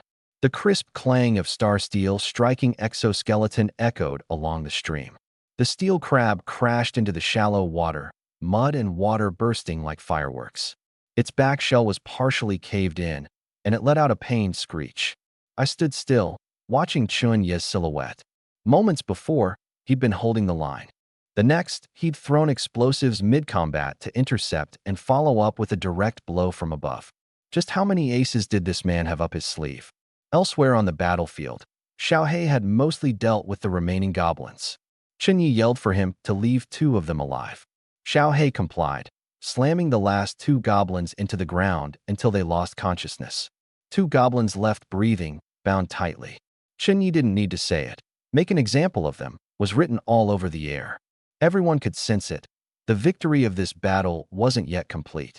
That girl, oblivious to the implication, hadn't understood yet. The cost of defiance here was high. The stream water was icy cold. She took a step back and blurted out, "It's too cold." Chen Yi turned his head to glance at her, his voice steady as he said, "I'm giving you this one chance. I don't want to hear you defy me ever again." His words were meant to put an end to the defiance, but they didn't work. She kept complaining, "Why don't you go in with that thick fur coat of yours?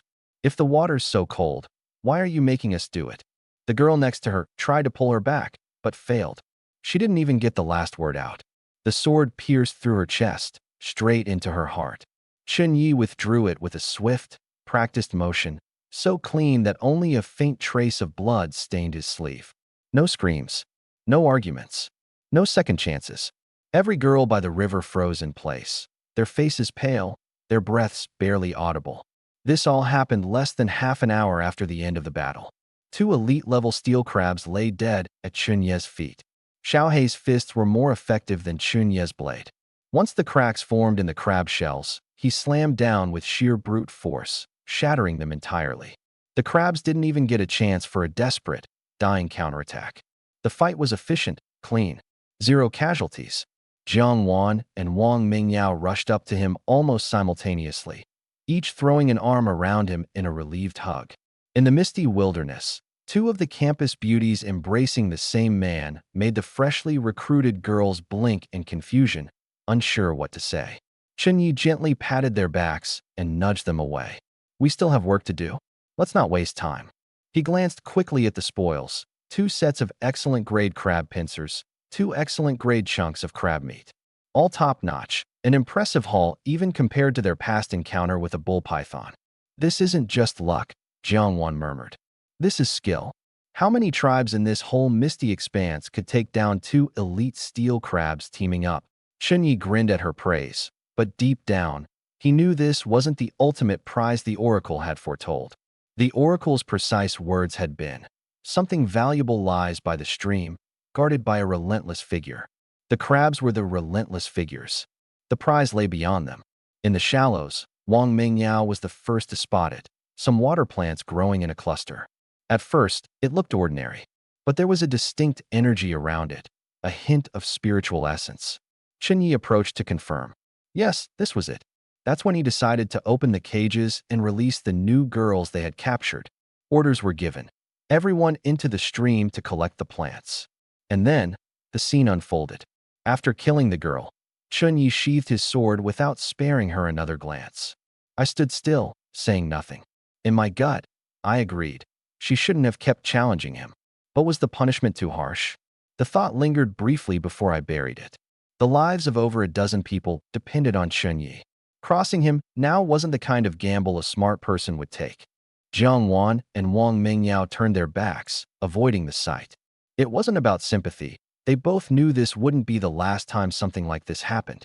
A tribe needed order, and sometimes order had to be established with blood. They just weren't used to it yet. Chen Yi, on the other hand, seemed perfectly comfortable with the necessity. The rest of the girls didn't utter a single word as they waded into the stream. The water was freezing. Nobody dared to complain anymore. The one who did was no longer among them. The cold seeped into their bones. By then, the girls had been in waist-deep icy water for nearly half an hour, pulling up water plants, moving stones, digging through the mud. None of them said a word. Chen Yi simply stood on the bank, overseeing, as they worked tirelessly, systematically turning over every inch of the stream bed. The water plants had long been harvested, but Jiang Wan's intuition kept nudging her. There was more here, and it wasn't on the surface. Suddenly, a shout erupted from the water. I found it, a huge chunk of gold. It has carvings on it. Carvings. That word made everyone freeze for a beat. Chen Yi and Jiang Wan simultaneously said the same thing. A gold treasure chest. This was no ordinary find. Something that could make 2 late-stage elite monsters stand guard was bound to be extraordinary.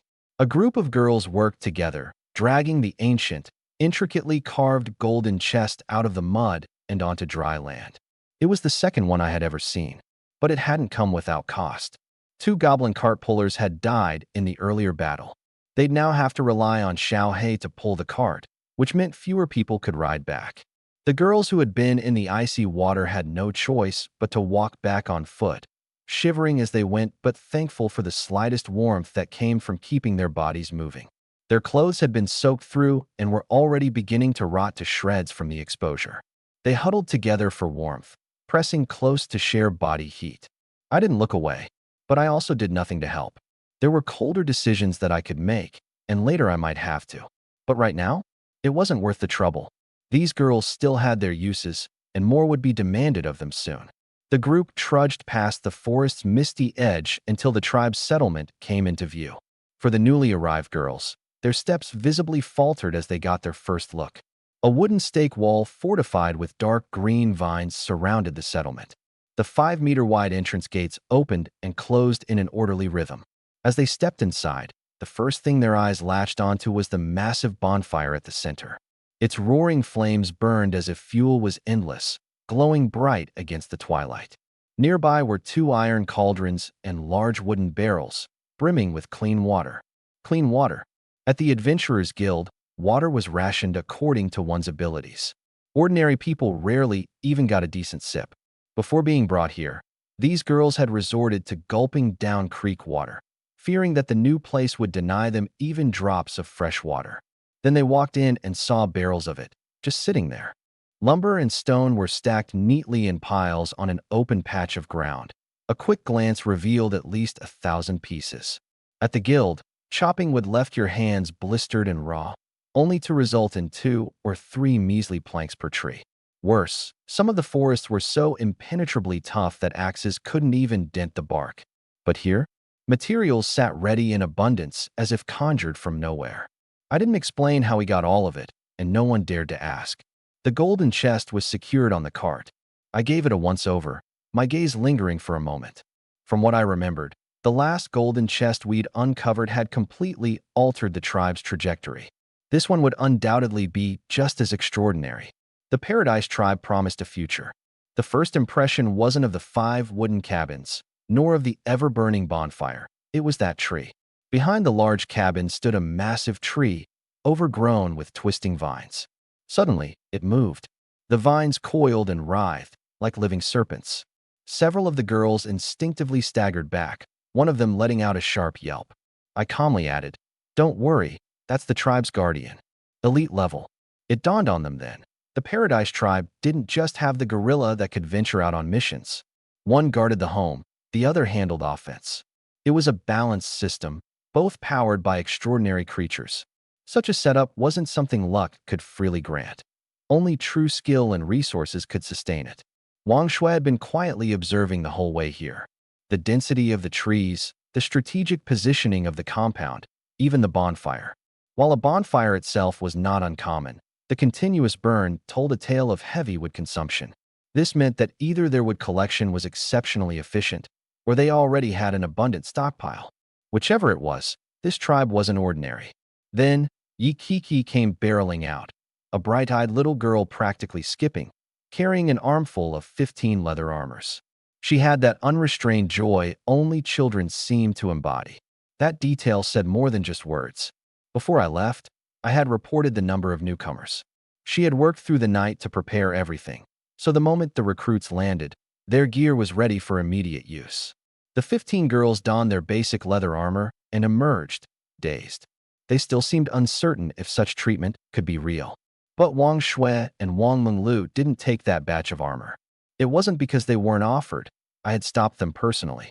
Instead, I turned to the storage chest, pulled out 2 pieces of gear, and handed them over with just one sentence. "You wear these." Wang Shui glanced down, high-quality grade. Black iron bear armor, the same tier as the piece Wang Mingao was wearing. She froze for a second, confused. She had just joined.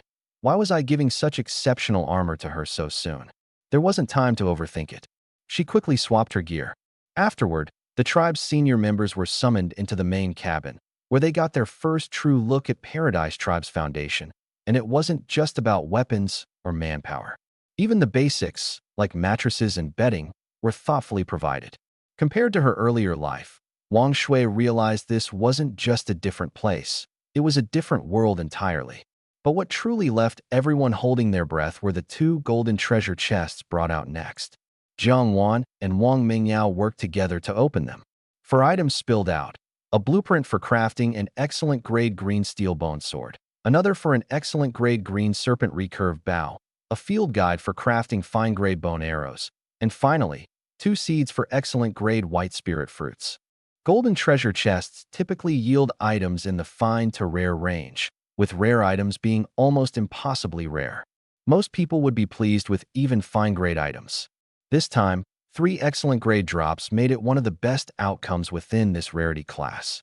The real game changer, though, wasn't just the quality but what these blueprints represented. A sword, bow, and arrows, all advanced defense blueprints. Once they merged into our workshop, 3 new crafting options became available. From that day forward, the Paradise tribe was no longer reliant on scavenged goods to arm itself. I stared at the newly added crafting options, silent for a moment. The tides had shifted. The weather was growing colder. At first glance, it seemed insignificant. But Wang Mingyao quickly caught the deeper implication behind it. Starting last night, sleeping without a consistent source of warmth had become a struggle. And this was just the beginning. Most tribes in this region wouldn't have even considered this yet. But our tribe? We had wood, and not just a little. Plenty. Enough to last for a long, long time. Wang Mingyao didn't mince her words. If we started producing charcoal now, stockpiling it steadily, then when winter truly hit and other tribes found themselves unprepared, that charcoal would become more than a source of heat. It'd double as a trade commodity. A highly valuable one to barter for iron, stone, and all the other resources we currently lacked. When we tallied up our needs, it became clear. Wood? We had over 6,000 units, more than enough. Stone? Only 70% of what we needed for upgrades. Iron ore? Worse, barely 50%. And rope? We had 531 pieces, but still faced a significant shortfall. I laid out the plan clearly. Stop trading away wood. Start accumulating it instead. Work with the cultivation tribe for iron and stone, but keep exchanges minimal, just enough for them to keep warm. With wood on hand, the value of our charcoal would skyrocket, and what we could trade for later might far surpass the current deals. Chenyi listened quietly and considered for a moment. He didn't oppose the proposition, but raised a practical question. How do we even make charcoal efficiently? I smiled knowingly. I already found a tribe selling a charcoal blueprint in the regional channel today. That part's sorted. What left Chenyi truly lost in thought, though, was what I said next. It was an idea I casually tossed out, tone nonchalant, as if it were nothing significant. Yet, the moment Chenyi comprehended it, his breathing changed. Would that even work? His first reaction came in a skeptical tone. Isn't this just exploiting a glitch? I shrugged. There's no rule explicitly saying we can't. But there's no rule saying we can, either. Truthfully, this wasn't the first time the idea had crossed Chunye's mind. He'd noticed the possibility ages ago, but had held back, like discovering an obvious exploit in a game. You know it could be advantageous, yet fear the potential backlash. Ignore it, and nothing happens. Use it, and the risk becomes an unknown gamble. I caught the hesitation in his eyes and quickly said we could drop the idea and brainstorm something else. Chenyi cut me off. It's worth a shot. He said it was time to take a risk, to turn the metaphorical bicycle into a motorcycle.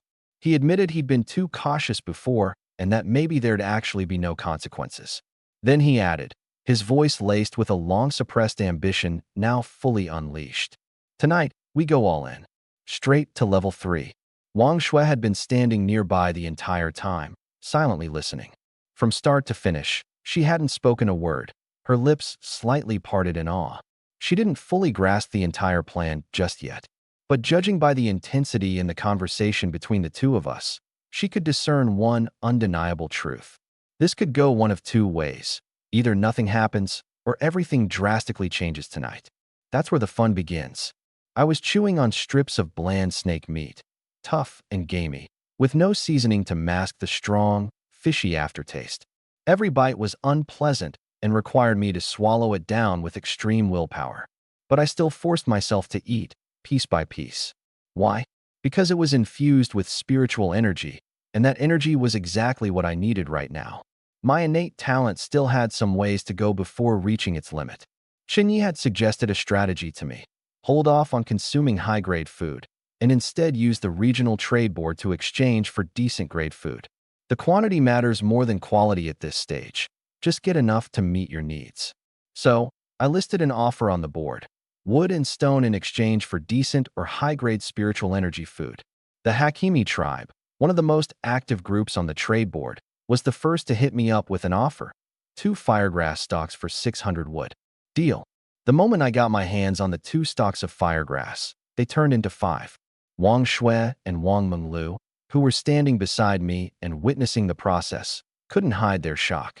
Sure, they understood the theory behind it, but actually seeing 2 stalks magically transform into 5? That was on a whole different level.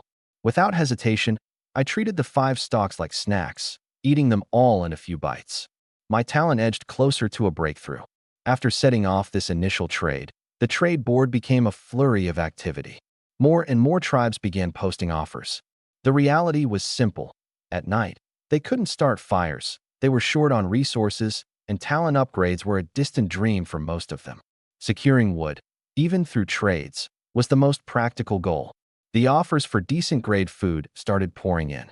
I accepted each deal selectively, always opting for double trades whenever possible. Trading for 2 items instead of 1 was always more worthwhile for me. After a whirlwind of transactions, here's what went down. I traded away 6,000 wood, 2,000 stone, and 500 ropes, bringing back dozens of different types of decent-grade food, mostly plant-based. The ratio of meat to plants revealed a lot about the situation. Most tribes couldn't defeat elite monsters, and absolutely no one was trading away high-quality food willingly. Anyone with high-grade food didn't feel desperate enough for materials to consider trading. I stuffed my mouth with the food, piece after piece. Talent? Filled to the brim. What I had left over, I distributed to the higher-ups in my tribe, those with A-grade talents or above. Everyone gorged themselves on spiritual energy until they were full, waiting to break through once our tribe hit level 3. As for Wang Shui, the benefits were immediately noticeable. Her ability, Sword Shadow, showed clear improvement after consuming the food. Where she could previously unleash 3 sword strikes in rapid succession, it now looked like 5 were within her reach. I didn't linger too long, though. I immediately traded with a cultivator tribe, exchanging wood for stone and iron ore. They even gave me a friendly rate. By the time I was done, my resources had more than doubled. Then, I turned around and posted a new trade offer on the board: for units of stone for every 1 unit of wood. The going rate was 3-4-1, but I was offering 4 for 1. The cultivator tribe had just finished thanking me profusely, only to see this new message and instantly freeze in disbelief. "Are you running a charity, big boss?" I casually used an excuse, claiming it was my duty as the top tribe in the region to help everyone grow together. That sort of reasoning might fool a naive student fresh out of school, but most of the people here were well aware of how this place worked. If you truly believed someone wanted to help you out of the goodness of their heart, that just made you the fool. They all wondered why I was pushing stone so generously. What was I really looking to gain? Before anyone could figure it out, things on the trade board started to feel strange. Everyone was profiting. No one seemed to be losing. Materials appeared to practically spring out of thin air. And yet, no one could explain why.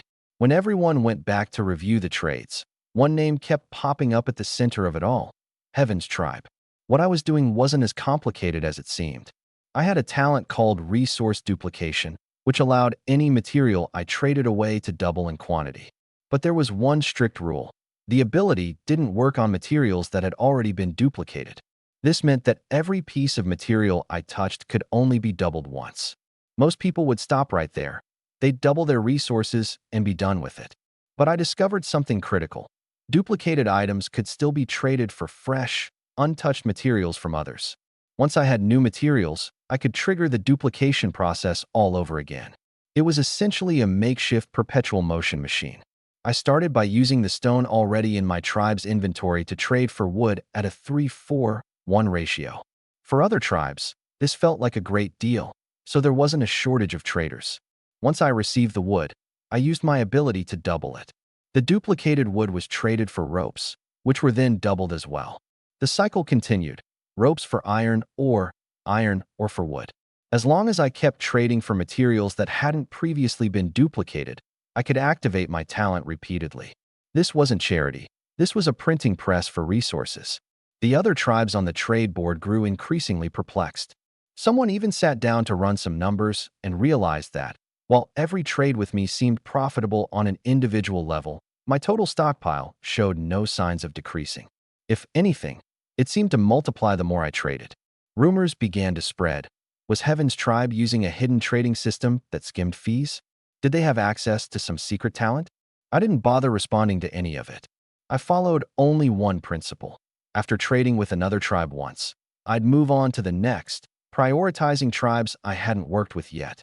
On the surface, it looked like I was supporting new groups and helping the weaker ones. In reality, it was all about keeping my talent active. Only by acquiring fresh materials could I keep duplicating resources. The trade board exploded into chaos, with debates, theories, praise, insults, and questions flying all over the place. Some cursed themselves for not trading with me sooner. Others likened my strategy to a safe investment in the stock market, while still others were busy crunching numbers for their next potential trades. I ignored it all and focused on counting my resources.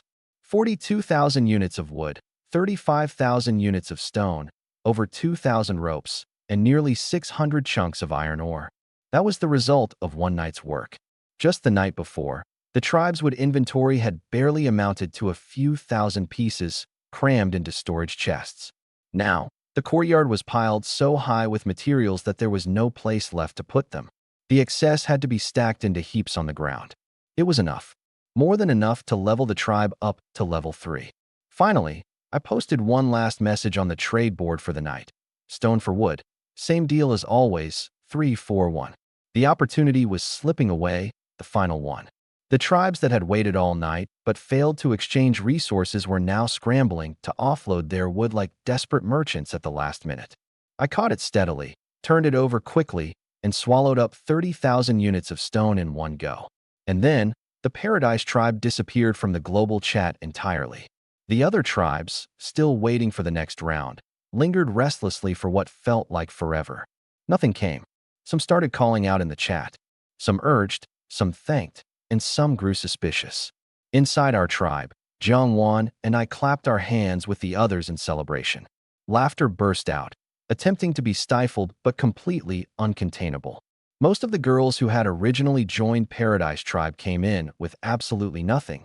No talents, no resources, no direction. Standing now in an expansive yard piled high with wood, they began to truly grasp the sheer absurdity of what their chieftain had just pulled off. The button to upgrade to a level 3 tribe hovered there, waiting. But just as I was ready to press it, a notification that I had never seen before appeared in the system interface. A red warning, bold and unmissable. The moment the upgrade completed and the words "Congratulations" flashed across the deed, a shrill alarm sounded directly in my mind.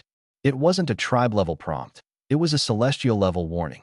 Global resource imbalance detected. The voice was solemn, the tone icy and rigid. I clenched my fists instinctively, knowing this day was bound to come sooner or later. I'd been exploiting the loophole in the game's mechanics, using my resource-doubling talent to repeatedly inflate resources in trade. Now that the exploit had been uncovered, I braced myself for the consequences. Confiscation of resources? Talent suspension? But as the message finished, I froze in place. The resources weren't reclaimed. My talent wasn't banned. Instead, 4 new limitations were added to the system. The latest one stated, "Cannot be applied to tradable goods," effectively closing off my exploit entirely. However, the dozens of thousands of wood and other resources I'd already multiplied remained untouched. In fact, the world's rules seemed almost cordial. They blocked the loophole, but also provided compensation with a platinum treasure chest. In a strange way, this was the best-case scenario, far better than I could have anticipated. It reminded me of a time when, playing a video game, I had accidentally triggered a bug. The devs dealt with it by temporarily banning my account, but sent me a 10-year membership as an apology.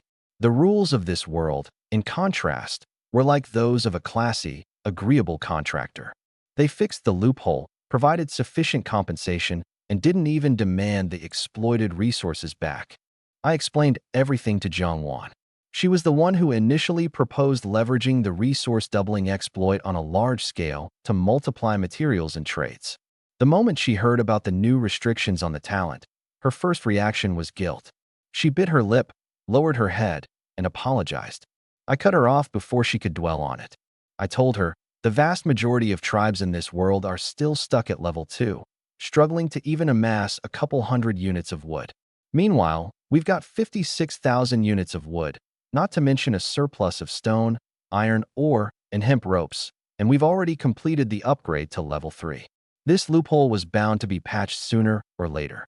The only difference is whether we made use of it while we still could. You gave me a reason to take that gamble. If we had just let the loophole close on its own without gaining anything, now that would have been a true waste. Hearing that, Jiangwan finally let out a long, relieved sigh. After completing the level 3 upgrade, the changes to the tribe were tangible. The original 5 wooden huts transformed into 7. The construction materials were upgraded from roughly hewn logs to solid wood planks, secured with iron nails. Stone was laid for the foundation, and the interior space of each room essentially doubled. The most unexpected improvement, however, was the unlocking of a brand new facility, a toilet.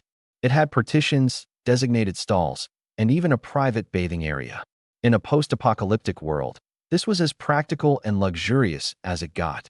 However, when I opened the tribe deed to check the conditions for a level 4 upgrade, that fleeting sense of ease didn't last long. The requirements were staggering. 10,000 units of wood, 20,000 units of stone, 5,000 units of iron ore, and, most dauntingly, 50 pieces of high-quality monster leather. On top of that, the tribe's population needed to reach at least 50 members. The demand for monster leather alone indicated that the easily accessible resource zones nearby would no longer suffice. We'd have to venture into more dangerous territories. Before I could say much, Wong Mingao pointed to the tribe deed displayed on the main interface. A new message had appeared. Congratulations to the Paradise tribe and its chieftain. You are the first tribe in the world to upgrade to level 3.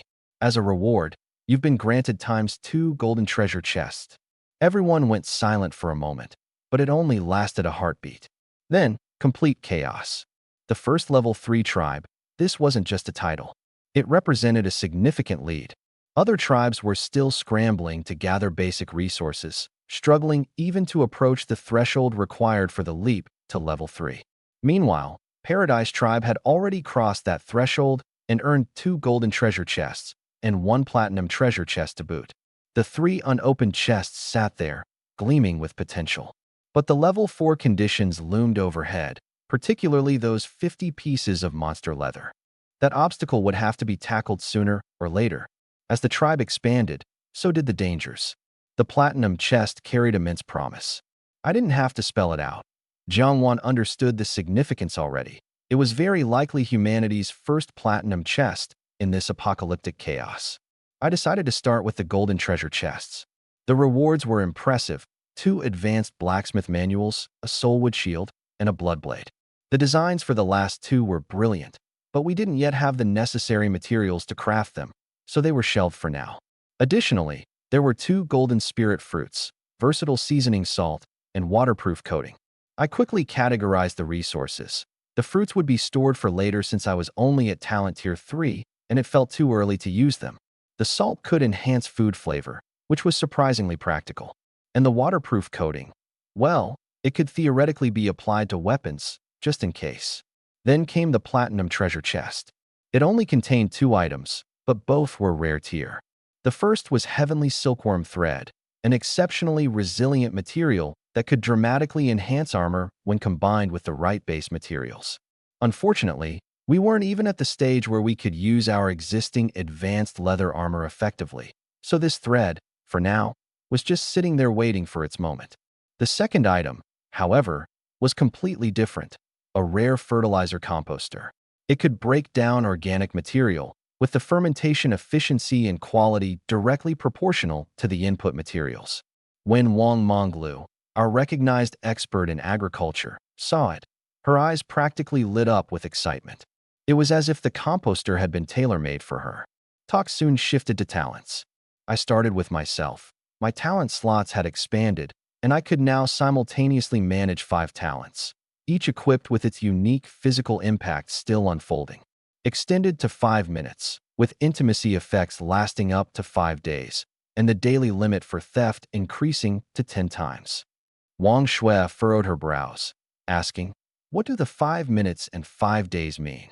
Bai Ruoxue sighed deeply and replied, "You really don't want to know." With that, the conversation came to an awkward halt. Wang Shui hesitated for a moment, but decided not to press further. Yi Kuer's talent for crafting had reached a breakthrough. Now, she could produce excellent quality finished products, and this had also casually increased the chances of upgrading low-tier equipment along the way. Zhang Xinyue, straightforward as ever, aimed for sheer brute strength. Her assessment? Just give me a hammer big enough, and I could crush that damn Kajan straight away. I chuckled, promising her that I'd get her one soon. Wang Mingao clapped her hands enthusiastically, declaring, "Xinyue looks incredible with a hammer. It's just her style." Among us, it was Wang Mingyao's changes that warranted the most attention. Her contract slots had expanded to 3, and the odds of contracting elite monsters had risen sharply. Now, she had the capability to directly target monsters in the elite perfected or even elite pinnacle stages. I wasn't too familiar with these tiers, so I asked for clarification. Turned out, each monster stage was subdivided into 5 levels: early, mid, late, perfected, and pinnacle. The blue steel crab we'd fought before was somewhere between late and perfected. As for the bull python and little black, both were late elite stage monsters. So, beyond elites, are they classified as warlords then? I didn't ask this casually. That name had been ingrained in my mind. The one Kajan had mentioned before, Warlord Demon White Tiger. And then it hit us. Level 3 tribe. At the exact moment those words surged across the regional channel, it felt as though the world held its breath. The silence that followed exploded into curses. And after the curses? Flattery, thinly veiled as polite inquiry. Just a few hours ago, the channel had been full of voices accusing Paradise of being scammers or thieves running off with resources. Now, those same voices had vanished completely, replaced by tentative and almost nervous probing. That ambiguous air, the kind of approach that says they want to get close but are unsure if they can, was palpable. It wasn't lost on anyone surviving in this world what it meant to be the first tribe to hit level 3. However, for us in Paradise, external chatter wasn't the priority right now. We had just finished dinner, gathered close, laying our cards out on the table. Everyone's third-tier talents were now revealed. There was Bai Ruoxue's marksman ability. She could now precisely pierce armor within 100 meters. This wasn't just about accuracy, it was destructive finesse. Meanwhile, Jiang Wan's fortune-telling talent was another that had me thinking for a long while. With it, she could make 3 separate attempts at divination, each with a chance to fail, or combine them for a guaranteed 3-star result, with even the possibility of striking a 4-star outcome. The choice made all the difference in maximizing rewards. The gap between someone who understood and employed the logic of this ability versus someone who didn't, it was astronomical. But the room went noticeably quiet the moment Wang Menglu spoke. S-tier spirit seed. The fruits of that spirit energy, a batch of which we'd just eaten, weren't ordinary food. They could directly enhance talents. In this world, they were an unimaginably scarce resource. Menglu admitted the success rate was still very low. Even after reaching Tier 3, the increase was only slight. But that wasn't really the issue. The problem was that others didn't even have access to this path in the first place. Paradise did. Yi Kuer was already fantasizing about casually upgrading her talents in the future. Menglu immediately waved off the notion, warning against getting too carried away. I didn't comment further. In my mind, I was circling back to an earlier topic, monster power levels.